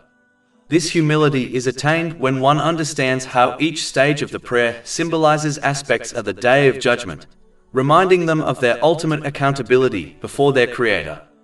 For this reason, the 5 daily prayers are distributed throughout the day rather than being offered together. Each prayer provides a renewed opportunity to pause, reflect, and realign one's actions with divine guidance. When a person stands upright in prayer, they should remember that this mirrors how all people will stand before Allah, the Exalted, on the Day of Judgment. Chapter 83 Al-Mutaffifin, verses 4 to 6. Do they not think that they will be resurrected? For a tremendous day, the day when mankind will stand before the Lord of the worlds. When they bow, it should remind them of the many people who will be criticized on Judgment Day for refusing to bow to Allah, the Exalted, during their lives on earth. Chapter 77 Al-Mursalat, verse 48. And when it is said to them, bow in prayer, they do not bow. This criticism extends beyond physical bowing, to include the failure to submit practically to the obedience of Allah, the Exalted, in all aspects of life. When one prostrates in prayer, it recalls the scene of Judgment Day when people will be invited to prostrate before Allah, the Exalted. Those who did not prostrate correctly during their lives, meaning they did not obey Him sincerely in all matters, will be prevented from doing so. Chapter 68 Al-Kalam, verses 42 to 43. On the day when matters become dire, they will be invited to prostrate themselves but will be prevented from doing so. Their eyes humbled, humiliation will cover them. And they used to be invited to prostration while they were sound. When one sits on their knees in prayer, it should remind them of how they will sit in this position before Allah, the Exalted, on the Day of Judgment, awaiting their final judgment in fear and humility. Chapter 45 Al-Jatiyah, verse 28. And you will see every nation kneeling from fear. Every nation will be called to its record and told, Today you will be recompensed for what you used to do. The one who prays with these reflections in mind establishes their prayers correctly. Such prayer ensures that they sincerely obey Allah, the Exalted, in the time between prayers, using the blessings they have been granted as outlined in Islamic teachings. Chapter 29 Al-Ankabut, verse 45. Indeed, prayer prohibits immorality and wrongdoing. And chapter 30 Ar Rum, verse 31. And do not be of those who associate others with Allah. It is vital to understand that false deities are not limited to idols. A person may outwardly reject idol worship, yet still fall into a more subtle and dangerous form of devotion, obeying and prioritizing something above the commands of Allah, the Exalted. In reality, whatever someone consistently submits to, whenever it contradicts divine instruction, becomes their true object of worship. This can include cultural pressures, societal expectations, material goals, social media influence, the pursuit of status, or even one's own desires. When these influences override divine guidance, they take on the role of a lord in a person's life. Chapter 9 at Tawbah, verse 31. They have taken their scholars and monks as lords besides Allah. The scholars and religious authorities from the people of the book were not bowed to in physical worship. Instead, they were treated as ultimate authorities when they altered divine guidance, permitting what Allah, the Exalted, had forbidden and forbidding what He had allowed. Their followers accepted these distortions and obeyed them despite knowing they contradicted revelation. This obedience, even in the absence of physical prostration, was considered a type of worship because it placed human authority above the authority of Allah, the Exalted. This principle is further emphasized concerning the devil. Chapter 36 Yasin, verse 60. Did I not enjoin upon you, O children of Adam, that you not worship Satan, for indeed he is to you a clear enemy? Most people do not worship the devil, yet they are described as having done so because they obeyed him in opposition to divine commands. Worship, therefore, is not limited to rituals of the body. It is defined by obedience, loyalty, and priority of the heart. If anyone or anything is obeyed over Allah, the Exalted, that influence effectively becomes a deity in one's life. For this reason, a person must be extremely cautious not to submit to any influence, idea, or individual when their guidance opposes what Allah, the Exalted, has commanded. Persisting in such behavior leads a person to become entangled in servitude to multiple competing masters, such as social norms, fashion trends, corporate expectations, family pressures, peer opinions, and personal cravings. Trying to satisfy all these conflicting influences inevitably results in inner conflict and emotional instability. Just as an employee cannot function properly under the conflicting instructions of several supervisors, a person who abandons the servitude of Allah, the Exalted, becomes overwhelmed by pressures they were never meant to serve. These worldly masters constantly change their expectations, leaving a person emotionally exhausted and spiritually unstable. This leads to a life filled with restlessness, dissatisfaction, and contradiction. Over time, this unstable state can produce sadness, anxiety, loneliness, depression, and even suicidal thoughts. People who live their lives chasing the approval of society, such as many celebrities and public figures, demonstrate this truth clearly. Despite their wealth, fame, and status, they often struggle with severe mental and emotional distress because worldly influences cannot provide lasting contentment. More critically, obeying any influence in defiance of Allah, the Exalted, will bring no benefit in the hereafter. These false masters, whether they are people, social trends, ideologies, or personal desires, will completely abandon those who serve them. They will neither defend them nor intercede for them. Instead, they will disassociate themselves entirely. True liberation from emotional turmoil, confusion, and spiritual instability is only found in devoting oneself wholly to Allah, the Exalted. Obedience to Him produces clarity, balance, and internal harmony. It enables a person to correctly place everything and everyone in their life, leading to a balanced mental and physical state. Through this alignment, a person prepares properly for their accountability on the Day of Judgment and attains peace of mind in this world and the next. Allah, the Exalted, warns against adopting the destructive attitude of the people of the book who were granted divine knowledge that should have united them. Yet, out of desire for leadership, authority, and social influence, many of their scholars intentionally misinterpreted their sacred teachings. This deliberate distortion created factions and divisions, each claiming to be upon the truth. Chapter 30 Ar Rum, verse 32. Or of those who have divided their religion and become sects. This warning is not merely historical but timeless. It highlights how the misuse of divine knowledge for worldly gain leads to division, arrogance, and misguidance. Each misguided faction rejoices in its own interpretation. Chapter 30 Ar Rum, verse 32. Every faction rejoicing in what it has. They take pride in their distortions, convincing themselves and others that they are rightly guided, while in reality they are far from the truth. This arrogance blinds them to correction and entrenches them deeper in error. Muslims must avoid following in their footsteps, by intentionally misinterpreting the teachings of the Holy Quran and the traditions of the Holy Prophet Muhammad, peace and blessings be upon him. To misuse divine knowledge is to misuse the blessings Allah, the Exalted, has granted. Such misuse leads to imbalance in both mental and physical states, misplacement of priorities, and failure to prepare adequately for accountability on the Day of Judgment. Even if such individuals enjoy worldly luxuries, their inner turmoil will manifest as stress, trouble, and difficulties in both worlds. The Holy Prophet Muhammad, peace and blessings be upon him, warned in a hadith found in Sunan Ibn Majah, number 253, that the one who intentionally misuses Islamic knowledge has been promised hell. Furthermore, the one who intentionally misinterprets divine teachings poisons their faith and may even kill it without realizing it. Faith is like a delicate plant. It must be nurtured and protected from harmful influences. Just as a plant dies if left exposed to toxins or neglect, so too can faith die if a person persists in sins and distortions. Persisting in misinterpretation and sin gradually weakens the heart until faith is extinguished. This is the greatest loss, for such a person may leave this world without faith, condemning themselves to eternal regret. Therefore, it is vital to avoid misinterpreting divine teachings to satisfy worldly desires. The one who does so will experience stress, difficulties, and trouble in this world, and punishment in the next.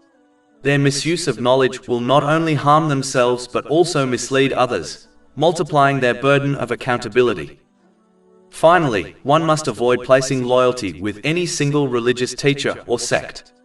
Instead, they should learn Islamic teachings from qualified scholars while keeping their loyalty firmly with Allah, the Exalted, at all times, even if this means disagreeing with their teacher or group.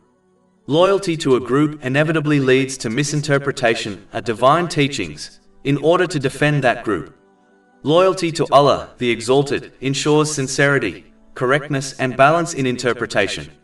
Such loyalty brings peace of mind in both worlds, through a balanced mental and physical state, and through correctly placing everything and everyone within one's life. This principle is not a call to abandon scholars or teachers, for Islam emphasizes the importance of learning from those who are knowledgeable. Rather, it is a reminder that scholars themselves are human beings who may err, and that ultimate loyalty must rest with Allah, the Exalted, alone. When a person ties their faith to a group or individual, they risk distorting divine teachings to protect that allegiance. This leads to sectarianism, arrogance, and division, all of which the Holy Quran warns against. By contrast, when loyalty is directed to Allah, the Exalted, the person approaches the Holy Quran and the traditions of the Holy Prophet Muhammad, peace and blessings be upon him, with sincerity, humility, and balance. Such loyalty liberates the person from bias. It allows them to accept truth even when it comes from outside their group, and it prevents them from rejecting truth simply because it conflicts with their allegiance. This attitude ensures that divine guidance is applied correctly, leading to unity among Muslims, tranquility in the heart, and righteousness in action. It also protects faith from corruption, for faith is like a plant that must be nurtured and shielded from harmful influences. Misplaced loyalty poisons the soil of faith, while loyalty to Allah, the Exalted, nourishes it with sincerity and humility. Moreover, loyalty to Allah, the Exalted, strengthens resilience against worldly temptations. A person who places their loyalty in a group may compromise their principles to maintain acceptance or status within that group. But a person whose loyalty is with Allah, the Exalted, will remain steadfast even if it means standing alone. This independence of faith is a mark of true sincerity, for it demonstrates that their devotion is not to human approval, but to divine truth. In conclusion, the lesson is clear. Division and misinterpretation arise when people seek worldly gain from divine knowledge, while unity, tranquility, and salvation arise when people remain loyal to Allah, the Exalted, and interpret His guidance with sincerity and humility. The wise person is the one who nurtures their faith like a plant, protects it from corruption, and remains steadfast in loyalty to Allah, the Exalted, alone. This loyalty is the essence of piety, the foundation of peace in this world, and the key to salvation in the hereafter. Allah, the Exalted, also warns against adopting a hypocritical attitude, whereby one only turns to Him in obedience whenever they face a worldly difficulty. Chapter 30 Ar Rum, verse 33. And when adversity touches the people, they call upon their Lord, turning to Him. This verse highlights a dangerous inconsistency in faith. Such people treat their relationship with Allah, the Exalted, as a temporary refuge, turning to Him only when worldly troubles overwhelm them. Their obedience is not rooted in sincerity or devotion, but in desperation. They view faith as a currency to be spent in times of crisis, offering prayer, charity, or supplication merely to escape hardship. This transactional approach strips worship of its essence, reducing it to a tool for worldly gain rather than a means of drawing closer to Allah, the Exalted. The moment Allah, the Exalted, removes their difficulty, instead of showing gratitude in intention, speech, and action, they return to disobedience. Gratitude in intention means performing good deeds solely to please Allah, the Exalted. Gratitude in speech means speaking good words or remaining silent. Gratitude in action means correctly using the blessings He has granted, as outlined in the Holy Quran and the traditions of the Holy Prophet Muhammad, peace and blessings be upon him. Yet instead of gratitude, they misuse blessings, falling back into heedlessness. Chapter 30 Ar Rum, verses 33 to 34. Then when He lets them taste mercy from Him, at once a party of them associate others with their Lord, so that they will deny what we have granted them. This ingratitude has profound consequences. Chapter 30 Ar Rum, verse 34. Then enjoy yourselves, for you are going to know. This is a stern reminder that those who misuse blessings will eventually face the reality of their choices. Their hypocrisy deprives them of balance in their mental and physical state. They misplace everything and everyone within their life. Family, friends, career, and wealth, blessings meant to bring peace, become sources of stress and dissatisfaction. Persisting in disobedience, they begin to blame the wrong things and people for their troubles, such as their spouse or companions. Cutting these good influences out of their lives only deepens their imbalance, leading to mental disorders, depression, substance addiction, and even suicidal tendencies. This outcome is evident when one observes those who persist in misusing the blessings they have been granted, such as the rich and famous. Despite enjoying worldly luxuries, many live in turmoil, plagued by instability and dissatisfaction. Their wealth and fame cannot shield them from emptiness, for peace comes only through obedience to Allah, the Exalted. Their attitude also prevents them from preparing for accountability on the Day of Judgment. They waste opportunities for repentance and reform, leaving themselves vulnerable to punishment in the hereafter. The worldly difficulties they sought to escape will pale in comparison to the eternal consequences of their hypocrisy. In conclusion, this passage teaches that obedience must be sincere, consistent, and rooted in gratitude. Turning to Allah, the Exalted, only in hardship is hypocrisy. True faith is demonstrated by steadfastness in both ease and difficulty. The wise person is the one who nurtures gratitude in all circumstances, using blessings correctly, and preparing for the Day of Judgment. This sincerity ensures peace of mind in this world, and salvation in the next. Every individual who turns away from the divine framework revealed by Allah, the Exalted, and instead embraces systems devised by human beings, does so in pursuit of their own worldly desires.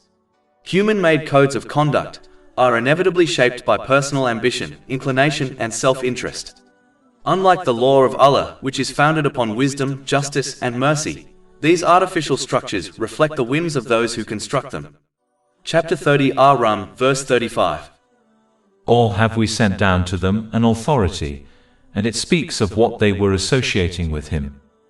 This verse makes clear that no divine authority has ever been granted to justify the systems people invent. They are not rooted in revelation, nor do they carry the weight of eternal truth. They are fragile, temporary constructs, serving worldly ambition rather than guiding humanity to righteousness. It is often the wealthy and influential who cling most tightly to these man-made codes. They recognize that embracing Islam would mean submitting to a higher moral order, one that places boundaries on their unchecked desires.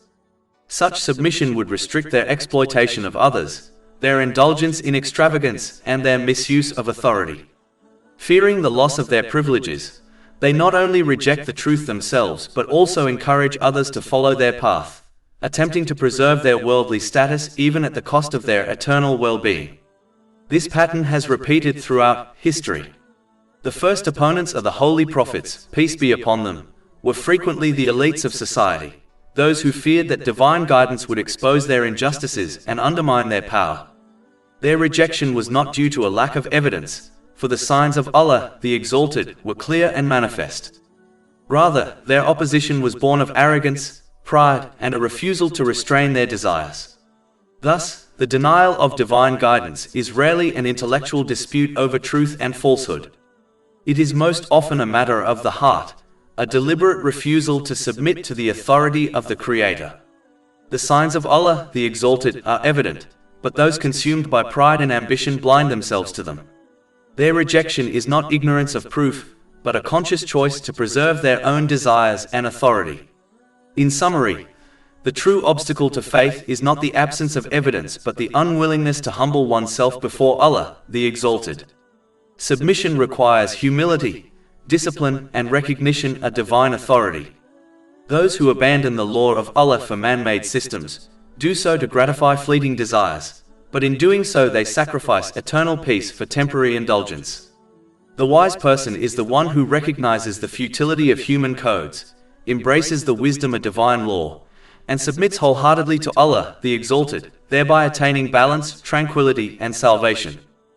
After discussing the hypocritical attitude whereby one only obeys Allah, the Exalted, in times of difficulty, in order to be relieved, and then disobeys Him in times of ease, Allah, the Exalted, turns attention to another destructive attitude, rejoicing arrogantly in times of ease while misusing the blessings He has granted, and falling into despair and impatience when faced with difficulties that are often the direct result of one's own poor choices and sinful actions. Chapter 30 Ar Rum, verse 36. And when we let the people taste mercy, they rejoice therein. But if evil afflicts them for what their hands have put forth, immediately they despair. This verse exposes the imbalance of those who fail to understand the true nature of life and faith. They celebrate worldly ease as though it is permanent, forgetting that blessings are a trust from Allah, the Exalted, to be used correctly. When hardship arrives, instead of responding with patience and reflection, they collapse into despair, failing to recognize that trials are either the consequence of their own actions or a test meant to purify and elevate them. Their joy in ease is shallow, and their despair in hardship is destructive, both stemming from a lack of sincere submission. Sadly, this attitude is often seen in people who ignorantly assume that a verbal declaration of belief in Allah, the Exalted, should shield them from all difficulties and tests in this world. They persist in disobedience, misusing the blessings they have been granted, and then complain when hardship touches them. They fail to grasp that faith is not a mere statement but a lived reality, demonstrated through good actions. Only when belief is supported by obedience can one secure peace of mind in both worlds, through a balanced mental and physical state, and through correctly placing everything and everyone within their life.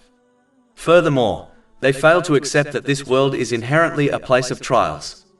Even those who constantly obey Allah, the Exalted, will inevitably encounter difficulties, for tests are part of the divine plan. Chapter 30 Ar Rum, verse 37.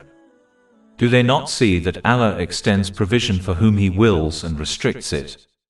Provision, ease, and hardship are all under His control, distributed according to His wisdom. This verse teaches that both abundance and restriction are signs of Allah's authority, designed to test gratitude and patience. Islam does not promise that those who obey Allah, the Exalted, will be free from difficulties.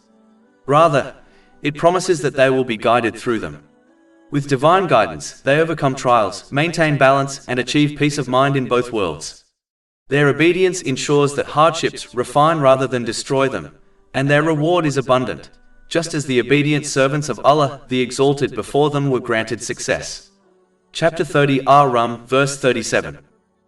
Indeed, in that are signs for a people who believe. The lesson is clear: ease and hardship are both tests. Ease requires gratitude, humility, and correct use of blessings. Hardship requires patience, trust, and steadfastness. The hypocrite rejoices arrogantly in ease and despairs in hardship, while the sincere person remains grateful in ease and patient in hardship. The former misuses blessings and collapses under trials, while the latter uses blessings correctly and grows stronger through trials. This balance is the essence of faith and the path to salvation. To develop the correct mindset, one that enables a person to remain steadfast in obeying Allah, the Exalted, during both ease and hardship. It is essential to cultivate strong and resilient faith. Such faith does not appear suddenly, nor can it be sustained through emotion alone. Instead, it grows through understanding, reflection, and consistent practice. A person strengthens their faith by engaging deeply with the clear signs and teachings found in the Holy Quran and the traditions of the Holy Prophet Muhammad, peace and blessings be upon him.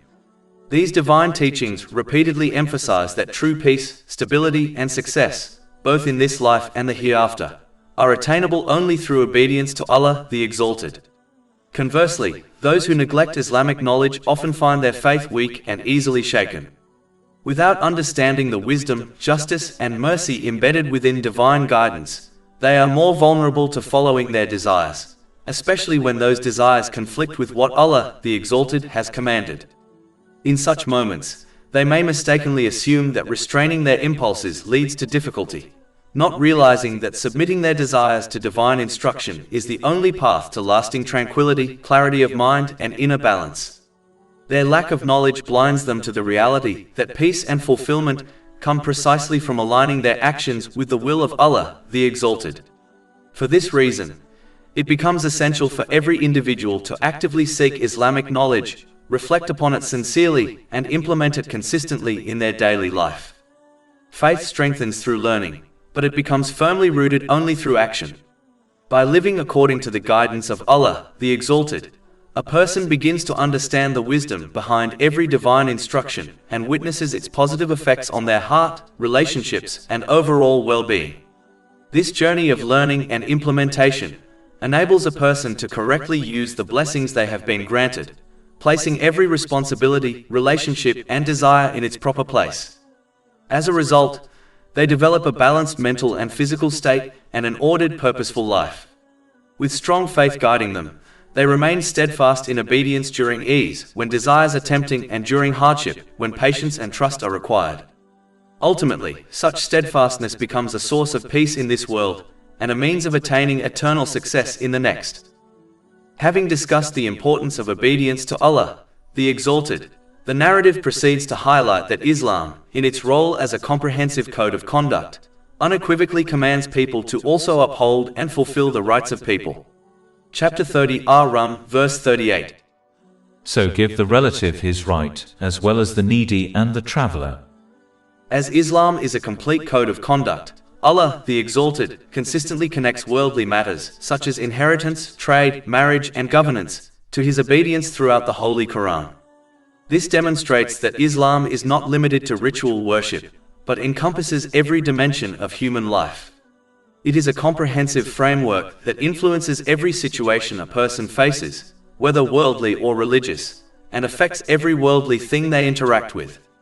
Therefore, it is essential to avoid adopting the ignorant attitude whereby one assumes that Allah, the Exalted, only cares about religious duties such as the obligatory prayers.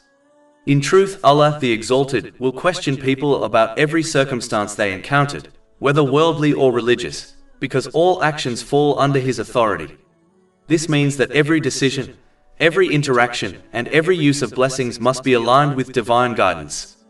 To achieve this, people must learn and act upon Islamic teachings so that they conduct themselves correctly in every situation. Such obedience ensures they achieve a harmonious mental and physical condition, appropriately positioning everything and everyone in their lives, while preparing themselves adequately for their responsibilities on the Day of Judgment. This comprehensive conduct results in tranquility in both realms, for it harmonizes the inner state with outward action. One must therefore avoid treating Islam like a coat, to be worn and removed according to personal desires. The one who behaves in this manner is not truly worshipping Allah, the Exalted, but is worshipping their own desires, even if they claim otherwise. Chapter 25, Al-Furqan, verse 43. Have you seen the one who takes as his God his own desire?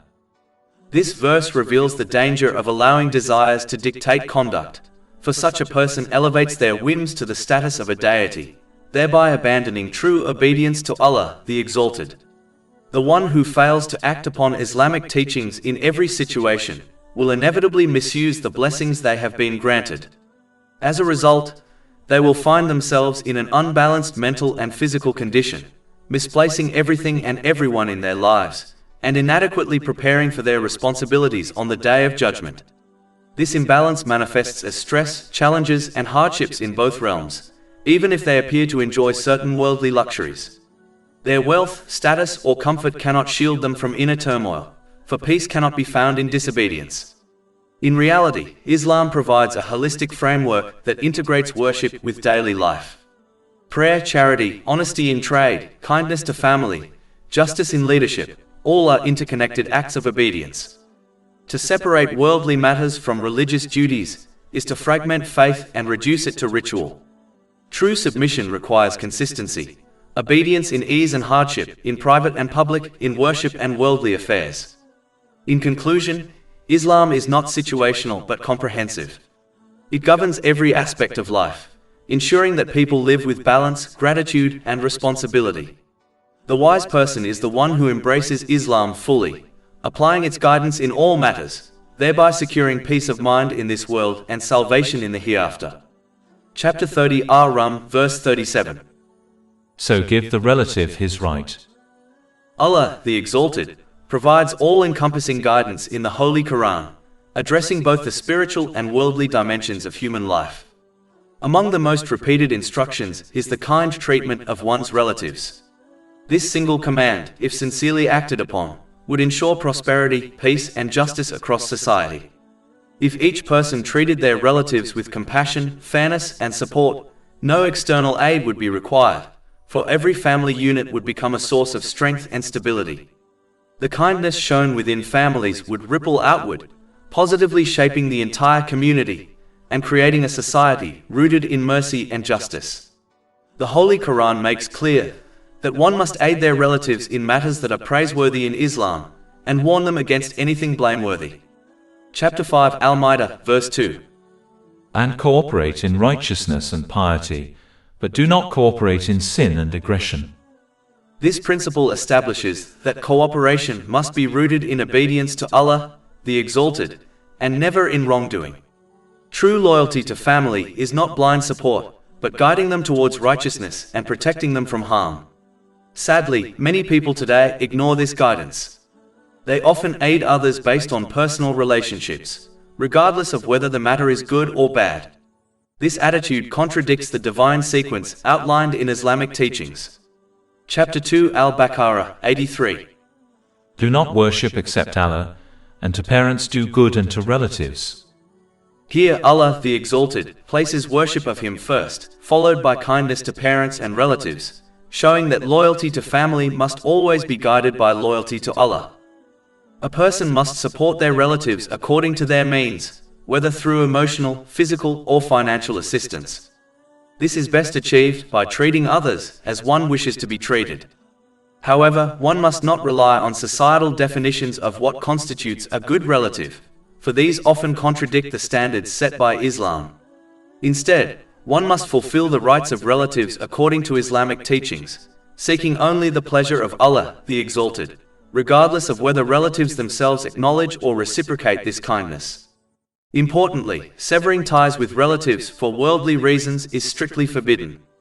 The Holy Prophet Muhammad, peace and blessings be upon him, warned in a hadith found in Sahih Bukhari, number 5984, that the one who severs ties with relatives for worldly reasons will not enter paradise. While Islam permits distancing oneself from relatives over religious reasons, it is still better to maintain ties by aiding them in what is good and warning them against what is bad. This approach may encourage them to repent sincerely and return to the path of guidance. In reality, the kind treatment of relatives is not merely a social courtesy but a divine command. It is a cornerstone of justice and harmony, ensuring that families become strong foundations for society. By aiding relatives in righteousness, avoiding cooperation in sin, and maintaining ties even in difficulty, a person secures peace of mind in this world and prepares for success in the hereafter. In conclusion, Islam teaches that family ties are sacred trusts. They must be nurtured with kindness, protected with sincerity, and maintained with patience. The wise person is the one who fulfills the rights of their relatives according to divine guidance, thereby strengthening their family, uplifting their society and securing their own salvation. Chapter 30 Ar Rum, verse 38. As well as the needy. One must ensure they aid those who are considered socially weak in society, such as orphans and widows, according to their means. These individuals often lack the protection and support that others enjoy, and Islam has placed immense emphasis on their care. In our age, sponsoring orphans and widows has become remarkably simple. With modern technology, one can arrange sponsorship online within minutes, and the amount required is often less than what many spend on their monthly phone bill. This ease removes any excuse for neglecting such a vital duty. People must not ignore this essential part of Islam, for it leads to the continuous support of Allah, the Exalted, in both worlds. This promise has been confirmed in a hadith found in Sahih Muslim, number 6853. Furthermore, the Holy Prophet Muhammad, peace and blessings be upon him, advised that the one who takes care of an orphan will obtain his closeness in paradise. This profound reward is mentioned in Sahih Bukhari, number 6005. To be near the Messenger of Allah, peace and blessings be upon him, in paradise is among the greatest honors a person could hope for. In addition, the one who takes care of the needy, such as a widow, will be granted the same reward as the one who prays all night and fasts every day. This has been advised in Sahih Bukhari, number 6006. This hadith demonstrates the immense value of serving the vulnerable. It equates the act of caring for widows and the needy with the most demanding voluntary acts of worship, such as continuous night prayer and fasting. Therefore, the one who finds it difficult to perform voluntary good deeds should act upon this hadith, for by supporting the needy they can achieve the same reward with minimal effort. In reality, this teaching reflects the mercy and practicality of Islam. Allah, the Exalted, has opened multiple paths to His pleasure, ensuring that every person, regardless of their capacity, can attain closeness to Him. For some, voluntary worship may be difficult due to health, work, or other responsibilities. Yet, by caring for orphans and widows, they can still secure immense reward and spiritual elevation. In conclusion, aiding the socially weak is not only a moral duty but a direct path to divine reward. It strengthens society, alleviates suffering, and secures peace of mind in both worlds. The wise person is the one who recognizes this opportunity, embraces it sincerely, and thereby earns the continuous support of Allah, the Exalted, while preparing for eternal success. Chapter 30 Ar Rum, verse 38. And a traveler. The traveler is the stranger who finds themselves stuck in a foreign land, far from the comfort of home and the support of family. Such a person is vulnerable, often without resources, and exposed to the dangers and uncertainties of the road. Allah, the Exalted, commands compassion towards this category of people, urging that they be aided with wealth, food, protection, or any form of assistance that eases their journey. This command is not incidental, but reflects the comprehensive nature of Islam, which extends mercy and justice to every circumstance of life. The one who possesses wealth should show kindness towards the traveler, recognizing that their need is genuine and their situation precarious. Even small acts of generosity, providing food to sustain them, offering a means of transportation to continue their journey, or shielding them from harm, carry immense weight in the sight of Allah, the Exalted. Such assistance transforms the hardship of travel into an opportunity for mercy and solidarity. In reality, aiding the traveler is a reflection of obedience to Allah, the Exalted, and a demonstration of sincere humanity. It ensures that society remains compassionate and just, for when each person supports the stranger, no one is left abandoned. This principle also reminds us of the transient nature of life itself. Just as the traveler moves from one land to another, so too does every person journey through the stages of existence, from childhood to adulthood, from worldly life to the hereafter. Supporting the traveler is therefore symbolic of supporting one another through the trials of existence. Furthermore, the kindness shown to travelers strengthens the bonds of society. It creates trust among strangers, fosters goodwill between communities, and ensures that mercy is not confined to family or friends but extended universally. A society that neglects its travelers becomes cold and divided, but a society that embraces them with compassion reflects the mercy of Allah, the Exalted, in its collective character. In conclusion, The traveler is a reminder of human vulnerability and the need for solidarity. Assisting them is not merely charity, but an act of worship, a means of drawing closer to Allah, the Exalted, and a way of embodying the mercy that Islam commands.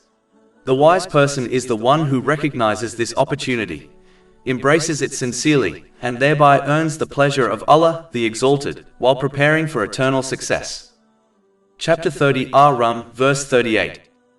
So give the relative his right, as well as the needy and the traveler. It is important to note that one must always remember that whatever means they possess, such as wealth, health, influence, or knowledge, has been granted to them by Allah, the Exalted, as a loan and not as a permanent gift. A loan must inevitably be repaid to its rightful owner.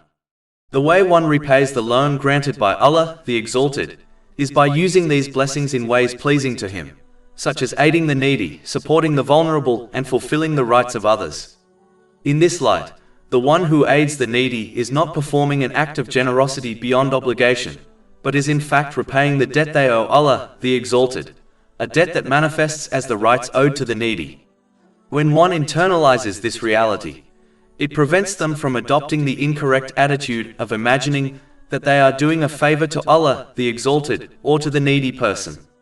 In truth, Allah, the Exalted, has favored them twice. First, by granting them worldly blessings, and second, by granting them the opportunity to gain countless reward through aiding the needy. Moreover, the needy person has also done the donor a favor by accepting their help. If every needy person rejected the aid of others, then how would anyone obtain the reward promised in divine teachings? Remembering these points safeguards one's reward from being destroyed by arrogance, pride, or ingratitude. Finally, aiding the needy includes fulfilling any lawful need a person may have. This encompasses emotional support, such as offering comfort and encouragement, physical assistance, such as helping with daily tasks or protection from harm, and financial aid, such as providing sustenance or resources to meet basic needs. Therefore, no person, irrespective of how little wealth they possess, can excuse themselves from aiding the needy and thereby fulfilling their rights. Even the smallest act of kindness, such as a comforting word, a helping hand, or a modest contribution, counts as repayment of the loan entrusted by Allah the Exalted and secures reward in both worlds. This teaching reminds us that wealth and resources are not possessions to be hoarded, but trusts to be used responsibly. The wise person is the one who recognizes their blessings as loans, repays them through service to others, and thereby secures peace of mind in this world and salvation in the hereafter. Allah, the Exalted, highlights the importance of intention as the very foundation of success. Chapter 30 Ar Rum, verse 38. That is best for those who desire the countenance of Allah, and it is they who will be the successful. This verse makes clear that deeds are not judged merely by their outward form, but by the inward purpose that motivates them. A deed performed with a corrupt or worldly intention will never lead to true success, while even the smallest act done sincerely for the sake of Allah, the Exalted, carries immense weight in His sight. The Holy Prophet Muhammad, peace and blessings be upon him, warned in a hadith found in Jami at Tirmidhi, number 3154, that those who perform deeds for the sake of people, such as showing off, will be told on the Day of Judgment to seek their reward from those they acted for. Since this is impossible, such individuals will be left empty-handed. This hadith exposes the futility of insincere action and the danger of seeking human praise instead of divine pleasure. It is vital to understand that the foundation of all deeds, and indeed of Islam itself, is one's intention. This principle is confirmed in the famous hadith found in Sahih Bukhari, number 1. Allah, the Exalted, does not judge deeds by their outward size or appearance, but by the sincerity of the heart that motivates them. Thus, intention is the seed from which all deeds grow, and only those planted for Allah the Exalted will bear fruit in this world and the hereafter. Therefore, a person should ensure that all their religious and useful worldly actions are performed solely for the sake of Allah the Exalted, so that they gain reward from Him in both realms. A sign of this correct mentality is that such a person neither expects nor desires gratitude or appreciation from others for the deeds they perform. If one seeks human recognition, it reveals an incorrect intention. Acting with the correct intention also protects the heart from sadness and bitterness. Those who act for the sake of people will inevitably encounter ingratitude, which leaves them feeling frustrated and resentful, as though their effort was wasted. This is often seen in parents and relatives who fulfill their duties for the sake of their children or family members, rather than for Allah the Exalted. When those children or relatives fail to show gratitude, bitterness arises. By contrast, the one who acts for the sake of Allah the Exalted fulfills all duties with serenity, knowing that even if others fail to acknowledge their efforts, Allah the Exalted is fully aware and will reward them. This attitude leads to peace of mind and lasting happiness, as it frees the heart from dependence on human praise and anchors it in divine recognition. It is the way every person must act, otherwise they risk being left empty-handed on the Day of Judgment. True success lies in sincerity, for intention is the foundation of faith, the measure of deeds, and the key to salvation. Chapter 18 Al-Kahf, verse 110. So whoever would hope for the meeting with his Lord, let him do righteous work and not associate in the worship of his Lord anyone. After discussing the correct ways to spend one's assets, Allah the Exalted warns against misusing them, such as dealing in financial interest, as this will always lead to a loss, even if this is not obvious. Chapter 30 Ar Rum, verse 39. And whatever you give for interest to increase within the wealth of people, will not increase with Allah. At the time of the revelation of the Holy Quran, many forms of interest-based transactions were practiced. One common form was when a vendor sold an article and fixed a time limit for payment, stipulating that if the buyer failed to pay within the specified period, the time would be extended but the price increased. Another form was when a lender gave a sum of money and demanded that the borrower return more than the original loan within a set time. A third form was when a borrower agreed to repay a loan within a certain limit at a fixed rate of interest, with the condition that if they failed, the lender would extend the time but increase the rate. It is transactions such as these that the injunctions of the Holy Quran apply to, for they are rooted in exploitation and injustice. Those who defend interest often fail to differentiate between lawful profit gained from investment and unlawful profit gained from interest. They argue that if profit on money invested in a business is lawful, then profit on a loan should also be lawful. They claim that instead of investing wealth, one may loan it to someone who then makes a profit, and therefore the borrower should share that profit with the lender. This reasoning ignores the fundamental difference between the two. No business venture is immune from risk, and no venture carries an absolute guarantee of profit. It is unjust that those who dedicate their resources to business are not guaranteed profit, while those who lend wealth are fully protected against loss and assured of gain at a fixed rate. In lawful trade, both parties benefit equitably. The buyer gains from the item purchased, while the seller receives compensation for effort and time. In interest-based transactions, however, the exchange of benefits is unequal. The lender secures fixed profit, while the borrower faces uncertainty. If the borrowed funds are spent on necessities, there is no profit at all. Even if invested, the borrower may gain or lose. Thus, interest causes either a loss on one side and a profit on the other, or an assured gain for one party and an uncertain outcome for the other. Lawful trade fosters fairness, while interest breeds imbalance. The burden of interest places crushing pressure on borrowers. They may borrow again to repay the original loan and interest, and the outstanding sum often remains even after repayment. This financial strain deprives families of necessities, leading to stress, physical ailments, and mental anguish. In such a system, the rich grow richer while the poor sink deeper into poverty. Though interest may outwardly appear to increase wealth, in reality it causes overall loss. Lawful business opportunities are missed. Wealth may be consumed in ways displeasing to the owner, such as medical expenses, and greed intensifies, leaving the person spiritually impoverished despite material abundance. Contentment is lost, replaced by endless pursuit of worldly gain. In the hereafter, charity given from unlawful wealth is rejected, leaving the person empty-handed on the Day of Judgment. Financial interest also has devastating moral and social consequences. It breeds greed, selfishness, and cruelty. It leads to worship of wealth, erodes compassion, and destroys unity.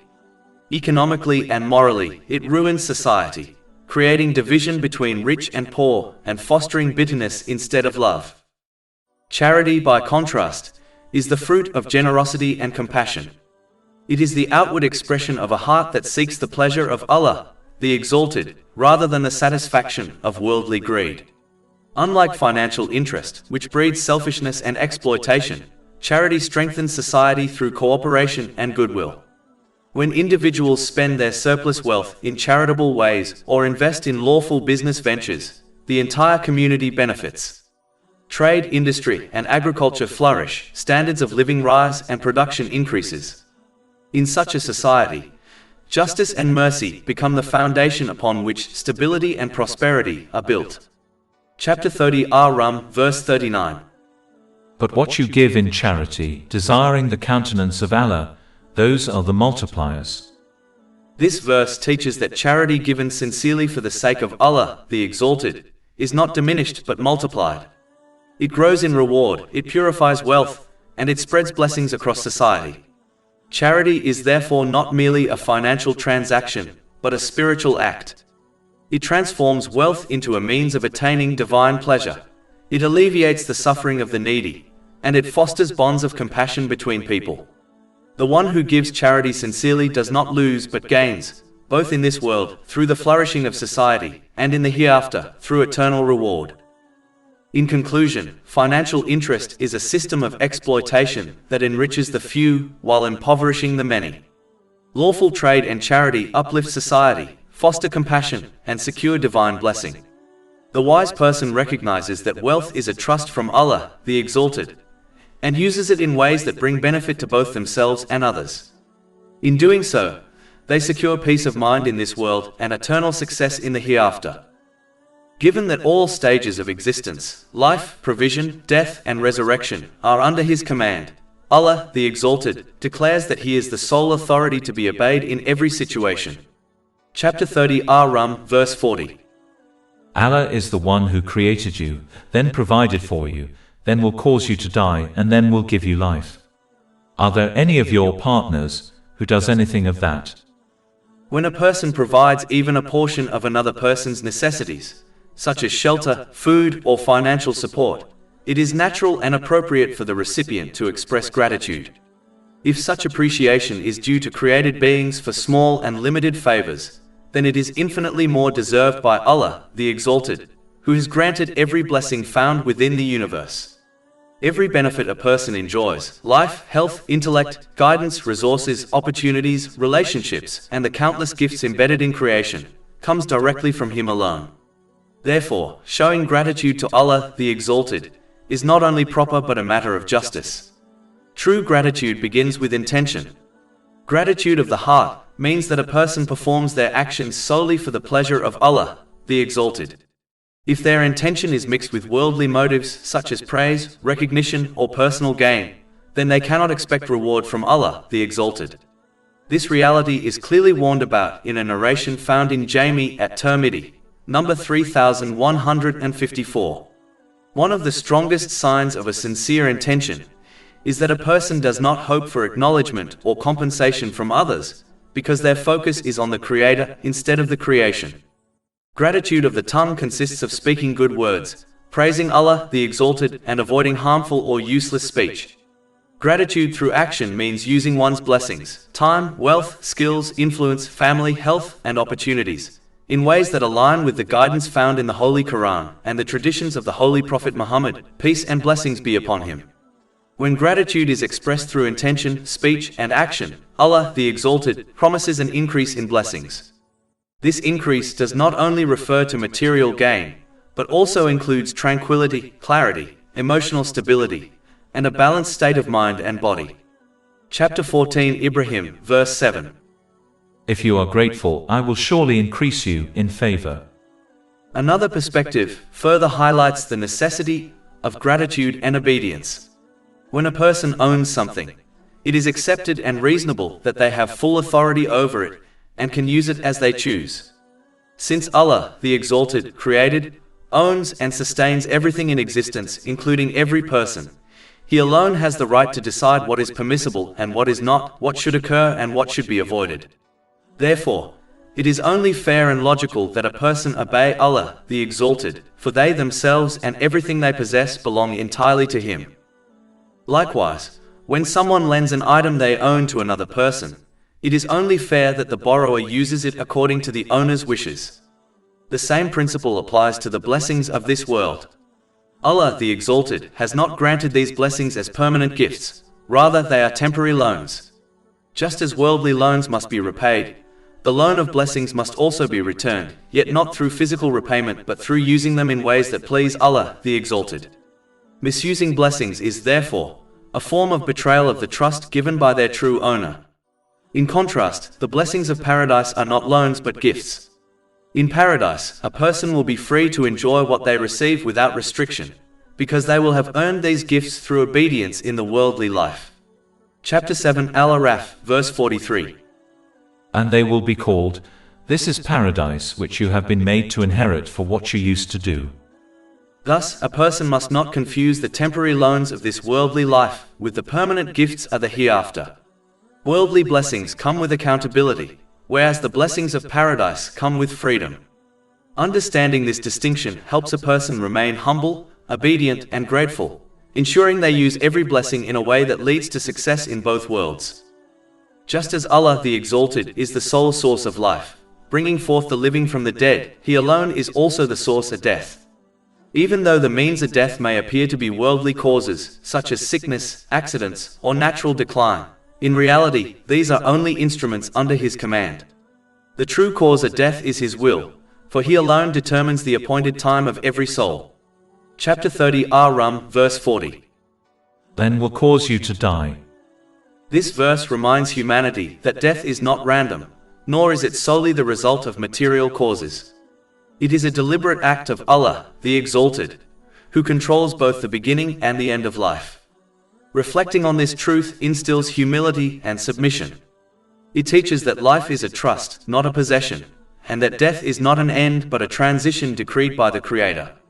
Recognizing Allah, the Exalted, as the source of both life and death, prevents arrogance and despair. It encourages gratitude during life and patience at the time of death, knowing that both are part of His perfect wisdom.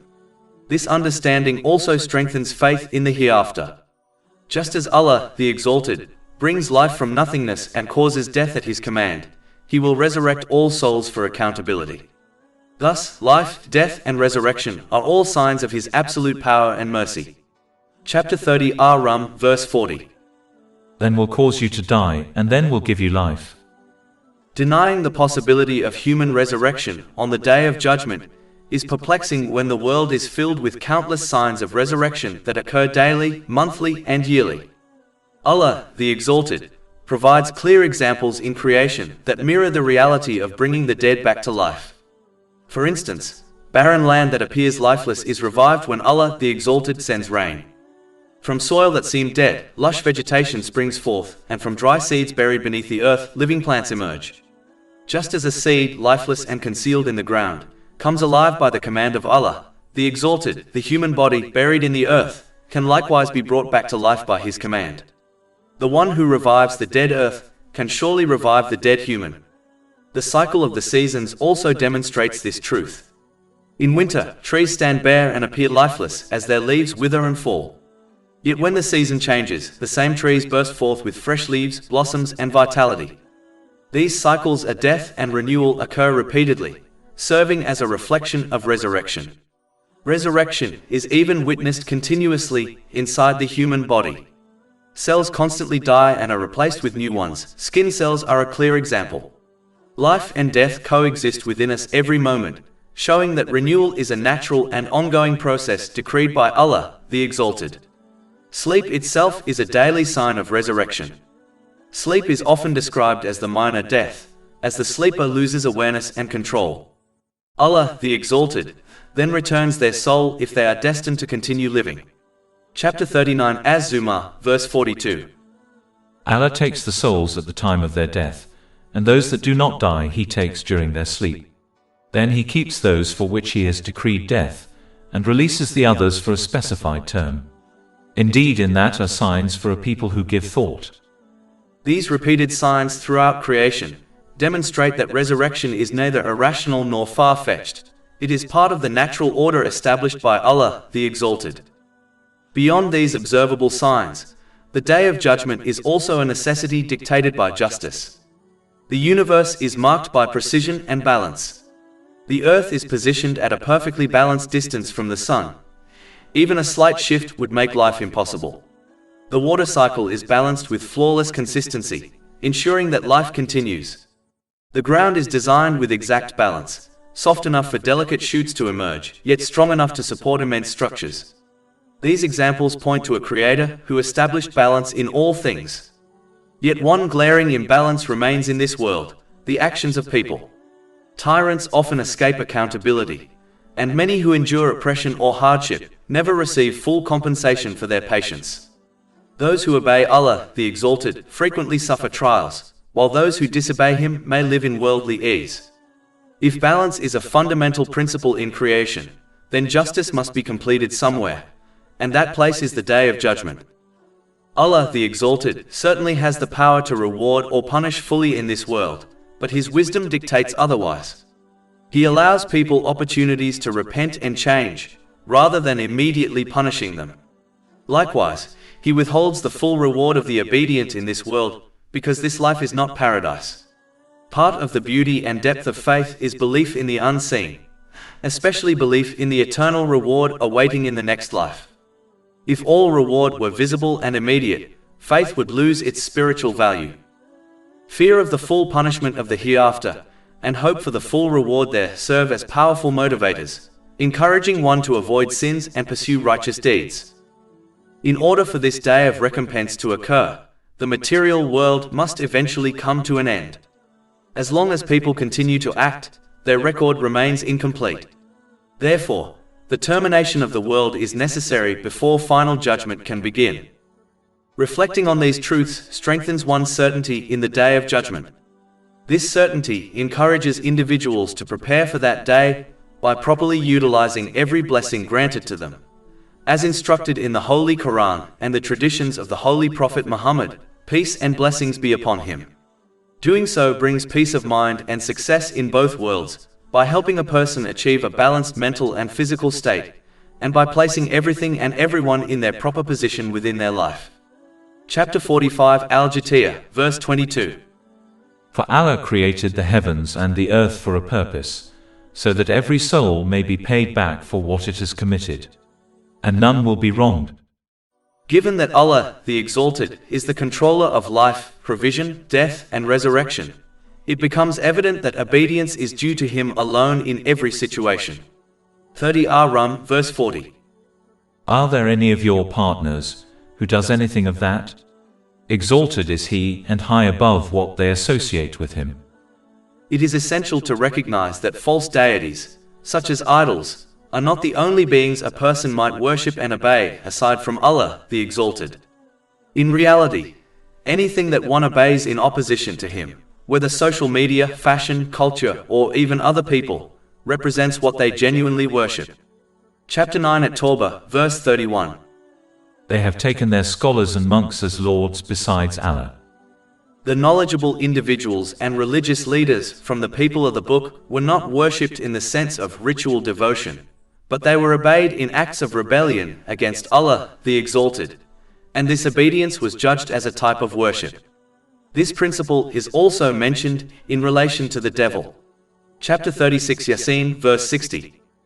Did I not enjoin upon you, O children of Adam, that you not worship Satan, for indeed he is to you a clear enemy?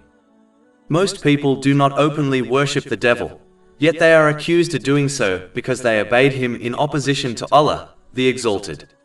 This truth highlights the danger of yielding to any influence that leads to disobedience. Those who turn away from servitude to Allah, the Exalted, inevitably become enslaved to other masters, whether individuals, social pressures, or worldly desires. Attempting to satisfy multiple and unjust masters only results in stress and exhaustion, for their demands are inconsistent and impossible to fulfill. Just as an employee with several supervisors struggles to meet conflicting expectations, those who abandon obedience to Allah, the Exalted, sacrifice their peace of mind by serving countless worldly influences. Over time, this misplaced obedience can lead to sadness, isolation, and despair, as the pursuit of worldly approval fails to bring satisfaction. Celebrities and public figures often exemplify this reality, appearing outwardly successful yet inwardly restless and unfulfilled. Moreover, obedience to false masters will yield no benefit in the hereafter, for these entities will not come to anyone's aid when divine accountability is established. The only path to true peace and eternal success is to abandon obedience that leads to disobedience of Allah, the Exalted, and to devote oneself entirely to Him.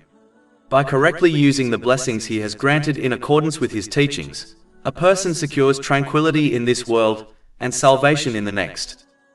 Islam encourages people to control their worldly desires, guiding them to use their blessings responsibly and in ways pleasing to Allah, the Exalted. This discipline is not always welcomed by those whose only aim in life is to indulge their desires. For such individuals, the restraint promoted by Islam exposes their behavior as animalistic, driven by instinct rather than reason and divine guidance. Consequently, they criticize Islam, not because of its weakness, but because of its strength in curbing the excesses of human nature. In addition, businesses and industries that profit from the unchecked indulgence of desires actively strive against Islam. Their survival depends on encouraging people to abandon restraint and pursue indulgence, whether through material consumption, entertainment, or other avenues. In doing so, they misuse the blessings granted to them by Allah, the Exalted, directing their wealth, influence, and creativity towards opposing divine guidance. This opposition prevents the rights of people from being fulfilled, as resources are consumed by exploitation rather than justice and compassion. The inevitable outcome of such misuse is corruption spreading across the earth. Chapter 30 Ar Rum, verse 41. Corruption has appeared throughout the land and sea, by reason of what the hands of people have earned. This verse is a timeless reminder that corruption is not accidental, but the direct result of human actions. When desires are worshipped, when blessings are misused, and when divine guidance is ignored, the natural consequence is disorder, injustice, and decline. This corruption manifests in many forms. Economically, it appears as exploitation, inequality, and greed. Socially, it breeds division, selfishness, and cruelty. Morally, it erodes compassion, humility, and unity. Even the environment suffers, as the reckless pursuit of profit leads to waste, pollution, and destruction of natural resources. In every case, the root cause is the same: the misuse of blessings and the refusal to restrain desires according to the teachings of Islam. By contrast, when people act upon divine guidance, they use their blessings responsibly, fulfill the rights of others, and establish harmony both within themselves and in society. Restraint does not diminish life but enriches it, ensuring that wealth, power, and influence are directed towards justice, compassion, and collective well-being. In conclusion, the spread of corruption is the direct consequence of ignoring divine guidance and misusing the gifts of Allah, the Exalted. True peace and justice can only be achieved when desires are controlled, blessings are used correctly, and obedience to Allah, the Exalted, becomes the foundation of all actions. This is the path that secures tranquility in this world and eternal success in the hereafter. In order to encourage people to return to divine guidance, Allah, the Exalted, allows them to experience the consequences of their disobedience. This is not an act of cruelty, but an act of mercy, for it awakens the heedless heart and reminds the forgetful soul of its true purpose. On an individual level, this return to guidance brings peace of mind, a balanced mental and physical state, and the correct placement of everything and everyone within one's life. On a societal level, it ensures that the rights of people are fulfilled, justice is established, and compassion becomes the foundation of human interaction. Chapter 30 Ar Rum, verse 41. So he may let them taste part of the consequence of what they have done, that perhaps they will return to right guidance. This verse reveals that the difficulties and trials people face are often the direct result of their own actions. By allowing them to taste a portion of these consequences, Allah, the Exalted, provides an opportunity for reflection and repentance. The wisdom behind this is profound. If people were never allowed to experience the results of their disobedience, they would persist in heedlessness, believing that their actions carried no consequences. By contrast, when they taste hardship, they are reminded of the fragility of worldly life and the necessity of divine guidance. This awakening can lead them back to obedience, gratitude, and humility. On a broader scale, societies that ignore divine guidance inevitably suffer corruption, injustice, and imbalance. Yet even these societal consequences serve as a reminder that only by returning to Allah, the Exalted, can harmony and stability be restored. Thus, trials are not punishments without purpose, but lessons designed to guide humanity back to the path of truth. In conclusion, the verse teaches that suffering the consequences of disobedience is itself a mercy, for it provides the chance to return to Allah, the Exalted, before the final accountability of the hereafter.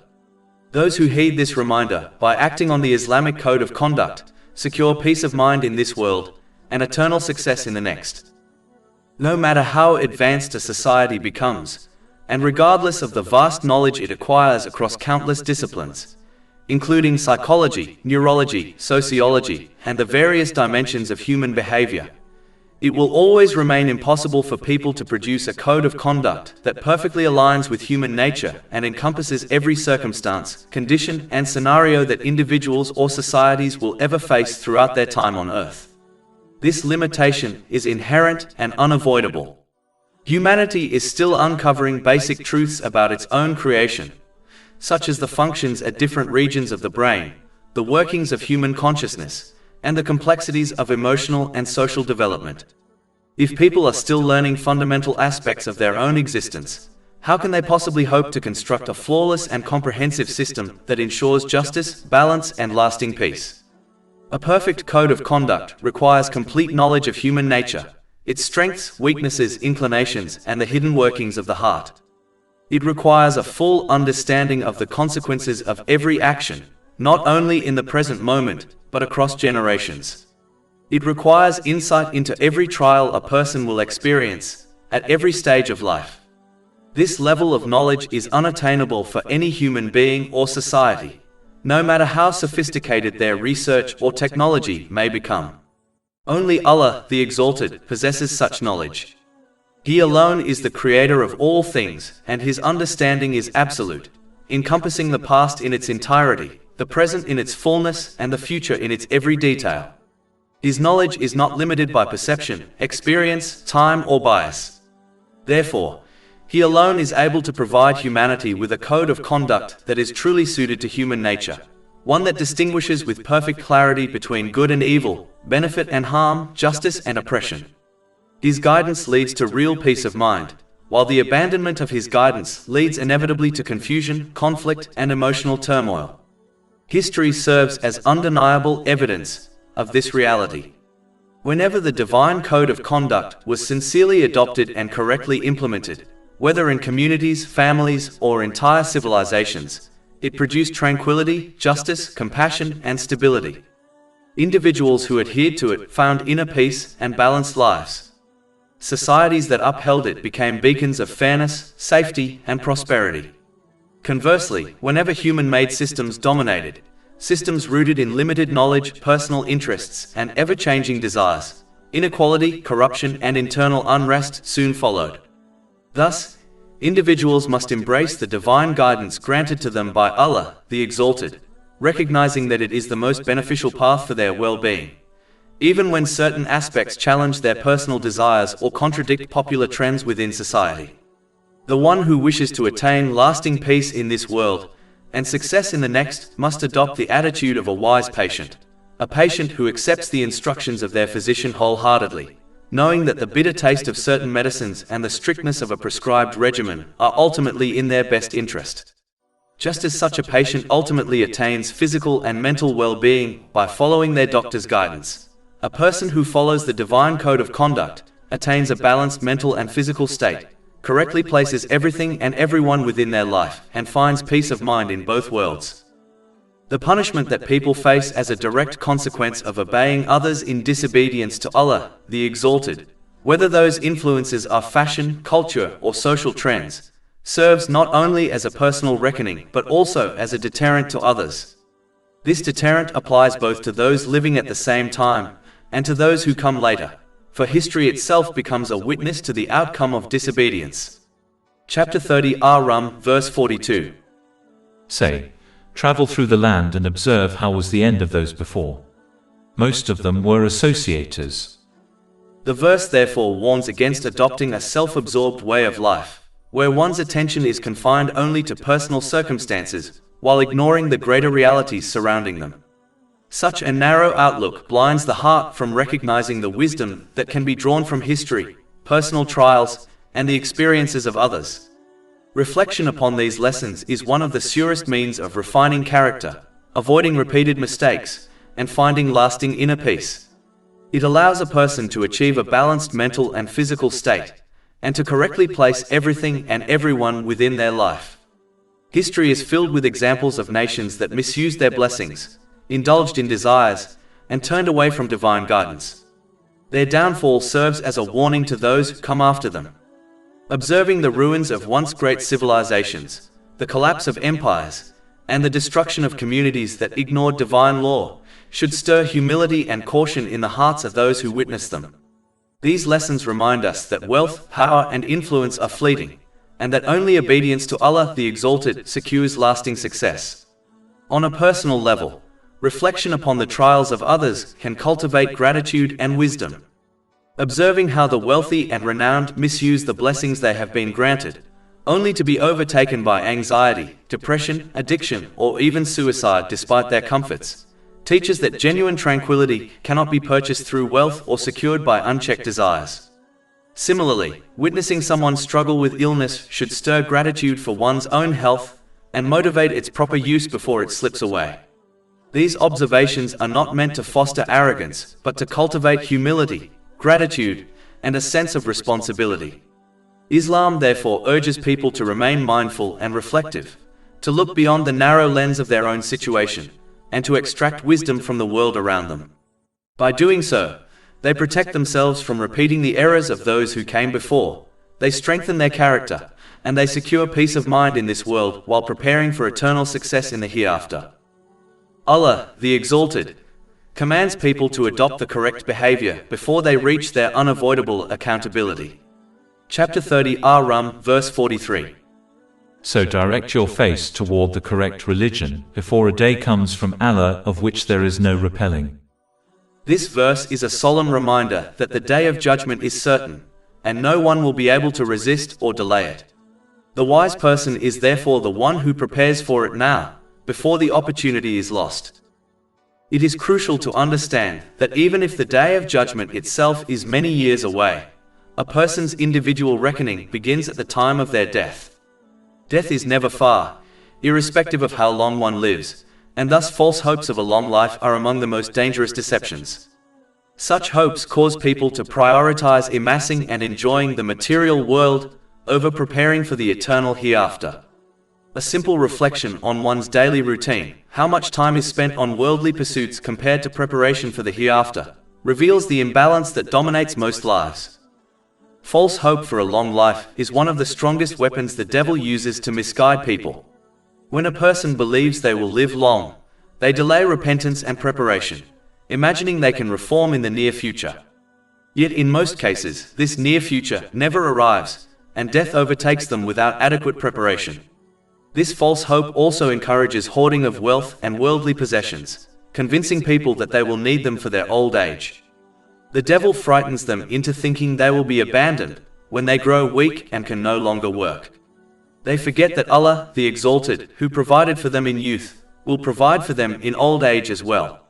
In fact, provision was decreed for all creation 50,000 years before the creation of the heavens and the earth, as confirmed in a hadith found in Sahih Muslim, number 6748. It is strange indeed that a person will dedicate 40 years of their life saving for retirement, which rarely lasts longer than 20 years, yet fail to prepare in the same way for the eternal hereafter. Islam does not forbid preparation for worldly needs. There is no harm in saving for the near future. However, the hereafter must always remain the priority. Many people admit they may die at any time, yet they behave as if they will live forever. Even if they were promised eternal life on earth, they would not be able to strive harder to accumulate more of the material world, for the restrictions of day and night would still limit them. How many people have passed away earlier than expected, and how many truly learn from this reality? In truth, one of the greatest pains a person will feel at the time of death, or in the hereafter, is regret for delaying preparation. Chapter 63 Al-Munafiqun, verses 10 to 11. And spend in the way of Allah from what we have provided you before death approaches one of you, and he says, My Lord, if only you would delay me for a brief term, so I would give charity and be of the righteous. But never will Allah delay a soul when its time has come. And Allah is aware of what you do. This regret is the inevitable outcome of misplaced priorities. A person would be labeled a fool if they dedicated more time and wealth to a house they were only going to live in briefly, compared to a house they plan to inhabit for a very long time. This is the example of giving priority to the temporal world over the eternal hereafter. Muslims are instructed to work for both the world and the hereafter, but to recognize that death does not come at a time, situation, or age known to them. It is certain to come, and therefore preparation for it, and what follows must take precedence over preparing for a worldly future that may never arrive. True wisdom lies in balancing worldly responsibilities with eternal priorities, ensuring that one's life is directed toward obedience to Allah, the Exalted, and preparation for the everlasting abode. Those who heed this reminder secure peace of mind in this world and eternal success in the hereafter, while those who delay will face regret that cannot be undone. Chapter 30 Ar Rum, verse 43. That day, they will be divided. Since Allah the Exalted does not compel anyone to accept guidance, every individual is free to choose the path they wish to follow in life, and they will inevitably face the outcomes of the choice they made. Chapter 30 Ar Rum, verse 44. Whoever disbelieves upon him is the consequence of his disbelief.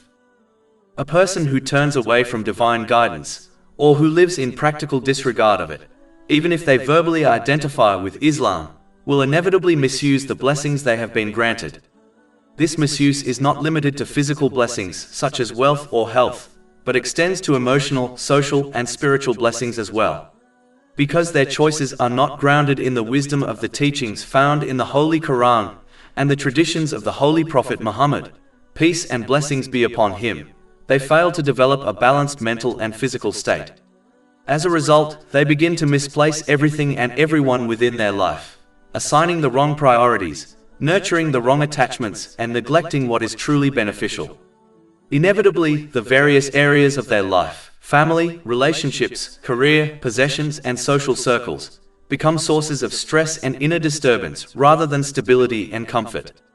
When they continue in this state of disobedience, they lose the ability to recognize the real cause of their distress. Rather than reflecting on their own actions and attitudes, they blame external factors and innocent people around them, such as their spouse, children, friends, or colleagues. When they push these supportive individuals away or sever ties with them, the internal disorder within their heart only intensifies. Over time, this imbalance deepens and leads them toward emotional collapse, manifesting in depression, anxiety, substance abuse, and in severe cases, suicidal tendencies. This tragic pattern is clearly visible in the lives of many who persistently misuse the blessings given to them. Even among the wealthy and famous, those who seem to possess everything worldly life can offer, one often witnesses loneliness, addiction, fractured relationships, and emotional instability.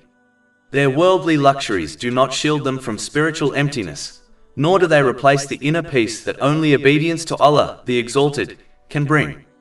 Beyond the worldly consequences, the ultimate loss is far greater. Since their attitude prevented them from preparing for accountability on the Day of Judgment, their punishment in the hereafter will be far more severe. Their worldly blessings, which were meant to be tools for righteousness and gratitude, become witnesses against them. Thus, rejecting or neglecting divine guidance harms a person in both realms. It robs them of tranquility in this life and exposes them to unbearable regret in the next. Furthermore, to emphasize the necessity of complementing faith in Allah, the Exalted, with righteous actions, the ensuing portion of the verse highlights good deeds exclusively, given that faith holds diminished value in their absence. Chapter 30 Ar Rum, verse 44. Whoever disbelieves upon him is the consequence of his disbelief. And whoever does righteousness, they are for themselves preparing. This verse emphasizes that disbelief carries its own inevitable consequence, while righteousness is an investment that a person makes for their own soul. The deliberate mention of good deeds in this verse highlights the truth that faith has little value if it is not supported by action. Faith is not a static possession, but a living reality that requires constant nourishment. The one who fails to support their faith with deeds is in great danger of losing it altogether. Faith may be likened to a delicate flame. It shines brightly when tended, but it weakens and dies when deprived of fuel. Just as a fire requires wood to continue burning, faith requires acts of obedience, such as prayer, charity, patience, honesty, and service to others, to remain alive. Neglecting this spiritual nourishment places a person at risk of losing the very light that guides them, and such a loss is the most devastating of all. The Holy Quran repeatedly pairs belief with righteous deeds, teaching that the two are inseparable. Faith is the seed, but deeds are the water and sunlight that allow it to grow. Without deeds, faith remains fragile, vulnerable to temptation and heedlessness. With deeds, faith becomes strong, resilient, and capable of guiding a person through the trials of life. The believer who supports their faith with action is preparing for themselves, storing provisions for the hereafter. Every act of kindness, every moment of patience, and every word of truth becomes a safeguard against regret on the day of judgment. By contrast, disbelief and disobedience prepare only loss. The one who neglects righteous deeds, even if they claim faith, risks arriving on the day of judgment empty-handed. Their faith, having been deprived of nourishment, may have withered away, leaving them without the light they once possessed. This is why the verse emphasizes deeds. They are the evidence of faith, the fruit of belief, and the preparation for eternity. In conclusion, faith and deeds are inseparable. Faith without deeds is like a flame without fuel, destined to fade. Deeds without faith are like actions without purpose, lacking divine acceptance. True success lies in uniting both: sincere belief in Allah, the Exalted, and consistent obedience to His commands. This union preserves the light of faith, secures peace of mind in this world, and prepares eternal reward in the hereafter, through obtaining a balanced mental and physical state, and through correctly placing everything and everyone within their life. Chapter 30 Ar Rum, verses 44 to 45. And whoever does righteousness, they are for themselves preparing, that he may reward those who have believed and done righteous deeds out of his bounty. Indeed, he does not like the disbelievers. The reality that obedience to Allah, the Exalted, benefits the individual alone is a fundamental principle of Islam. Recognizing this truth prevents the adoption of arrogance, whereby one falsely imagines that obedience is a favor done to Allah, the Exalted. Such arrogance corrupts sincerity and hinders genuine submission, particularly when personal desires conflict with divine commands, leading a person away from the right path. By contrast, those who understand that their faith and obedience ultimately serve their own benefit cultivate humility before Allah, the Exalted. This humility anchors them in steadfastness, ensuring dedication to obedience in both hardship and ease. In times of trial, they exhibit patience, refraining from complaint and trusting in divine wisdom. In times of comfort, they express gratitude, acknowledging that blessings are gifts to be used in accordance with the Holy Quran and the traditions of the Holy Prophet Muhammad, peace and blessings be upon him.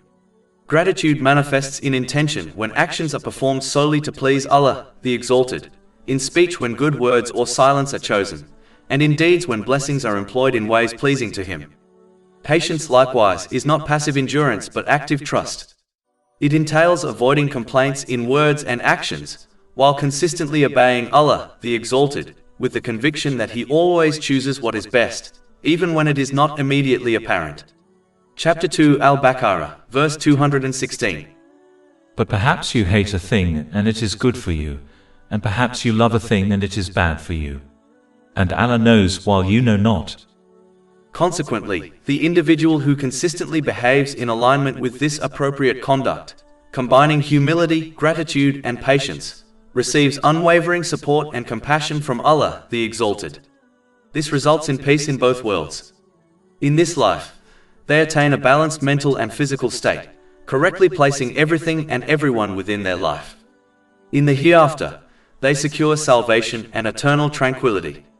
This reality is illustrated in a hadith found in Sahih Muslim, number 7500, which affirms that those who remain steadfast in obedience and gratitude are enveloped in divine mercy. After emphasizing the importance of obedience for the benefit of the individual, Allah, the Exalted, draws attention to further signs within the universe, which testify to His oneness and demonstrate why He alone must be obeyed. Chapter 30 Ar Rum, verse 46.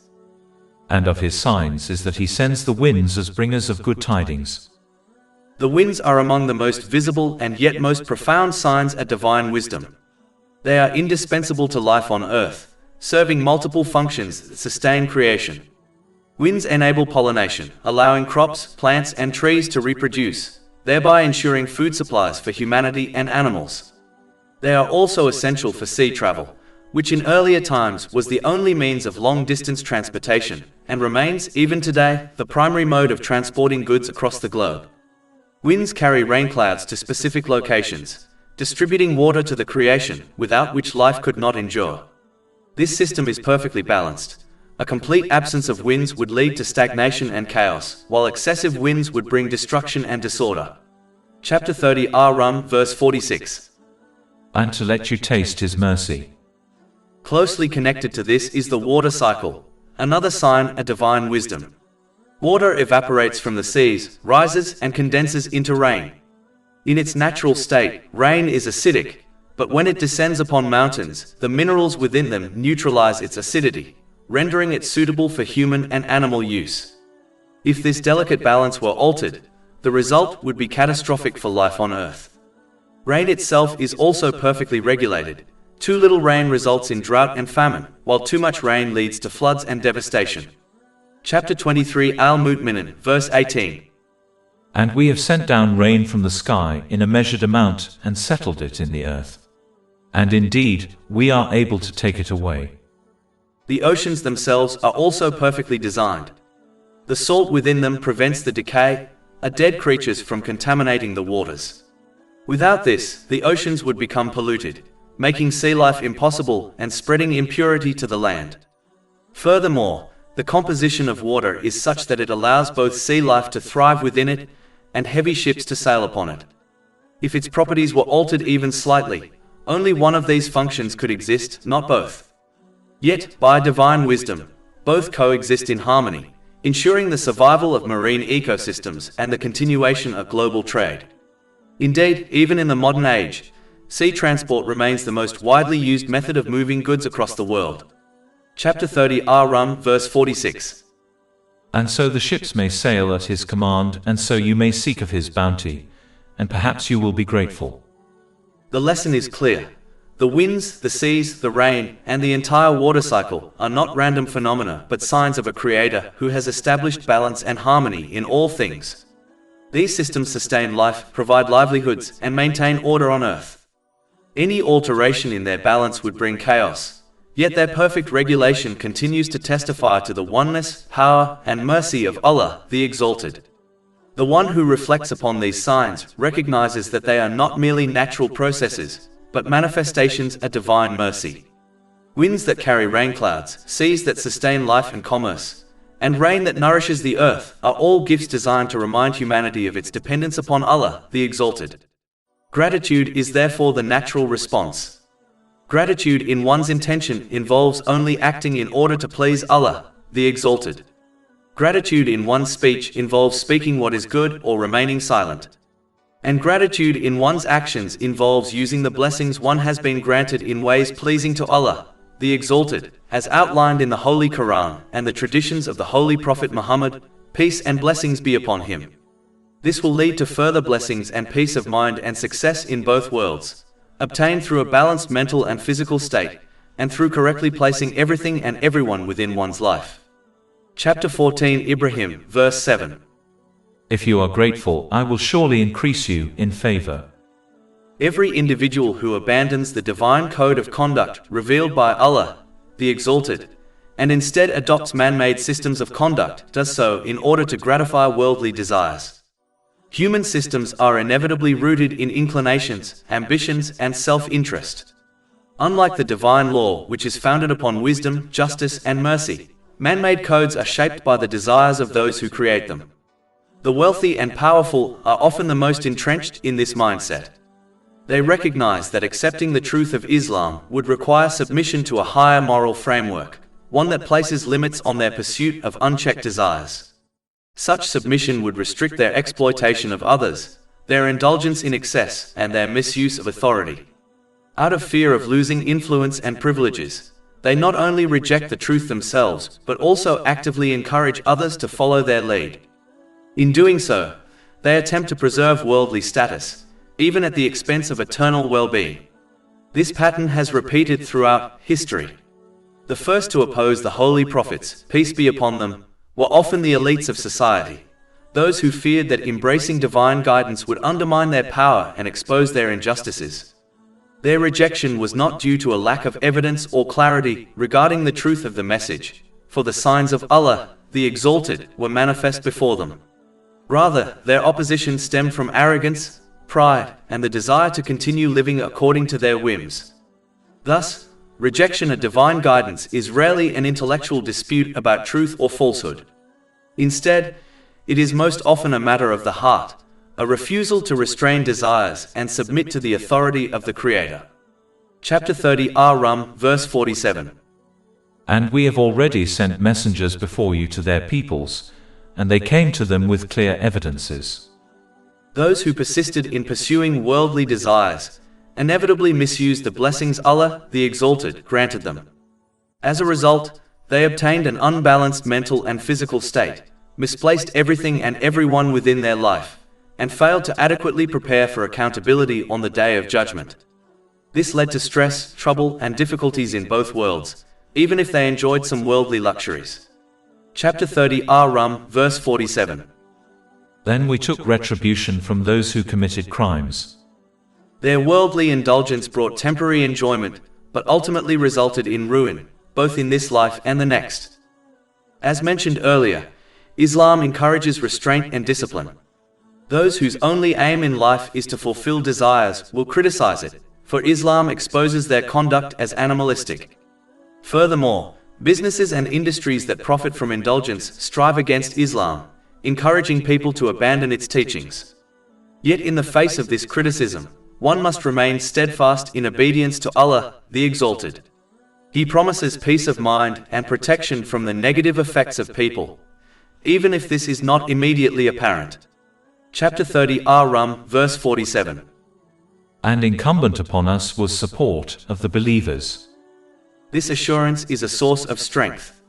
It teaches that while the powerful may resist divine law, while industries may promote indulgence, and while critics may mock restraint, the believer who remains steadfast is never abandoned. Support from Allah, the Exalted, is guaranteed, and His support brings peace in this world and salvation in the hereafter. In addition, it is important to note that divine support has been promised to the believer and not the Muslim. One must therefore understand the difference in order to ensure they obtain divine support in both worlds. Muslims are those who lack Islamic knowledge and instead accept Islam due to their relatives, such as their parents. Chapter 49 Al-Hujurat, verse 14. The Bedouins say, "We have believed." Say, "You have not yet believed," but say instead, "We have submitted, for faith has not yet entered your hearts." This verse highlights that submission without knowledge and conviction results in weak faith. Such individuals may fulfill the basic obligations of Islam, but because their understanding is shallow, they are easily swayed by desires and worldly influences. Their obedience is fragile, and they often misuse the blessings granted to them, particularly when divine commands conflict with personal inclinations. By contrast, the believer accepts Islam based on knowledge derived from the Holy Quran and the traditions of the Holy Prophet Muhammad, peace and blessings be upon him. This knowledge strengthens faith, removing doubt and instilling steadfastness. Chapter 49 Al-Hujurat, verse 15. The believers are only the ones who have believed in Allah and His Messenger, and then doubt not, but strive with their properties and their lives in the cause of Allah. It is those who are the truthful. Their faith is not passive but active, demonstrated through sacrifice, striving, and unwavering obedience. Strong faith manifests in two essential qualities, gratitude and patience. Gratitude in intention means acting solely to please Allah, the Exalted. Gratitude in speech is expressed through positive words or silence, avoiding complaints or negativity. Gratitude in action is demonstrated by using blessings in ways pleasing to Allah, the Exalted, as outlined in the Holy Quran and the teachings of the Holy Prophet Muhammad, peace and blessings be upon him. This practice leads to further blessings, tranquility, and success in both this life and the hereafter. Chapter 14, Ibrahim, verse 7. If you are grateful, I will surely increase you in favor. Patience, likewise, is not mere endurance but active trust in divine wisdom. It requires refraining from complaints in both words and actions, while remaining steadfast in obedience. It is rooted in the conviction that Allah, the Exalted, always chooses what is best, even if this is not immediately apparent. Chapter 2, Al-Baqarah, verse 216. But perhaps you hate a thing and it is good for you, and perhaps you love a thing and it is bad for you. And Allah knows while you know not. This verse reminds mankind that divine wisdom surpasses human perception, and that apparent difficulties may conceal hidden benefits, just as apparent comforts may conceal harm. Therefore, those who act rightly in all circumstances, combining gratitude and patience, receive the steadfast support and mercy of Allah, the Exalted. This results in tranquility in both worlds, through attaining a harmonious mental and physical condition, and correctly placing everything and everyone in their lives. This truth is reinforced in a hadith found in Sahih Muslim, number 7500. Chapter 30, Ar Rum, verse 47. And incumbent upon us was support of the believers. Allah, the Exalted, once again reminds mankind that the source of living in this world, water, is provided and controlled by Him alone. Irrespective of the technological advancements made by people, they cannot control the elements needed to ensure they obtain the provision required to survive on this earth. Chapter 30, Ar Rum, verses 48 to 49. It is Allah who sends the winds, and they stir the clouds and spread them in the sky however He wills, and He makes them fragments so you see the rain emerge from within them. And when He causes it to fall upon whom He wills of His servants, immediately they rejoice. Although they were, before it was sent down upon them, before that in despair. These verses highlight the absolute dependence of creation upon divine mercy. Water is the foundation of life, and its provision is entirely under the control of Allah, the Exalted. Despite mankind's technological advancements, no human being can command the winds, direct the clouds, or guarantee rainfall. The winds move at His command. The clouds form and disperse according to His will, and rain descends only when He decrees. This system is perfectly balanced, sustaining life and reviving the earth after its barrenness. The verses also capture the emotional reality of mankind. Before rain arrives, people despair, recognizing their helplessness in the face of drought and dryness. Yet when rain falls, joy immediately replaces despair. This transformation is itself a sign of divine mercy. For Allah, the Exalted, not only provides sustenance but also restores hope and tranquility. The cycle of despair and joy reminds mankind of their dependence upon Him, and of His power to change circumstances in an instant. Rain is more than a physical necessity, it is a spiritual reminder. It teaches humility, for no human effort can produce it without divine permission. It teaches gratitude, for its arrival revives crops, quenches thirst, and sustains life. It teaches trust, for its timing and distribution are beyond human control but perfectly regulated by divine wisdom. The water cycle itself is a sign of balance. Evaporation, condensation, and rainfall occur in harmony, ensuring that life continues. Any disruption to this balance would bring chaos, yet Allah, the Exalted, maintains it with precision. Furthermore, the imagery of despair turning into joy reflects the broader reality of human life. Just as barren land is revived by rain, hearts burdened by trials are revived by divine mercy.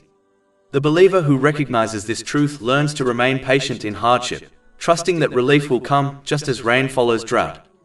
The believer also learns to remain grateful in ease, acknowledging that every blessing is a gift from Allah, the Exalted. The lesson is clear. Provision is not in human hands but in the hands of Allah, the Exalted.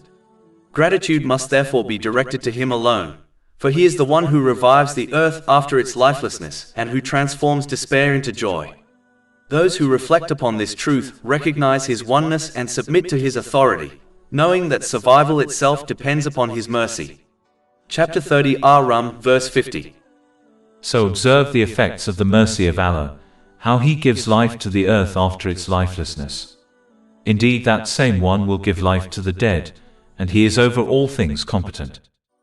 The denial of resurrection on the Day of Judgment is indeed perplexing, for the world is filled with countless signs of renewal and revival that Allah, the Exalted, has placed before mankind. These signs occur daily, monthly, and yearly, serving as reminders of His power to bring the dead back to life. Barren land that appears lifeless is revived when Allah, the Exalted, sends rain. From soil that seemed dead, lush vegetation springs forth, and from dry seeds buried beneath the earth, living plants emerge. Just as a seed, lifeless and concealed in the ground, comes alive by His command, so too can the human body, buried in the earth, be brought back to life. The one who revives the dead earth can surely revive the dead human. The cycle of the seasons further illustrates this truth. In winter, trees stand bare and appear lifeless as their leaves wither and fall. Yet when the season changes, the same trees burst forth with fresh leaves, blossoms, and vitality. These cycles of death and renewal occur repeatedly, serving as reflections of resurrection. Resurrection is also witnessed continuously within the human body. Cells constantly die and are replaced with new ones, skin cells being a clear example. Life and death coexist within mankind every moment, showing that renewal is a natural and ongoing process decreed by Allah, the Exalted. Sleep itself is a daily sign of resurrection. It is often described as the minor death, as the sleeper loses awareness and control. Allah, the Exalted, then returns their soul if they are destined to continue living. Chapter 39 Az-Zumar, verse 42. Allah takes the souls at the time of their death, and those that do not die He takes during their sleep. Then He keeps those for which He has decreed death, and releases the others for a specified term. Indeed, in that are signs for a people who give thought. Beyond these observable signs, the Day of Judgment is also a necessity dictated by justice. The universe is marked by precision and balance. The earth is positioned at a perfectly balanced distance from the sun. Even a slight shift would make life impossible. The water cycle is balanced with flawless consistency, ensuring that life continues. The ground is designed with exact balance, soft enough for delicate shoots to emerge, yet strong enough to support immense structures. These examples point to a Creator who established balance in all things. Yet one glaring imbalance remains in this world: the actions of people. Tyrants often escape accountability, and many who endure oppression or hardship never receive full compensation for their patience. Those who obey Allah, the Exalted, frequently suffer trials, while those who disobey Him may live in worldly ease. If balance is a fundamental principle in creation, then justice must be completed somewhere, and that place is the Day of Judgment. Allah, the Exalted, certainly has the power to reward or punish fully in this world, but His wisdom dictates otherwise. He allows people opportunities to repent and change, rather than immediately punishing them. Likewise, He withholds the full reward of the obedient in this world, because this life is not paradise. Part of the beauty and depth of faith is belief in the unseen, especially belief in the eternal reward awaiting in the next life. If all reward were visible and immediate, faith would lose its spiritual value. Fear of the full punishment of the hereafter, and hope for the full reward there serve as powerful motivators, encouraging one to avoid sins and pursue righteous deeds. In order for this day of recompense to occur, the material world must eventually come to an end. As long as people continue to act, their record remains incomplete. Therefore, the termination of the world is necessary before final judgment can begin. Reflecting on these truths strengthens one's certainty in the Day of Judgment. This certainty encourages individuals to prepare for that day by properly utilizing every blessing granted to them, as instructed in the Holy Quran and the traditions of the Holy Prophet Muhammad, peace and blessings be upon him. Doing so brings peace of mind and success in both worlds, by helping a person achieve a balanced mental and physical state, and by placing everything and everyone in their proper position within their life. Chapter 45 Al-Jatiyah, verse 22. For Allah created the heavens and the earth for a purpose, so that every soul may be paid back for what it has committed, and none will be wronged. Although Allah, the Exalted, continuously grants mankind countless blessings. Many individuals exhibit impatience and ingratitude during times when they face difficulty. Chapter 30 Ar Rum, verse 51. But if we should send a bad wind and they saw their crops turned yellow, they would remain thereafter ungrateful. Such behavior reveals a shallow understanding of divine wisdom. For trials are not punishments without purpose but opportunities for purification, growth and reward. To avoid this destructive mindset, the person must cultivate a positive outlook rooted in faith. Whenever difficulties arise, the person should remind themselves that the situation could have been far worse. If the problem is worldly, gratitude should be shown that it has not affected faith, for the greatest calamity is the loss of belief.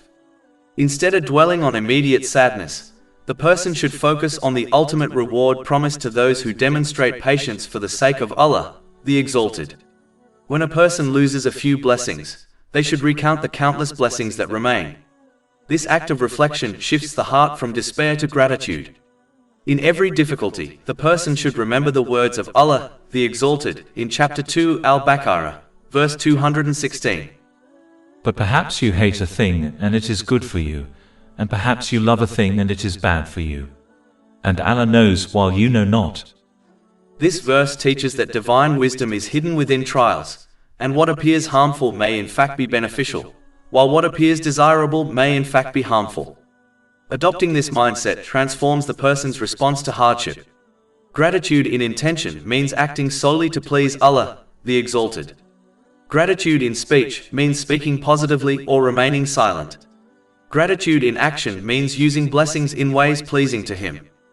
Patience means refraining from complaints in words and actions, while trusting that Allah, the Exalted, always chooses what is best. Together, gratitude and patience create balance, bringing peace of mind and success in both worlds.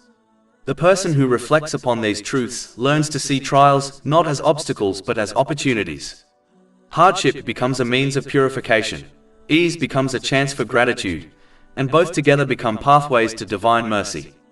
This positive mindset is the key to transforming difficulties into blessings. To conclude, the person must reflect on these facts so that they adopt a positive mindset. This mindset is a key element in dealing with difficulties, in a way that leads to countless blessings in both worlds. The cup is not half empty, it is half full, overflowing with divine mercy for those who choose to see it. Despite the countless signs within divine teachings and the creation that point to the oneness of Allah, the Exalted, and the necessity of obeying Him, many persist in pursuing their worldly desires. When a person becomes consumed by these desires, they lose control over their actions and are driven solely by the need to satisfy them, often ignoring the harmful consequences that follow. This condition mirrors that of a drug addict, whose addiction compels them towards substances, stripping them of control and clouding their judgment. Such individuals may commit wrongful acts like theft, while remaining oblivious to the damage they cause, as their addiction blinds them to reality.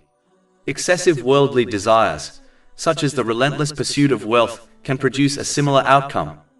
When desire intensifies, it morphs into an addiction that governs a person's behavior, enslaving them to their whims. At this stage, reasoning with them is akin to reasoning with the dead, for their spiritual hearts have been consumed entirely by worldly cravings. Chapter 30 Ar Rum, verse 52. So indeed you will not make the dead hear. This verse symbolically portrays those whose hearts are spiritually dead. Their pursuit of desires has silenced their conscience, making them incapable of recognizing truth, even when it is presented clearly before them. Just as physical death prevents one from hearing, spiritual death prevents one from perceiving divine wisdom. Allah, the Exalted, then cautions that the failure to properly receive Islamic teachings would prevent individuals from attaining right guidance, akin to how spiritually defunct hearts derive no benefit. Chapter 30 Ar Rum, verse 52. Nor will you make the deaf hear the call when they turn their backs retreating. This verse highlights the condition of those who fail to listen correctly to Islamic teachings. Just as the physically deaf cannot benefit from a call they cannot hear, those who turn away from divine guidance, whether through negligence, arrogance, or distraction, cannot benefit from it, even if the truth is presented clearly before them. This warning is not about physical hearing, but about spiritual receptivity. To truly benefit from Islamic knowledge, a person must listen with attentiveness, humility, and sincerity. Correct listening requires more than simply hearing words. It involves engaging the heart and mind. A person must carefully absorb the teachings, connect them to their own past experiences, reflect on how they can be implemented in the future, and then sincerely strive to act upon them. Only through this process does knowledge transform into practice, shaping character and behavior in a positive way. Merely listening without reflection or application will not bring about change. This is the main reason why many people, despite having unprecedented access to Islamic knowledge through books, lectures, and digital platforms, fail to reform their lives. Knowledge that remains theoretical does not soften the heart or refine conduct. Those who hear but do not internalize, who study but do not act, and who acknowledge truth but do not submit, remain spiritually deaf. Their hearts are unmoved and their lives remain unchanged. By contrast, the person who listens correctly, attentively, reflectively, and sincerely becomes transformed by divine guidance. They achieve balance in their mental and physical state. They place everything and everyone in their lives in the proper position, and they prepare adequately for accountability on the day of judgment. True listening is therefore not passive reception, but active engagement, leading to lasting change and divine mercy. Finally, those who refuse to learn from the consequences experienced by others, whether witnessed in their own era or recorded throughout history, will likewise fail to benefit from right guidance. Chapter 30 Ar Rum, verse 53. And you cannot guide the blind away from their error. This verse cautions against developing a self-focused approach to life, in which a person sees nothing beyond their own immediate concerns. When someone becomes absorbed only in their personal circumstances, their heart becomes closed to the countless lessons unfolding around them. This inward blindness prevents them from recognizing the wisdom that can be gained from the successes and failures of other people, from the rise and fall of past nations, and from the many trials they observe in their surroundings. Such neglect deprives them of one of the most effective tools for character development, reflection.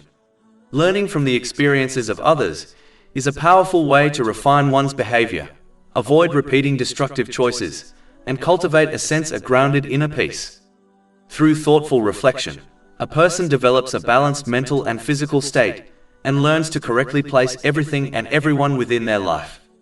For instance, when one notices how the wealthy and celebrated often misuse the blessings they have been granted, only to find themselves consumed by anxiety, depression, addiction, or even suicidal thoughts despite having material comfort, it becomes clear that real tranquility cannot be bought with wealth nor achieved by following unrestrained desires.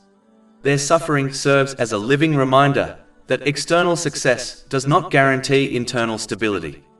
Likewise, observing someone endure illness should inspire gratitude for one's own health and encourage its proper use before it deteriorates.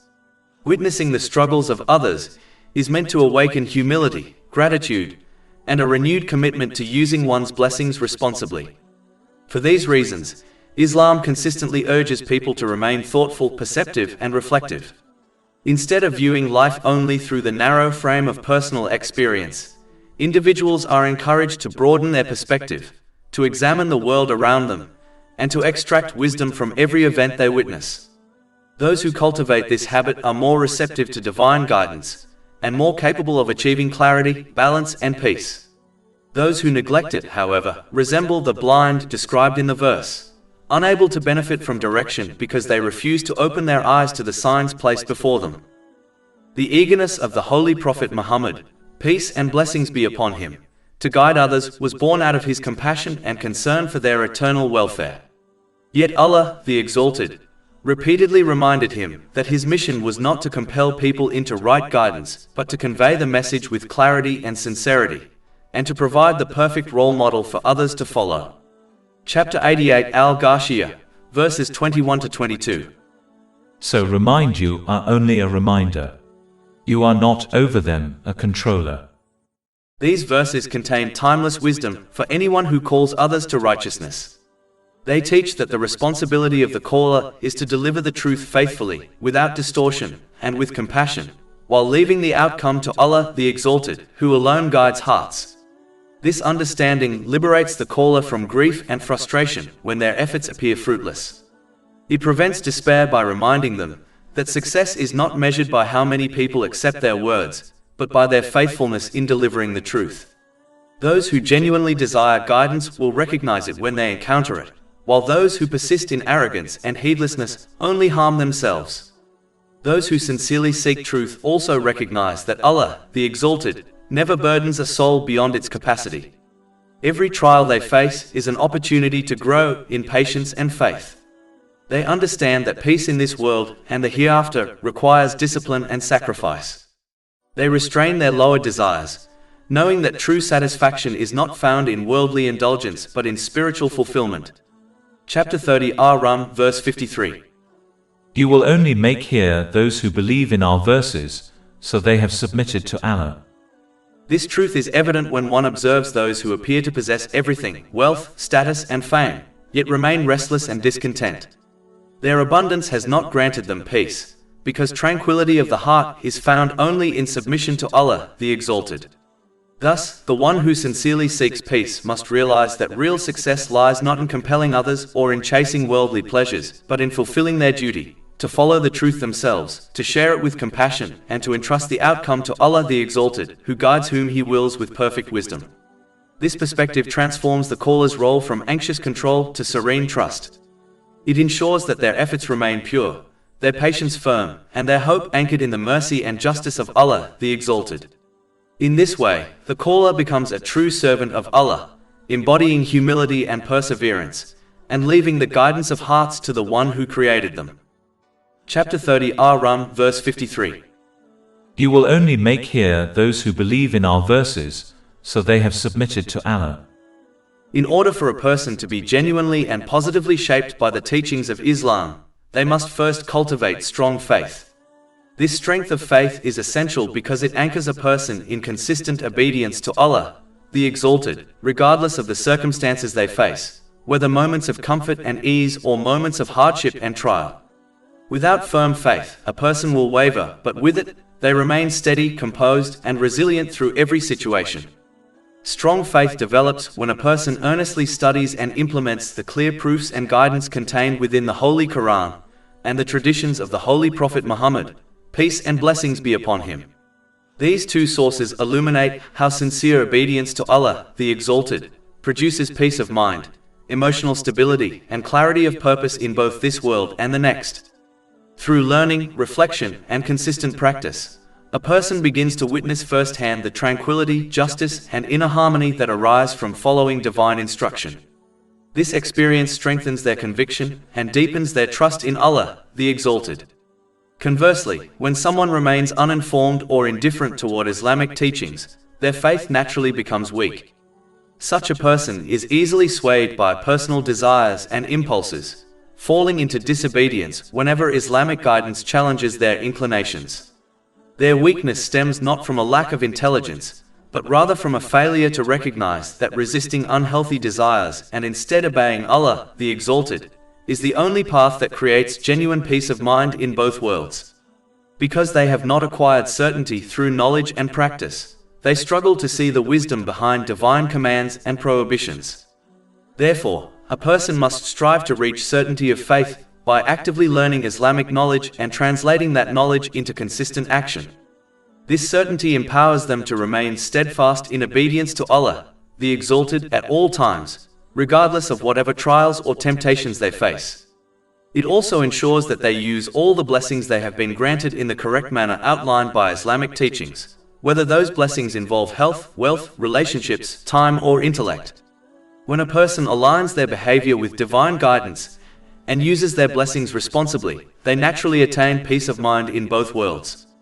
This manifests through a balanced mental and physical state, and through the proper placement of everything and everyone within their life.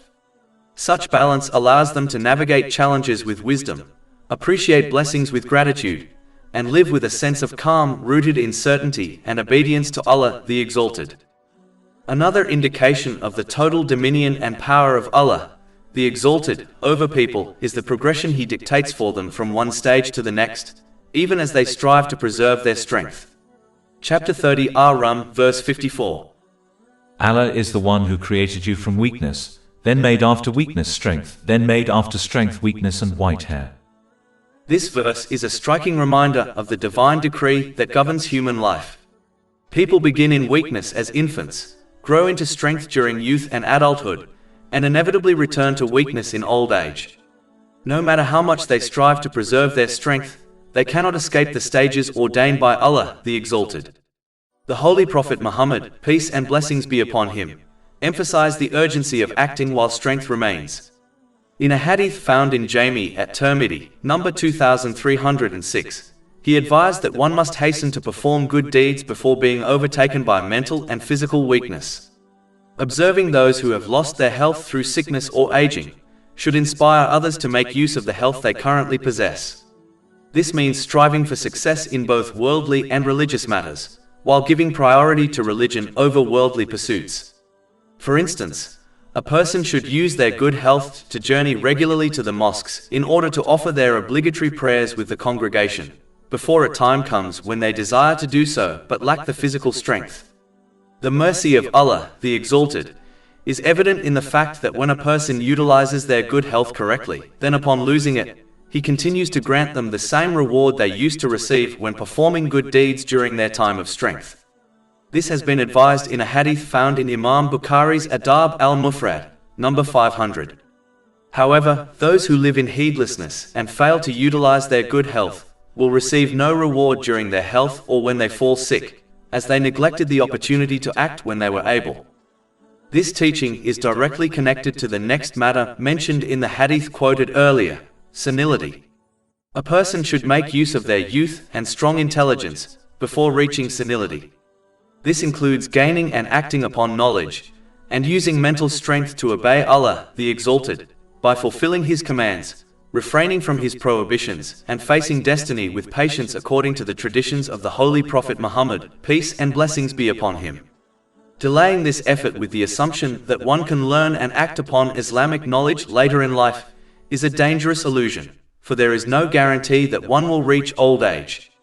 Even if they do, learning becomes more difficult, as the prime age for acquiring knowledge is youth.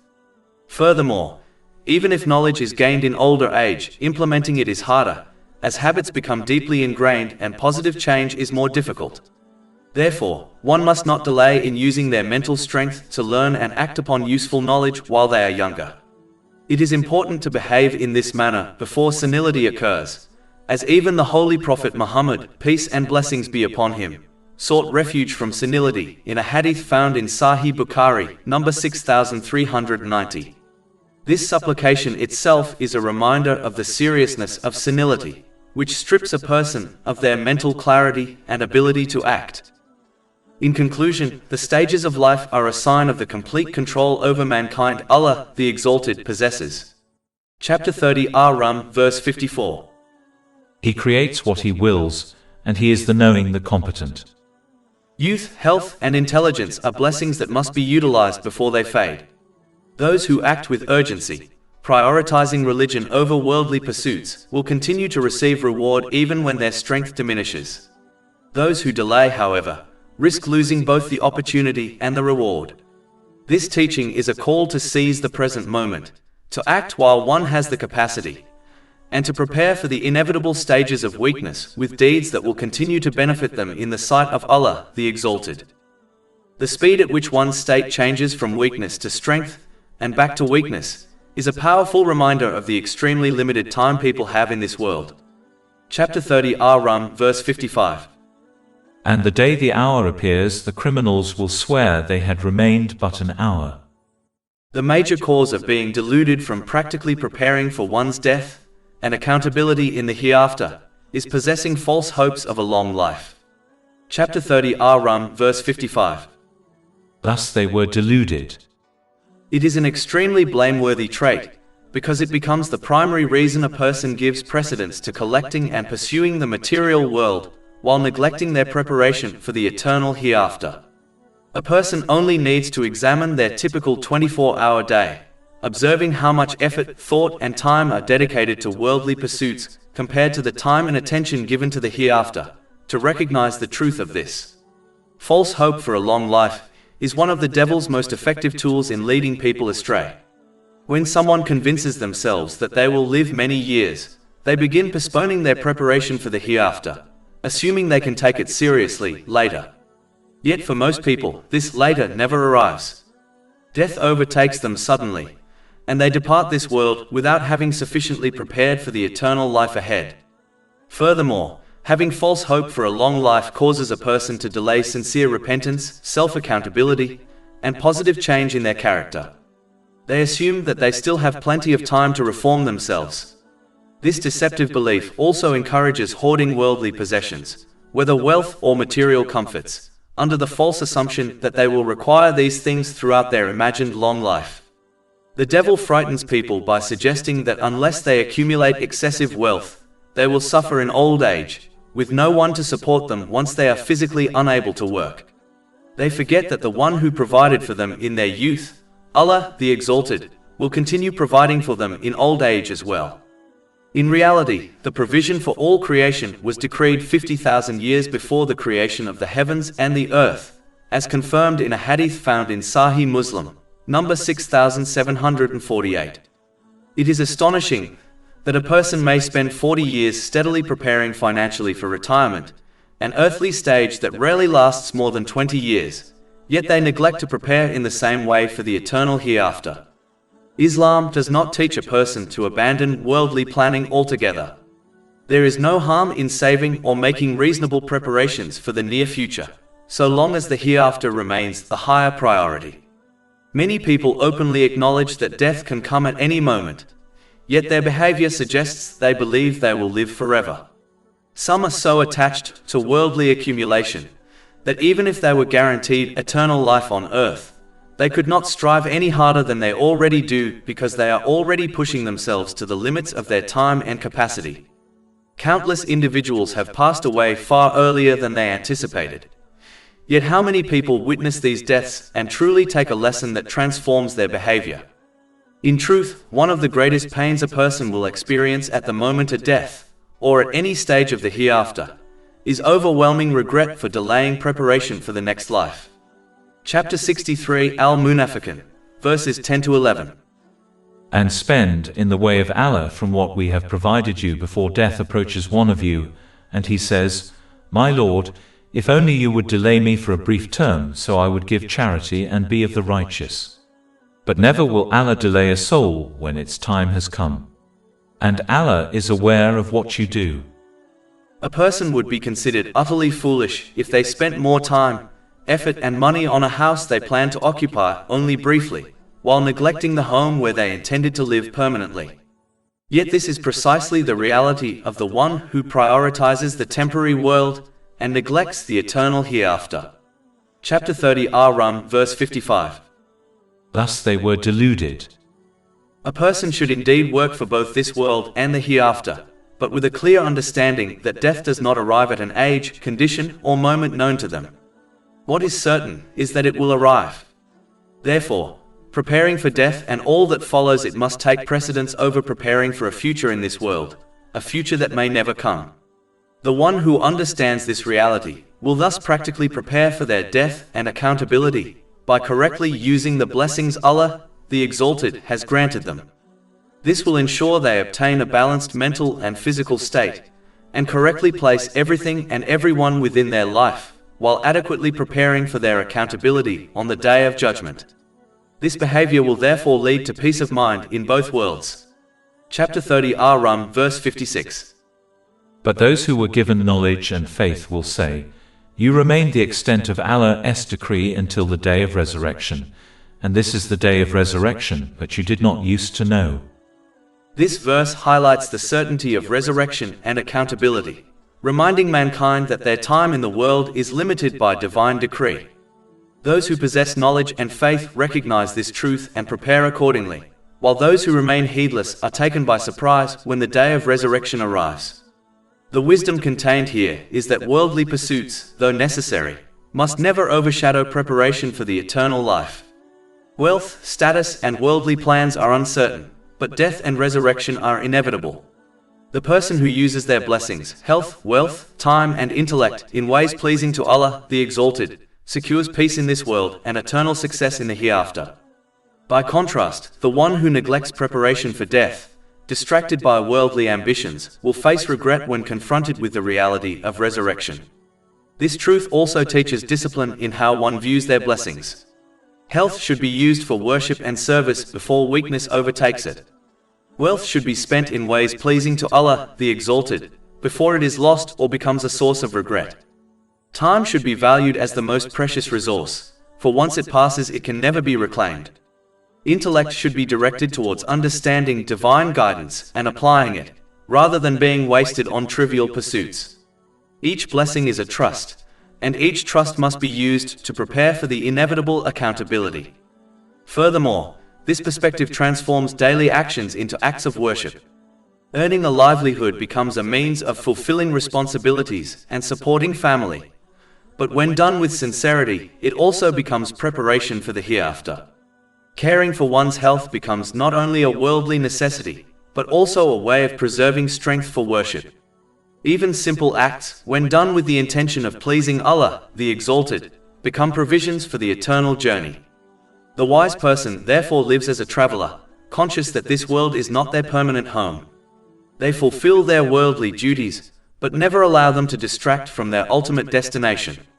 They understand that peace of mind in this world comes from knowing they are preparing for the next, and peace in the hereafter comes from having lived with discipline and sincerity. Therefore, the certainty of death and resurrection makes it essential that preparation for the eternal life takes priority over preparation for worldly futures. Those who recognize this truth and act upon it will attain balance, peace, and success in both worlds. Those who neglect it will face regret when the day of resurrection arrives, realizing too late that they had been granted blessings to prepare but failed to use them. At that point, no excuse will be accepted, repentance will not be possible, and no further opportunity will be given to reform their behavior. Chapter 30 Ar Rum, verse 57. So that day their excuse will not benefit those who wronged, nor will they be asked to appease Allah. On the day of resurrection, every deed will be sealed, and each soul will be judged according to what it has earned. Those who wrong themselves by neglecting divine guidance will discover that words cannot shield them, excuses cannot avail them, and no opportunity will remain to appease Allah, the Exalted. The wisdom contained in this reality is that accountability in the hereafter is absolute and final. The present world is the only arena in which choice, repentance, and reform are possible. Once death arrives, the record is closed, and the day of resurrection will unveil the true state of every person's actions. Those who prepared with sincerity will rejoice in their foresight, while those who delayed will be crushed by regret. This reminder should awaken urgency in the heart, urging the person to use their blessings, health, wealth, time, and intellect in obedience rather than wasting them in heedlessness. The verse therefore serves as both a warning and a motivation. It warns of the futility of excuses on the day of resurrection, when no plea will be accepted, and it motivates the person to act now while the opportunity remains. The wise will not gamble with their eternal fate by postponing preparation. Instead, they will live each day as though it may be their last, ensuring that their record is filled with deeds pleasing to Allah, the Exalted. In this way, they secure peace of mind in this world and eternal success in the next, while those who delay will face the painful reality of having squandered their chance. Just as the opponents of truth in earlier generations resisted divine guidance, the leaders of the non-Muslims of Mecca adopted various strategies to discourage people from accepting Islam, fearing the loss of their social influence and leadership. One of their methods was to demand specific miracles from the Holy Prophet Muhammad, peace and blessings be upon him. Yet the role of a holy prophet, peace be upon them, is not to impress people with displays of power, but to clarify the divine guidelines for humanity and to serve as the perfect example for them to follow. Miracles bestowed upon them by Allah, the Exalted, were occasional signs, limited to particular times and places, and served only to support their message. They were never the essence of prophethood. Because miracles are bound by time and place, only those who directly witness them are compelled to accept the truth. For others, they remain accounts of past events, which may inspire but cannot carry the same force of conviction. In contrast, the Holy Quran, together with the traditions of the Holy Prophet Muhammad, peace and blessings be upon him, stands as an everlasting and living miracle. It is accessible to all people at all times, and its wisdom, eloquence, and transformative power far surpass any temporary miracle granted to earlier holy prophets, peace be upon them. Chapter 30 Ar Rum, verse 58. And we have certainly presented to the people in this Quran from every kind of example. The non-Muslims of Mecca, masters of the Arabic language, recognized that the Holy Quran could not be the words of a human being. Having lived alongside the Holy Prophet Muhammad, peace and blessings be upon him, for 40 years before his announcement of prophethood, they knew he was not a deceiver. Chapter 10 Yunus, verse 16. For I had remained among you a lifetime before it. Then will you not reason? Furthermore, the Holy Prophet Muhammad, peace and blessings be upon him, had no interaction with previous divine scriptures. This fact was acknowledged by both the people of the book and the non-Muslims of Mecca. He could not have known the altered or original teachings contained in those texts. This reality further confirms the divine origin of the Holy Quran. Chapter 29 Al-Ankabut, verse 48. And you did not recite before it any scripture, nor did you inscribe one with your right hand. Then, i.e., otherwise the falsifiers would have had cause for doubt. Moreover, according to the eternal tradition of Allah, the Exalted, had He granted the non-Muslims of Mecca the miracles they demanded, and they still rejected Islam, He would have annihilated them completely, just as He destroyed earlier nations who denied clear signs. But since Allah, the Exalted, did not will their destruction, He chose not to meet their demands. Instead, they twisted this into a false argument against Islam. Chapter 17 Al-Isra, verse 59. And nothing has prevented us from sending miracles, except that the former peoples denied them. And we gave Thamud the she-camel as a visible sign, but they wronged her. And we send not the signs except as a warning. Thus Allah the Exalted made clear that the leaders of Mecca were not sincerely seeking truth. Their demands for miracles were only a tactic to discourage others from accepting Islam. Even if dazzling signs had been shown to them, they would have invented excuses to reject them, for they had already resolved not to accept Islam, as it conflicted with their worldly ambitions and desires. Chapter 30 Ar Rum, verse 58. But if you should bring them a sign, the disbelievers will surely say, You are but falsifiers. Every individual who abandons the divine code of conduct revealed by Allah, the Exalted, and instead embraces systems devised by human beings, does so in pursuit of worldly gratification. Human-made laws and codes are ultimately shaped by personal inclinations, ambitions, and self-interest. Unlike the divine law, which is founded upon wisdom, justice, and mercy, man-made systems reflect the desires of those who construct them. The wealthy and powerful are often the most resistant to divine guidance, for they recognize that accepting Islam would require them to submit to a higher moral framework that places limits on their unchecked indulgence. Such submission would restrict their exploitation of others, their excesses, and their misuse of authority. Out of fear of losing influence and privilege, they not only reject the truth themselves but also encourage others to follow their lead, thereby attempting to preserve their worldly status at the expense of their eternal well-being. This pattern has repeated throughout history. The first to oppose the holy prophets, peace be upon them, were frequently the elites of society, who feared that divine guidance would expose their injustices and undermine their power. Their rejection was not due to a lack of evidence, for the signs of Allah, the Exalted, were clear and manifest. Rather, it was rooted in arrogance, pride, and a refusal to restrain their desires. Thus, denial of divine guidance is rarely an intellectual dispute about truth. It is most often a matter of the heart, a refusal to submit to the authority of the Creator. Chapter 30 Ar Rum, verse 59. Thus does Allah seal the hearts of those who do not acknowledge the truth. The sealing of hearts is attributed to Allah, the Exalted, because nothing occurs in the universe without His will. Yet it is evident that this outcome is the consequence of their own misguided choices. When people persist in arrogance and desire, refusing to acknowledge the truth, their hearts become closed to guidance. This is not because Allah, the Exalted, denies them the opportunity, but because they themselves reject it, until their spiritual blindness becomes a seal upon their hearts. The lesson is profound. Divine guidance is always present, but only those who humble themselves and restrain their desires will receive it. Those who insist on following their whims will find themselves spiritually sealed, while those who submit to Allah, the Exalted, will discover their hearts open to wisdom, justice, and mercy. When a person chooses a path different from that of their peers, particularly one rooted in obedience to Allah, the Exalted, it often unsettles those around them. This is because such a choice exposes the inadequacy of decisions made by others who have prioritized their personal desires over divine guidance. Feelings of insecurity and discomfort can arise, leading to criticism directed at those who remain steadfast in their faith. Sadly, this criticism often comes from family members, who may feel challenged by the example of discipline and devotion set before them.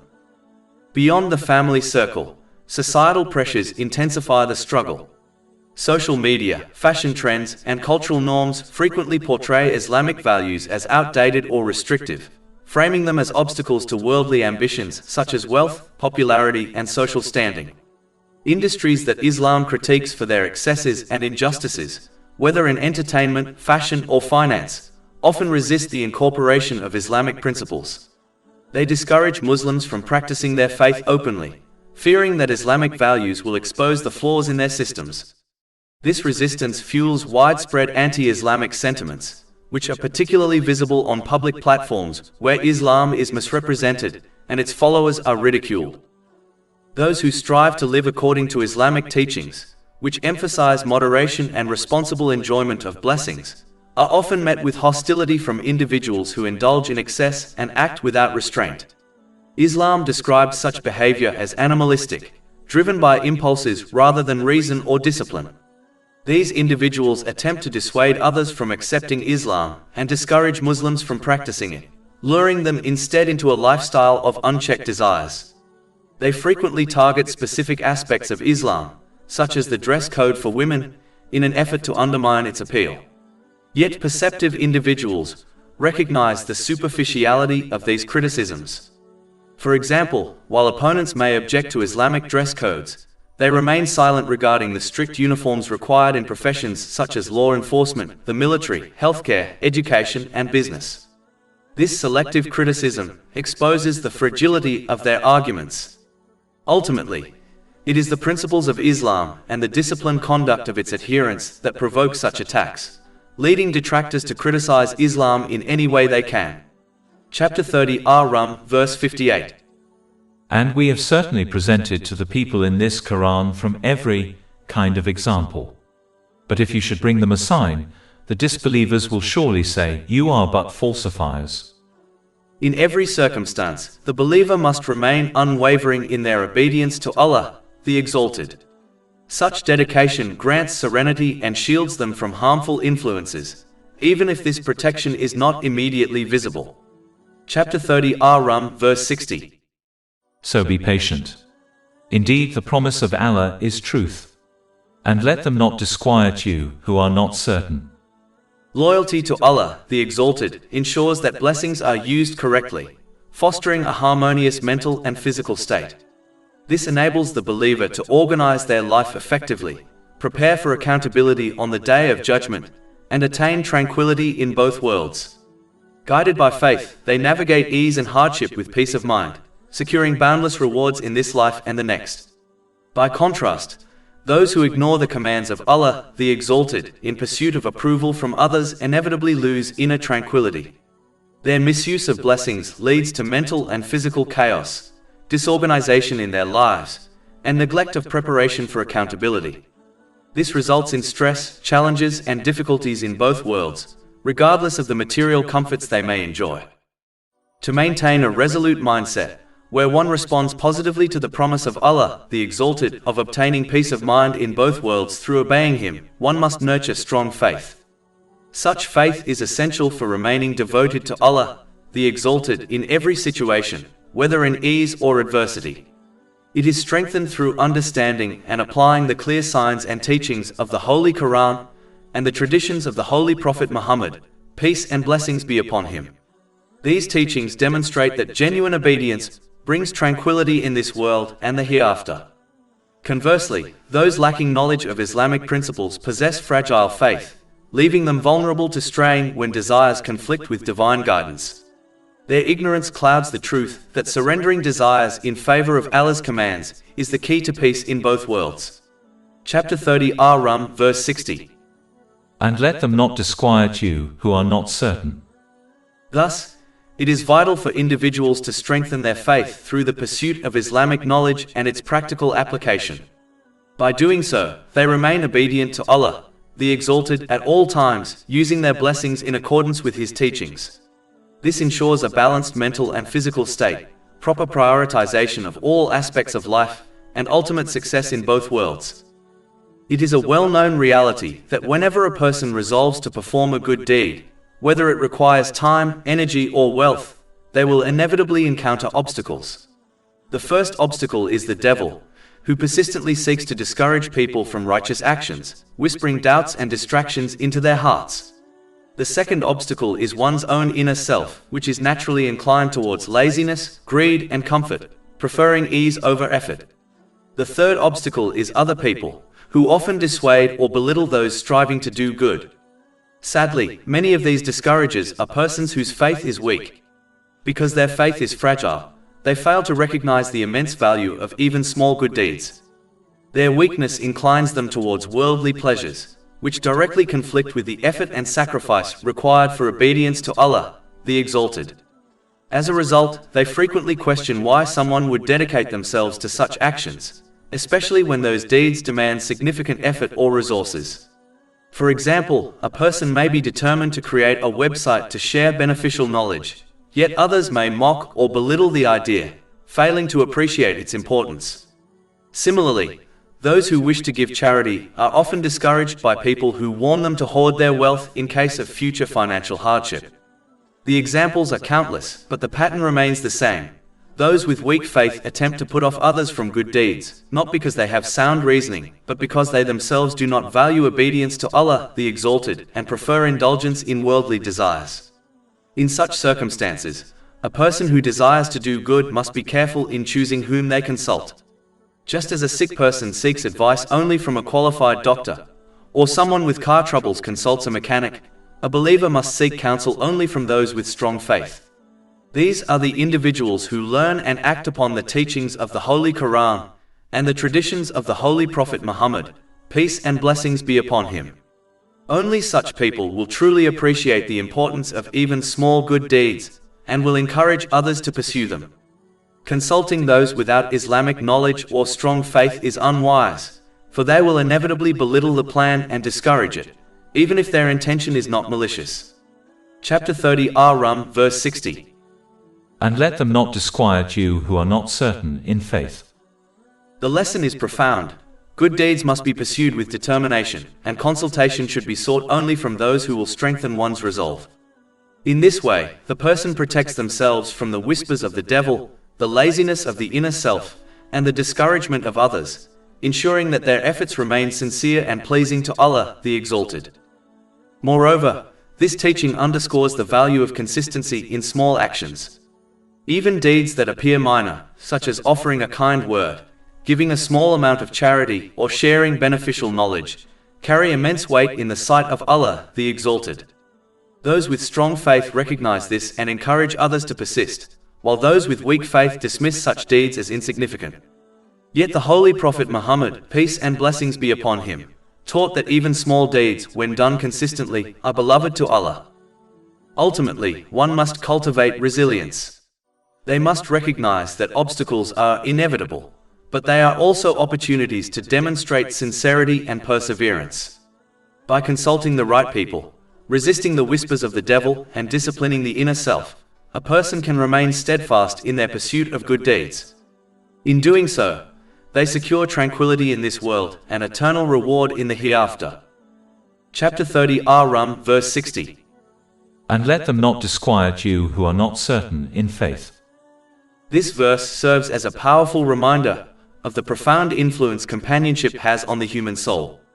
Human beings are inherently social, and their beliefs, habits, and character are inevitably shaped by those they spend time with. This influence may manifest immediately or gradually, but it always leaves a lasting impression. Companionship is never neutral. It is a force that molds one's values, emotions, and destiny. The Holy Prophet Muhammad, peace and blessings be upon him, emphasized this truth in a hadith recorded in Sunan Abu Dawood, number 4833. He explained that companionship is like entering a perfume shop or a blacksmith's forge. One who enters the perfume shop departs with its fragrance, while one who visits the blacksmith leaves tainted by its smoke. This analogy illustrates that a person inevitably absorbs the qualities of those around them, whether beneficial or harmful. When a person surrounds themselves with the righteous and sincere, their heart is naturally drawn toward humility, sincerity, and obedience to Allah, the Exalted. Such companions remind them of their responsibilities, encourage them to use their blessings wisely, and inspire them to prepare for accountability on the Day of Judgment. In their company, one's heart is uplifted, intentions are purified, and conduct is refined. They learn balance in mind, body, and spirit, and are guided toward a life of peace, contentment, and purpose. Conversely, those who associate with the heedless and misguided inevitably begin to reflect their attitudes and behavior. Though the change may begin subtly, it gradually erodes spiritual awareness and weakens the bond with Allah, the Exalted. Such individuals become prone to following their desires, misusing blessings, and neglecting their ultimate purpose. This corruption distorts their sense of right and wrong, leading them to misplace priorities, misuse relationships, and lose harmony in their lives. When remembrance of Allah, the Exalted, is replaced with the pursuit of fleeting pleasures, the heart becomes restless. No amount of material comfort can fill the emptiness created by spiritual neglect. Outwardly, they may appear successful, but inwardly they suffer from anxiety, instability, and dissatisfaction. Their relationships weaken, their minds grow unsettled, and their hearts are burdened with guilt and regret. The consequences of poor companionship extend beyond this world. They bring confusion and despair in this life, and lead to spiritual ruin in the next. In contrast, righteous companionship nurtures inner peace, strengthens faith, and prepares one for eternal success. For this reason, a wise person is always careful in choosing friends, seeking the company of those who remind them of Allah, the Exalted, and whose character inspires them to walk the path of truth and virtue. Expanding further, companionship is not only about influence, but also about accountability. Those who walk with the righteous are reminded of their duties, corrected when they falter, and encouraged when they struggle. This mutual support strengthens resilience and ensures that one's journey toward Allah, the Exalted, is steady and purposeful. On the other hand, companionship with the heedless often normalizes sin, excuses negligence, and encourages indulgence, making it harder for a person to recognize their own decline. Thus, companionship is both a mirror and a guide. It reflects one's values and shapes one's future. The wise person recognizes this, and deliberately chooses companions who uplift their soul, refine their character, and draw them closer to Allah, the Exalted. In doing so, they protect themselves from spiritual corruption and secure tranquility in both this world and the hereafter. To conclude, it must be recognized that a person is obliged to accept and act upon the teachings of Islam for their own benefit, even when those teachings contradict personal desires. The example of a wise patient illustrates this truth. Such a patient accepts and follows the medical advice of a doctor, knowing it is for their own good, even though the prescription may involve bitter medicines and a strict diet. In the same way, the person who embraces and practices Islamic teachings ultimately attains balance in mental and physical health, harmony in relationships, and peace within the heart. This is because only Allah, the Exalted, possesses the perfect knowledge required to ensure that a person organizes life correctly, and places everything and everyone in their proper place. Human knowledge, despite centuries of advancement, remains limited. Society cannot resolve every issue a person faces, nor can it prevent all forms of stress or provide flawless guidance in every circumstance. Human advice is restricted by limited foresight, personal biases, and incomplete understanding. Allah, the Exalted, alone has complete knowledge, and He has granted it to humanity in the form of the Holy Quran and the traditions of the Holy Prophet Muhammad, peace and blessings be upon him. This truth is evident when one observes the difference between those who use their blessings in accordance with Islamic teachings and those who do not. Those who act upon divine guidance find tranquility, balance, and purpose, while those who ignore it often experience confusion, imbalance, and dissatisfaction.